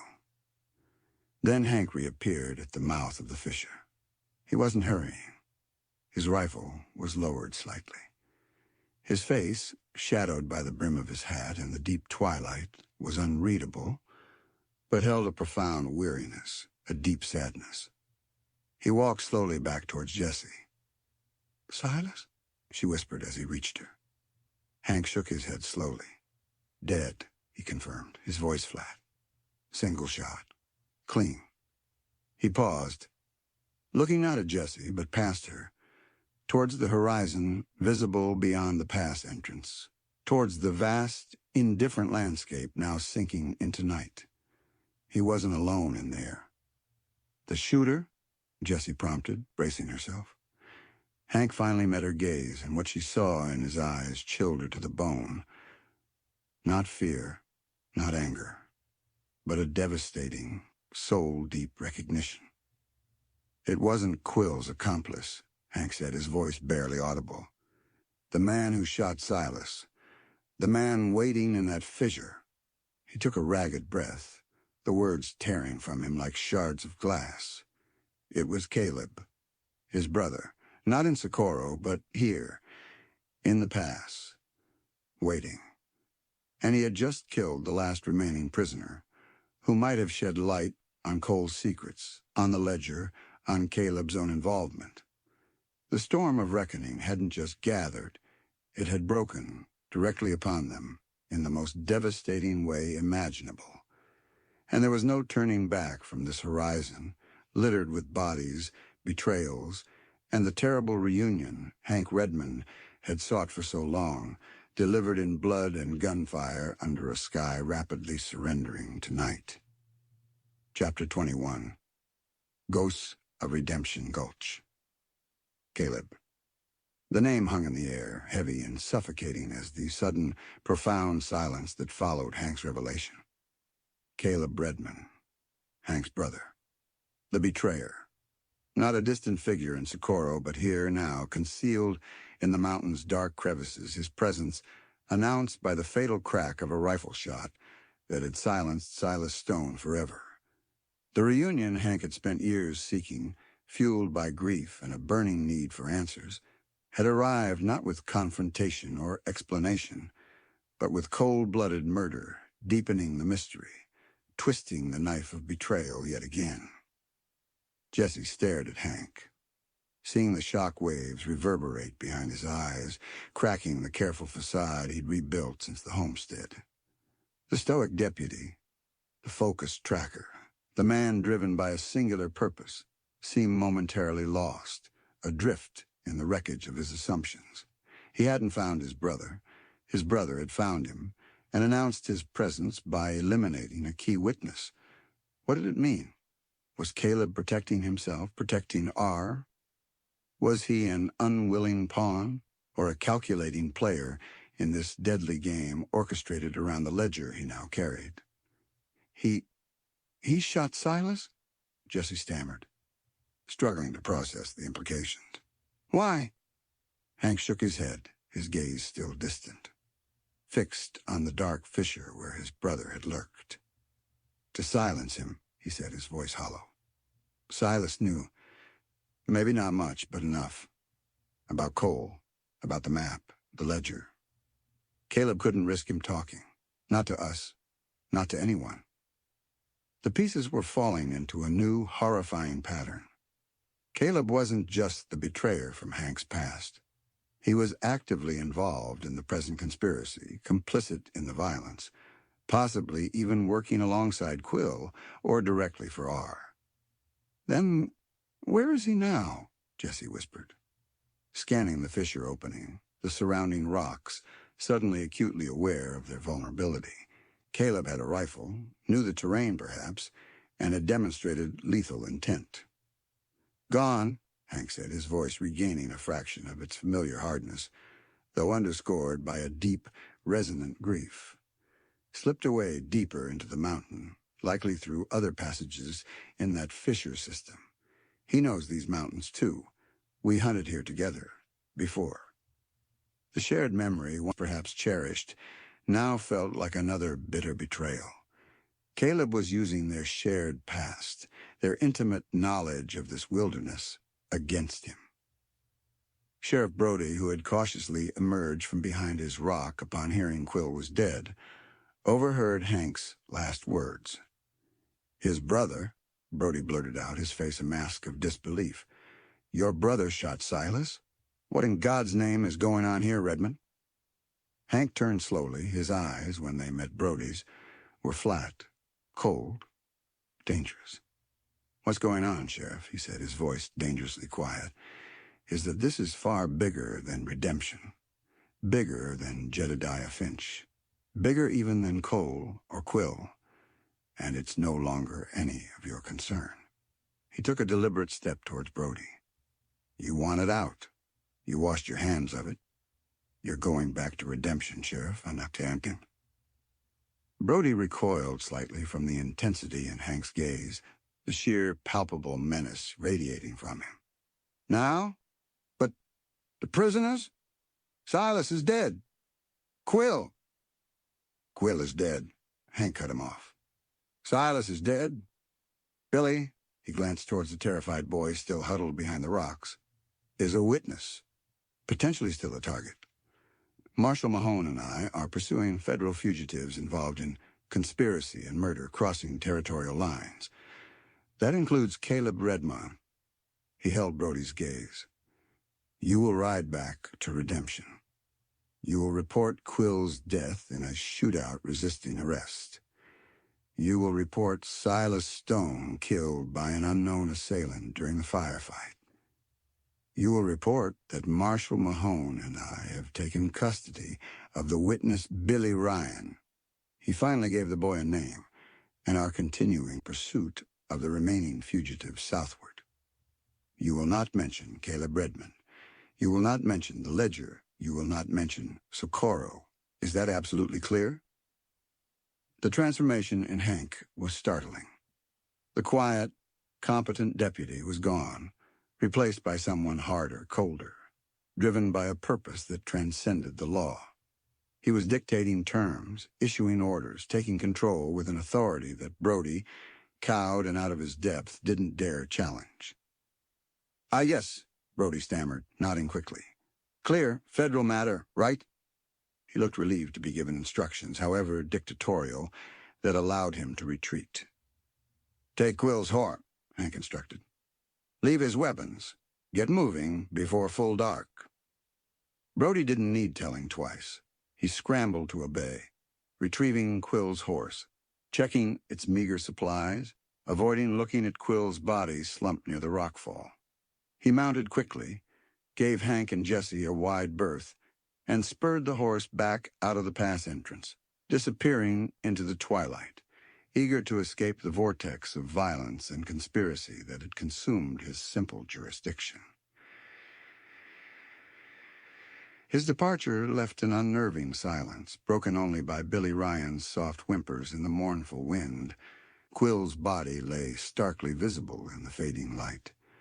Silas's body remained unseen in the dark fissure, a grim testament to Caleb's ruthlessness. They were alone now. Jesse, Hank, and the boy deep in hostile territory, hunted by Hank's own brother, carrying a ledger that powerful, unknown forces would kill to recover. The weight of their situation felt immense, crushing. Jesse walked over to Billy, kneeling beside him. The boy flinched, burying his face in his hands. "It's all right, Billy," she said softly, her voice gentler than she felt. "It's over. For now." She carefully untied his bonds. He was just a boy, barely old enough to shave, caught up in Cole's schemes, witnessing horrors no one should see. Whatever his role in the events at Antelope Springs, he was a victim now, terrified and alone. "We'll keep you safe," she promised, hoping desperately it was a promise she could keep. Billy looked up at her, his eyes red-rimmed, filled with confusion and terror. "Silas, is he—" Jessie shook her head sadly. "He's gone, Billy." The boy let out a choked sob, fresh tears streaming down his face. Jessie put an arm around his trembling shoulders, offering what little comfort she could. Hank approached them, his face still hard. But the glacial coldness in his eyes had softened slightly as he looked at the weeping boy. He knelt down beside Jesse. "Billy," he said, his voice low but steady. "What happened back there? When Silas ran, did you see Caleb? Did Silas say anything?" Billy shook his head frantically, wiping tears with a dirty hand. "No. Silas he cut his ropes somehow and said gotta run. Then he took off towards that crack in the rocks. Didn't see nobody else." He looked utterly bewildered. Who shot him?" "Someone who didn't want him talking," Hank answered grimly, confirming Caleb's motive, without naming him to the boy. No point terrifying him further. He exchanged a look with Jesse. Silas must have used a hidden knife, or perhaps worked his bonds loose during the chaos. His desperate bid for freedom had led him straight into Caleb's sights. Hank stood up, surveying their grim surroundings, the bodies, the bloodstains darkening the rocks, the encroaching night. "We can't stay here," he stated, his voice regaining its practical edge. "This place, it's a tomb now." He looked towards the fissure. "We can't retrieve Silas's body, not safely, and we can't risk staying long enough to bury Quill." He made the hard decision. "We take what supplies we can from Quill, leave the bodies, and move on. Find somewhere else to hole up for the night, reassess in the morning." It felt wrong, leaving the dead unburied, exposed to the elements and scavengers. A violation of the frontier code, however rough. But Hank was right. Lingering here was suicide.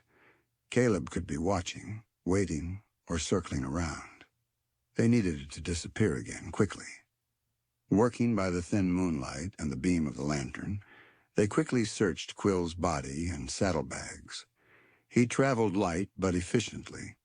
Extra ammunition, a good knife, a small amount of cash, dried rations, a full water skin, all valuable additions to their own dwindling supplies.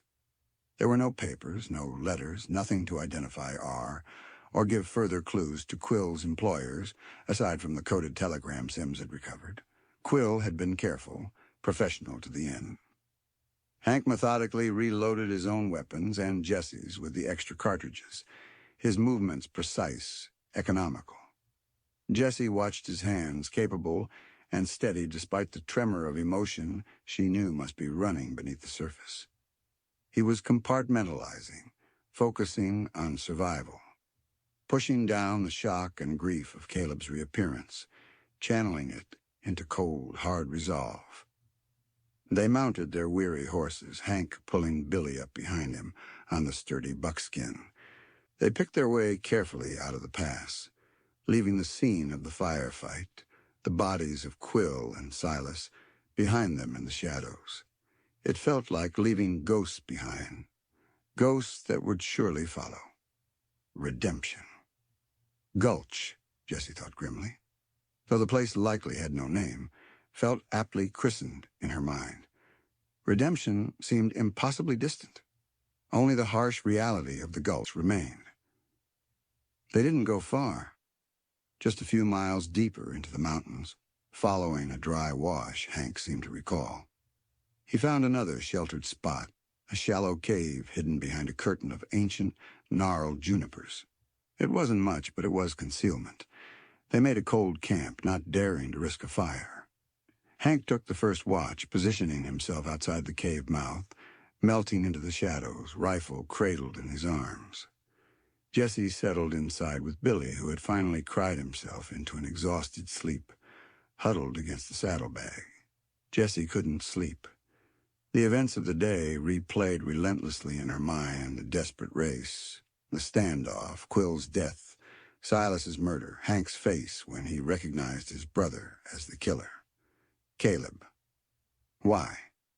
What had happened in those intervening years to turn the brother Hank, remembered greedy, weak perhaps, but not inherently evil, into a cold-blooded killer allied with dangerous men?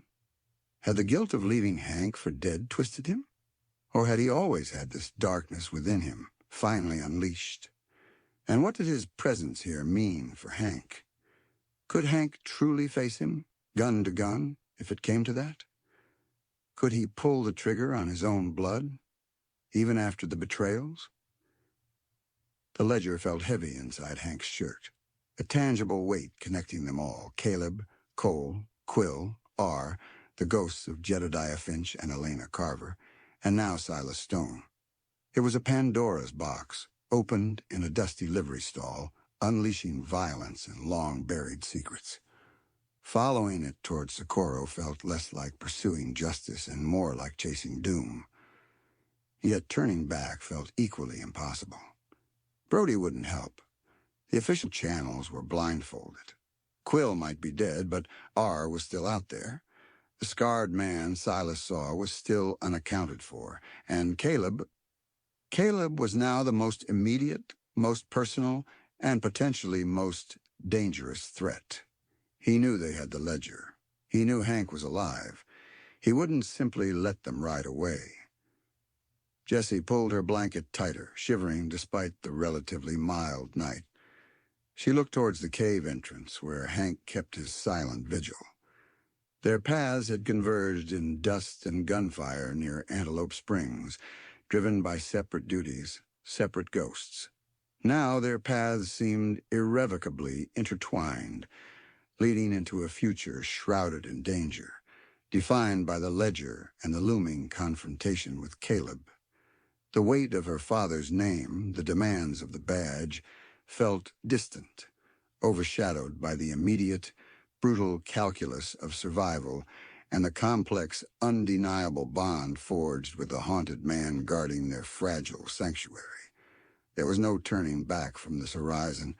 They had crossed the line, sealed by blood and rain, and the only way forward was deeper into the heart of the storm, towards the final, devastating reckoning that awaited them, somewhere in the vast, unforgiving landscape, under the cold, watchful eyes of the stars. Chapter 22. The Last Stand at Sundown Pass. The high ridge offered a cruel beauty, bathed in the fiery, dying light of the late afternoon sun. Below them, the Diablo Mountains fell away in shadowed folds and plunging canyons, a landscape both majestic and profoundly isolating. They had pushed relentlessly onward after leaving the grim pass, where Silas Stone met his end, driven by the chilling knowledge that Caleb Redmond, Hank's brother, was not only alive, but actively hunting them, allied with the forces behind Josiah Quill. The ledger Hank carried felt like both a compass pointing towards a final confrontation and a lodestone attracting disaster.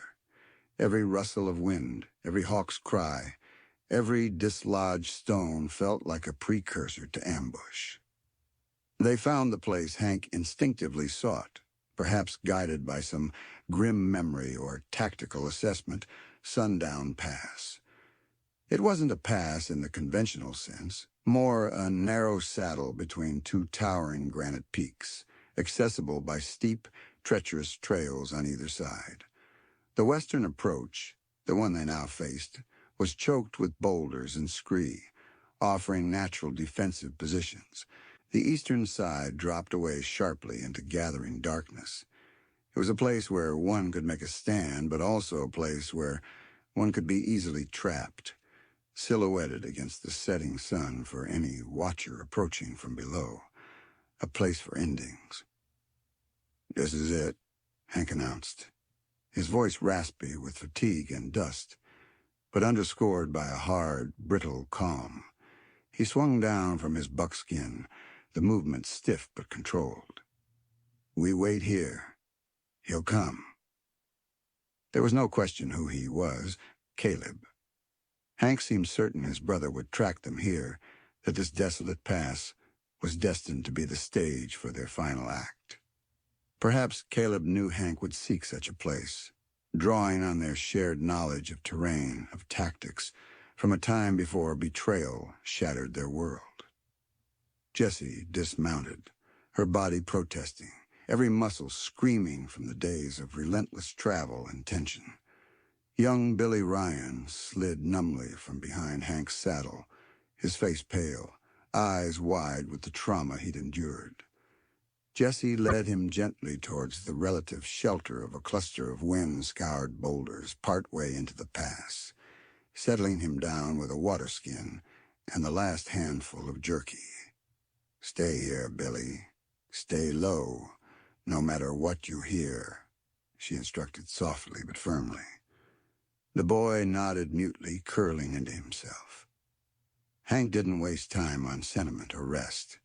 He immediately began assessing their position, pointing out fields of fire, indicating where Jessie should position herself. "Take the rocks to the north side," he directed. His voice all clipped professionalism now, the earlier vulnerability locked away again. "Good sight line down the western approach. I'll take the south. Cover the narrower trail branching off." He checked his rifle, then his pistol, his movements precise, economical. "No unnecessary shots. Wait for my signal, or until they're committed. If Caleb comes alone first. Let me handle the talking." Jessie nodded, her throat tight. "And if he doesn't come alone?" She thought of the scarred man Silas had described, the potential backup for Quill, the enforcer for R. Hank's eyes met hers, bleak but resolute. "Then we hold this pass. For as long as we can." He paused, his gaze softening fractionally. "Jessie, whatever happens, that ledger needs to get out, needs to reach someone who won't bury it like Brody." He touched his shirt where the oilskin cylinder lay hidden. "If I go down—" "Don't," Jessie interrupted fiercely, stepping closer, instinctively reaching out, her hand hovering near his arm before she drew it back.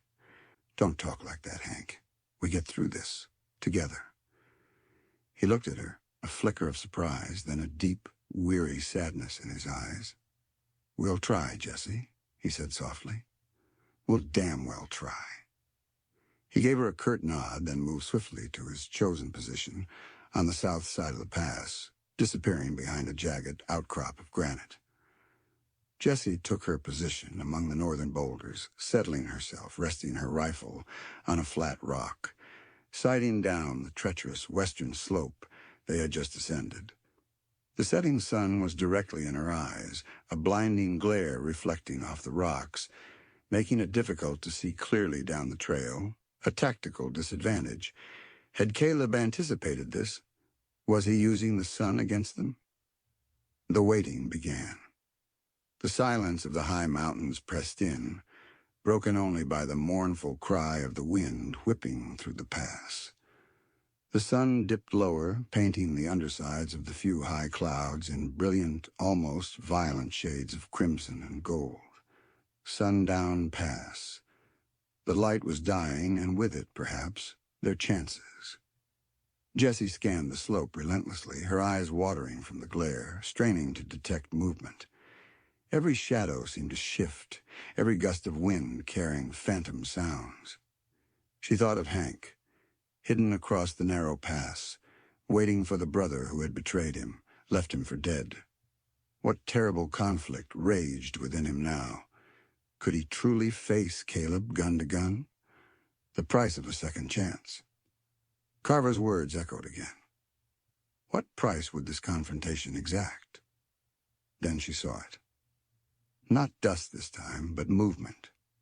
A single figure emerging cautiously from the rocks far down the slope, using the terrain expertly, moving with a fluid grace that was eerily familiar. Even at this distance, silhouetted against the setting sun, Jessie recognized the build, the way he moved. Caleb Redman. He was alone. Her heart hammered against her ribs. She glanced towards Hank's position, but he remained hidden, presumably having spotted his brother as well. Caleb advanced slowly, methodically, his rifle held ready, his head constantly moving, scanning the pass entrance, checking the slopes above. He wasn't charging in recklessly. He was assessing, probing, using the same wilderness skills Hank possessed. Brothers trained in the same school, now pitted against each other in a deadly endgame. Caleb reached the base of the pass, pausing behind a large boulder, concealed from Jesse's direct line of sight, though Hank likely still had eyes on him. The silence stretched, thick with unbearable tension. Would Hank call out? Would Caleb? It was Hank who broke the silence, his voice ringing out, startlingly loud in the stillness, roughened by emotion but controlled. "Caleb, that you?" Silence for a beat. Then a voice answered, startlingly similar to Hank's, yet lacking its rough edges, smoother, perhaps, calculation, masking the same weariness. "Hank, always knew you were too stubborn to die." "Should have made sure, shouldn't you?" Hank retorted, the bitterness raw. "Like you made sure with Silas Stone?" Another pause. Caleb didn't deny it. "Had to be done, Hank. Loose ends. You understand business." "Business?" Hank's voice dripped with contempt. "Is that what you call betrayal? Leaving your own brother to bleed out in the desert? For what? A handful of gold?" "It was more than a handful, Hank." Caleb's voice drifted up, closer now as he, presumably, shifted position behind the rocks. "And it wasn't just the gold. It was a chance, a way out. Something you never understood, always content scratching in the dirt." "Content with loyalty," Hank shot back. "Content with honor, words you seem to have forgotten." "Honor doesn't fill your belly," Caleb scoffed. "Or win the kind of life I wanted. The kind we could have had." "Not like that, Caleb," Hank said, his voice quieter now, heavy with sorrow. "Not built on betrayal. Not paid for with Abby's life." A sharp intake of breath from below. The mention of Abigail clearly struck a nerve. "Leave Abby out of this, Hank," Caleb warned, his voice tight. "How can I?" Hank demanded, anguish roughening his words. "You killed her as surely as if you'd put a bullet in her yourself. She loved you, waited for you, and you ran off with blood money, leaving her to waste away." "I didn't know she was sick," Caleb protested, his voice rising, defensive. "By the time I heard it was too late." "You think I wanted that?" "You didn't seem to care much," Hank accused. "Living high in Socorro by the looks of that ledger." "Ledger?" Caleb sounded wary now. "What ledger?" "Don't play dumb, Caleb." Hank's voice hardened again. "Cole's ledger.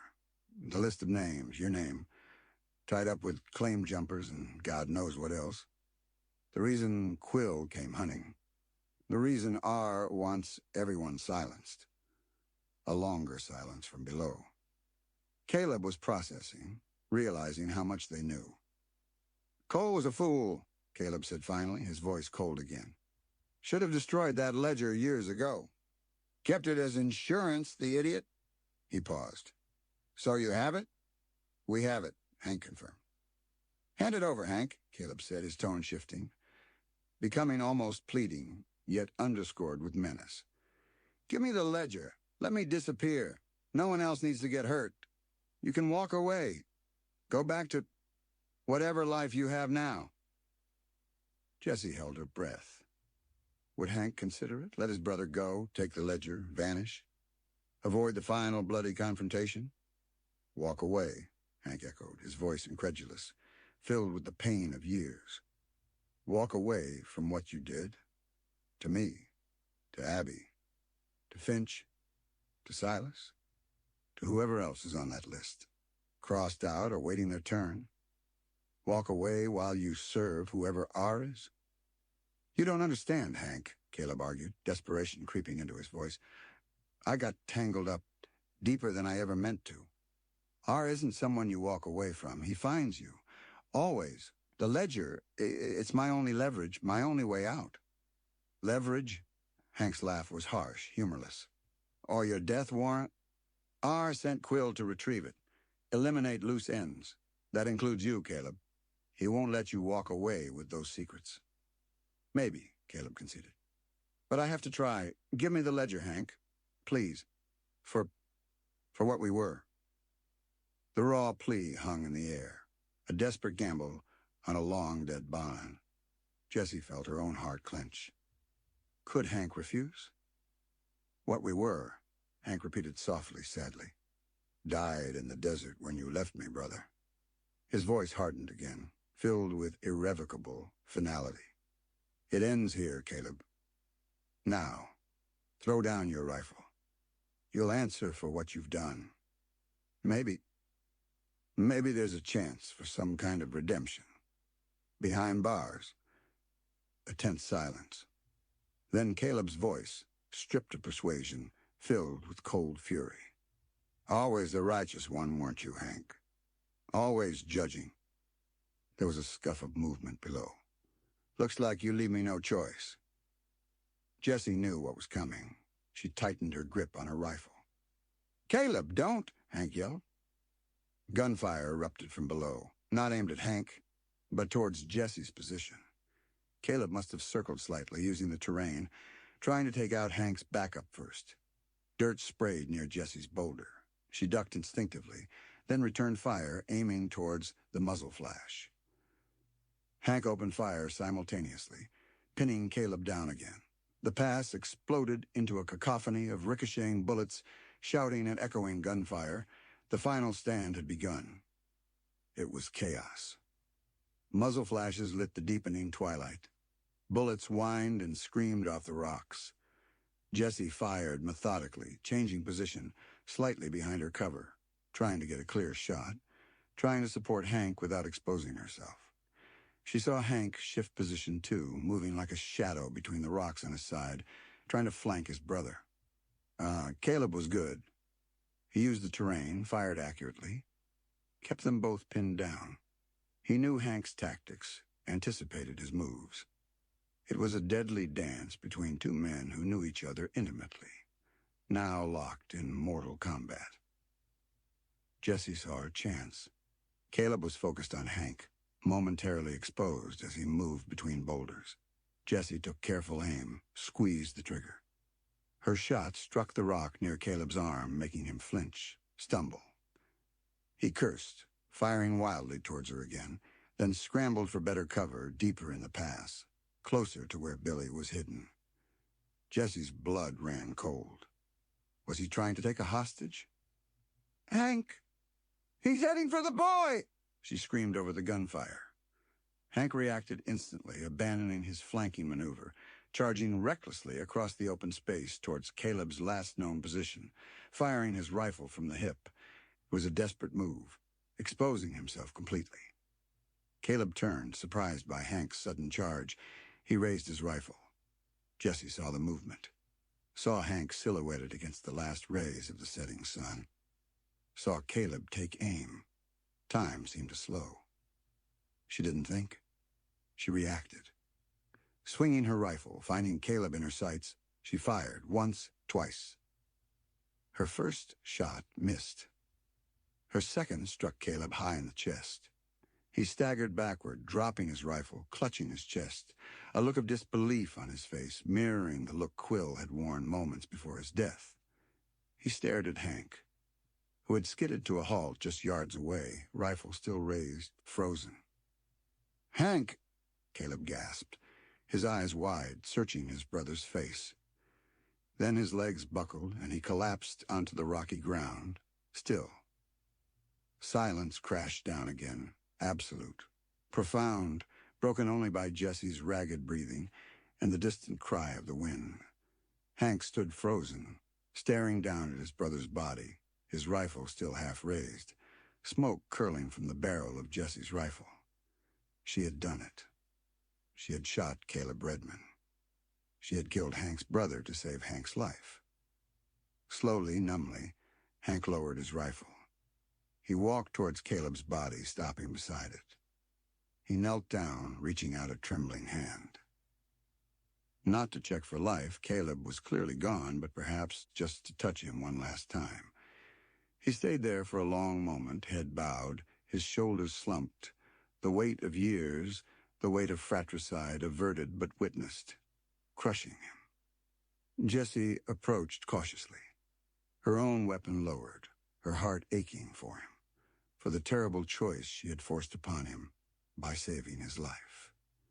Billy Ryan crept out from behind the boulders, staring wide-eyed at the scene, tears streaming silently down his face. Hank finally looked up, not at Jesse, but towards the western horizon, where the last sliver of the sun vanished below the jagged peaks, plunging the pass into near darkness. The colors drained from the sky, leaving only deepening shades of gray and black. Sundown Pass had claimed its due.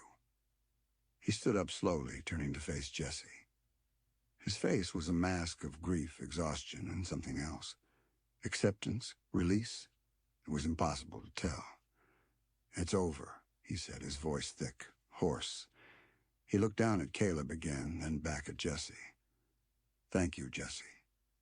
The words were simple, quiet, but carried the weight of everything unspoken between them. He knew she had saved him, knew the cost. He took a deep breath, squaring his shoulders, the lawman persona slowly reasserting itself over the grieving brother. "We need to deal with this." He gestured towards Caleb's body, then towards Quill's further down the pass. "Find anything on Caleb, anything that points to R?" Together, numbly, they searched Caleb's pockets. They found some cash, a pocket knife, ammunition, but tucked into an inner pocket was a single folded telegram, flimsy, older, more worn than the one Quill had received. Hank unfolded it carefully. Holding it up to the faint moonlight, it read, "Caleb payment received. Quill en route for ledger retrieval cleanup per agreement. Ensure objective secured, no loose ends. Your Socorro future depends on it. R. Confirmation."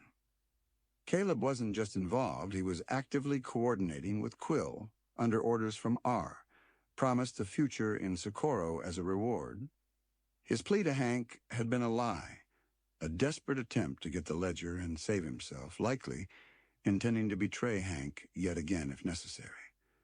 The last vestiges of hope Hank might have clung to about his brother seemed to die right there. "He made his choice," Hank said flatly, crushing the flimsy in his fist. He looked towards the east, towards the long journey still ahead. "Now we make ours." There was no turning back. The ghosts of Redemption Gulch, the betrayals of Sundown Pass, had irrevocably altered their course. They had the ledger. They had Quill's final message. They had Caleb's damning telegram. They had a terrified boy witness. And they had each other. The storm of reckoning had broken, leaving devastation in its wake. But the path forward, though shrouded in darkness and danger, felt clearer now. It led south, towards Socorro, towards R, towards the final truth, whatever the ultimate cost might be. Epilogue, after the dust settles. 2 years.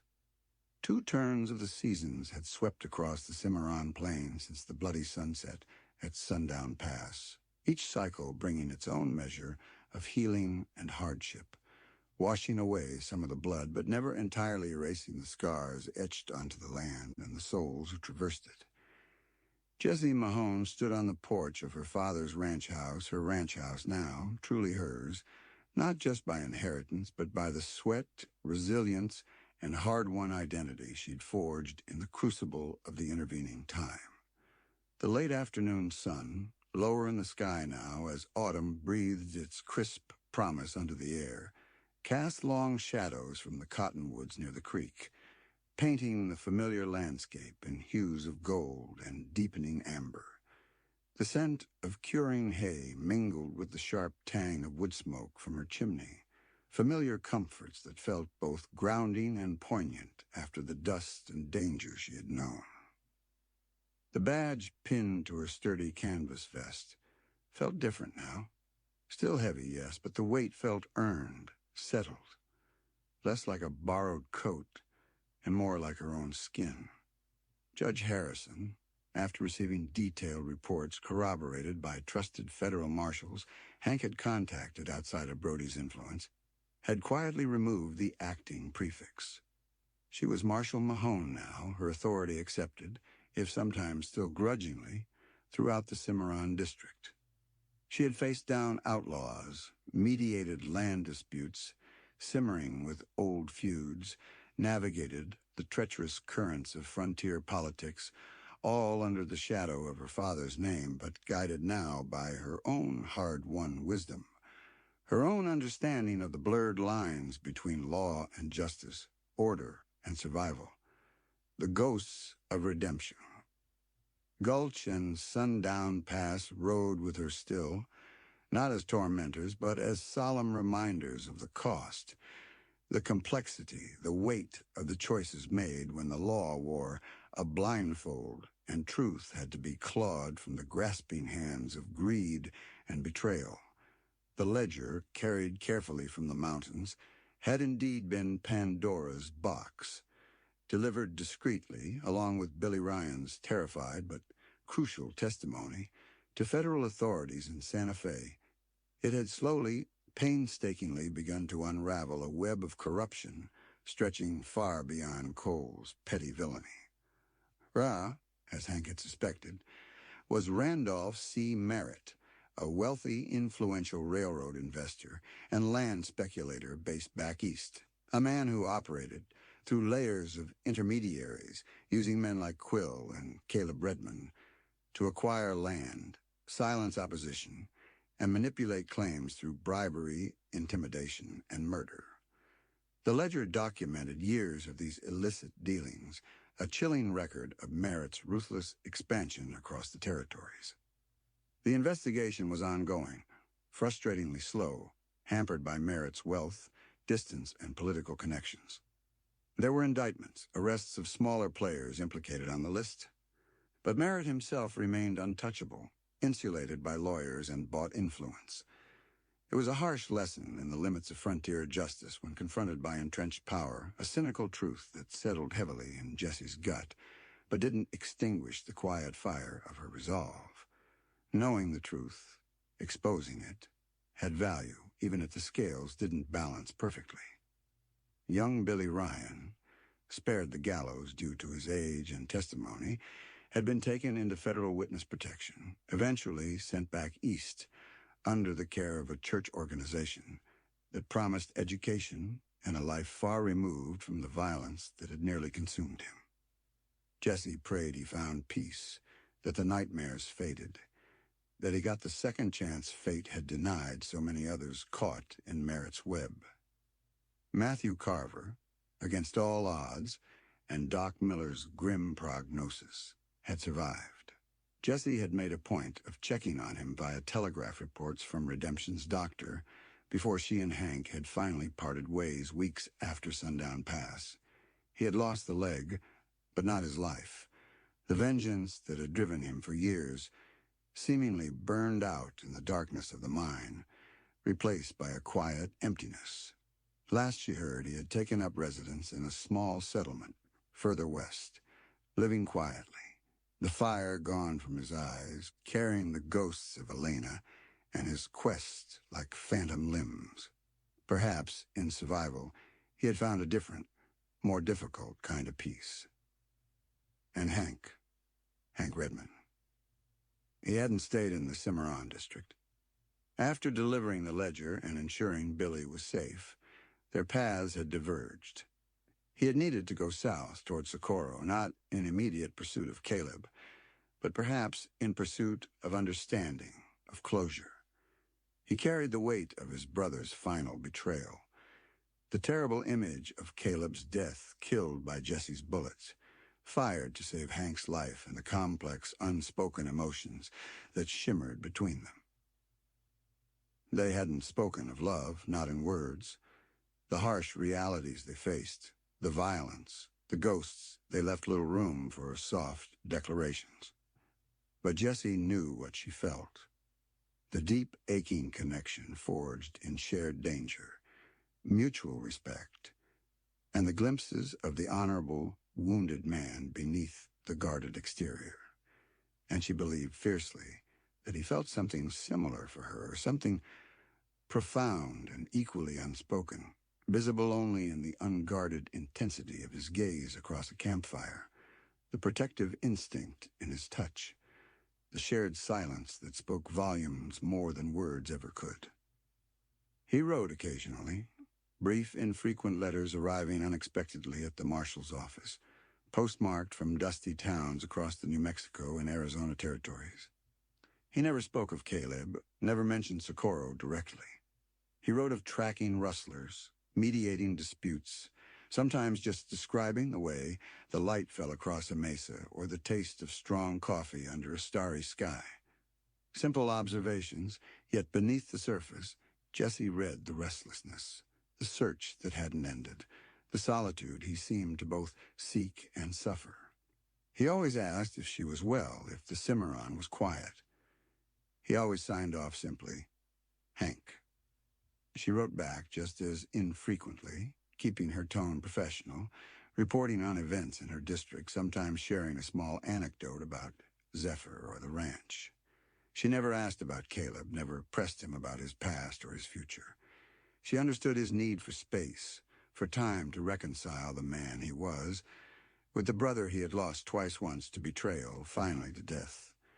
She poured her energy into her work, into the land, finding a measure of peace in the demanding rhythms of duty and the quiet solitude of the plains. But a part of her heart remained tethered to him, to the man who understood the weight she carried, the man whose scars mirrored her own in ways no one else could comprehend. A familiar sound broke her reverie, the steady rhythm of hoofbeats approaching along the ranch road. Not hurried, not furtive, but deliberate, confident. Jesse's breath caught. Few visitors came this way without purpose. She stepped to the edge of the porch, shading her eyes against the lowering sun, her hand resting instinctively near the Colt holstered at her hip. A lone rider emerged from the cottonwoods near the creek, tall in the saddle, broad-shouldered, handling his powerful buckskin horse with easy familiarity. Hank. He stopped the horse a respectful distance from the porch, just as he had that first day near Antelope Springs, though the context couldn't be more different. He wore the same dusty trail clothes, the same low-brimmed hat shadowing his face, but the tension that had always radiated from him seemed less. Not gone entirely, but banked, like embers glowing beneath ash rather than a tightly coiled spring. He simply sat his horse, looking at her, his gaze steady across the distance. Jessie's heart hammered against her ribs. She hadn't seen him in over a year. His letters had offered no hint of a return. She gripped the porch railing, needing its solid support. Hank, she managed, her voice sounding steadier than she felt. Didn't expect you. He swung down from the buckskin with that same fluid grace, landing lightly. He didn't approach immediately, just stood beside his horse, looping the reins loosely over his arm. Was passing through the territory, he said, his voice calm, perhaps a little rough from the trail. Thought I'd see how the marshal was faring. Faring well enough, Jessie replied, matching his calm tone, though her pulse raced. The Cimarron keeps me busy. She gestured towards the porch steps. Light down. Have some coffee? He hesitated for only a moment, then nodded, tying the buckskin loosely to the railing.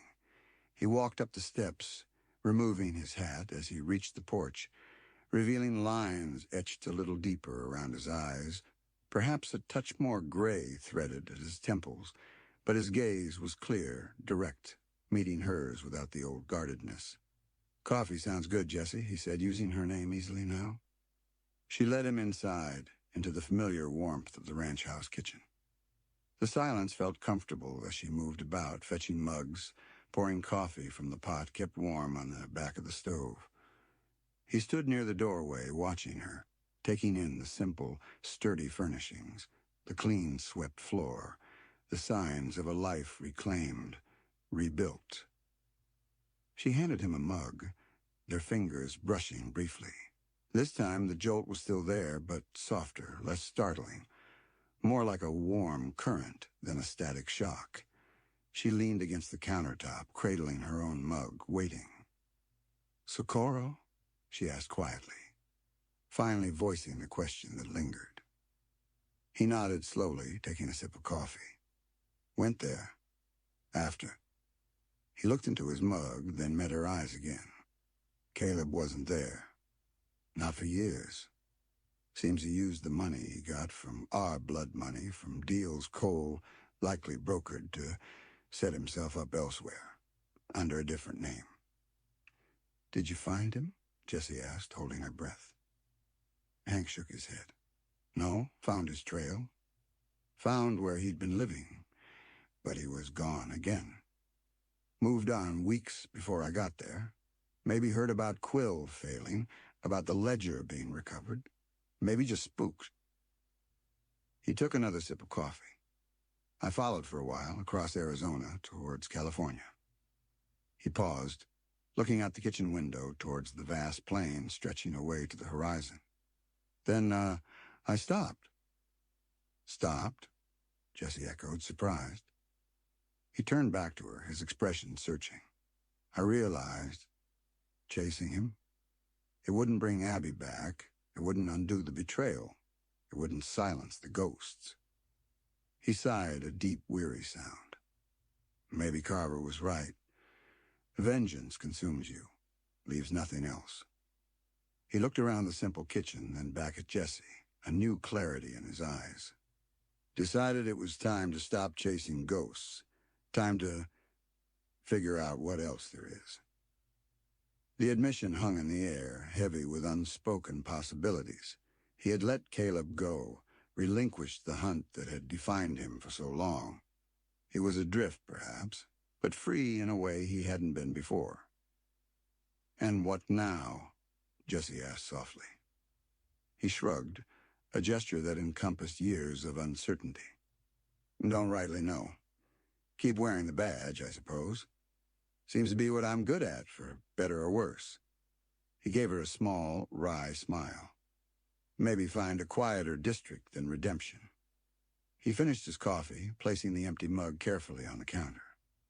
"Thought I'd start by seeing if the Marshal of Cimarron District needed any help." Jessie's heart leaped, a wild, unexpected surge of hope mixing with ingrained caution. Him here? Working alongside her? The prospect was both exhilarating and terrifying. Could they navigate the complexities of their shared past, the unspoken emotions, while working side by side? Was his offer professional courtesy or something more? "The Cimarron always needs good lawmen," she said carefully, keeping her voice even. "The territory's growing. Challenges remain." She met his gaze directly, letting him see the question in her eyes, the vulnerability beneath the marshal's star. He held her gaze for a long moment, the silence stretching, filled with the weight of everything they had endured, everything they hadn't said. She saw the old pain still there. The scars wouldn't vanish entirely, but she also saw warmth, respect, and a deep, resonant affection that mirrored her own. She saw the possibility of a shared future, not simple, not easy, but real. He didn't give her a verbal answer. Instead, he reached out, his calloused fingers gently brushing a stray strand of hair back from her cheek. The touch was feather-light, yet it sent shivers down her spine. His eyes searched hers, asking a question words couldn't frame. Jessie didn't pull away. She leaned into the touch almost imperceptibly, her own answer conveyed in the slight softening of her expression, the quiet acceptance in her eyes. The future remained uncertain. The ghosts of redemption, Gulch and the Sundown Pass, would always linger. The price of second chances for both of them had been steep, paid in blood, grief, and hard-won resilience. There might be other storms to weather, other reckonings on distant horizons. But here, now, in the quiet warmth of the ranch house kitchen, with the setting sun painting the plains in shades of hope and promise, it felt like the dust might finally be settling.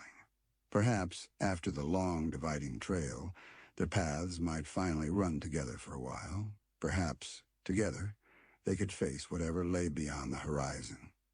It wasn't a fairy tale ending, written in sunshine and guarantees, but a quiet, hard-earned understanding, fragile yet persistent, as a prairie wildflower blooming after a harsh rain. And for Jesse Mahone, marshal of the Cimarron district, it felt like enough. It felt like home.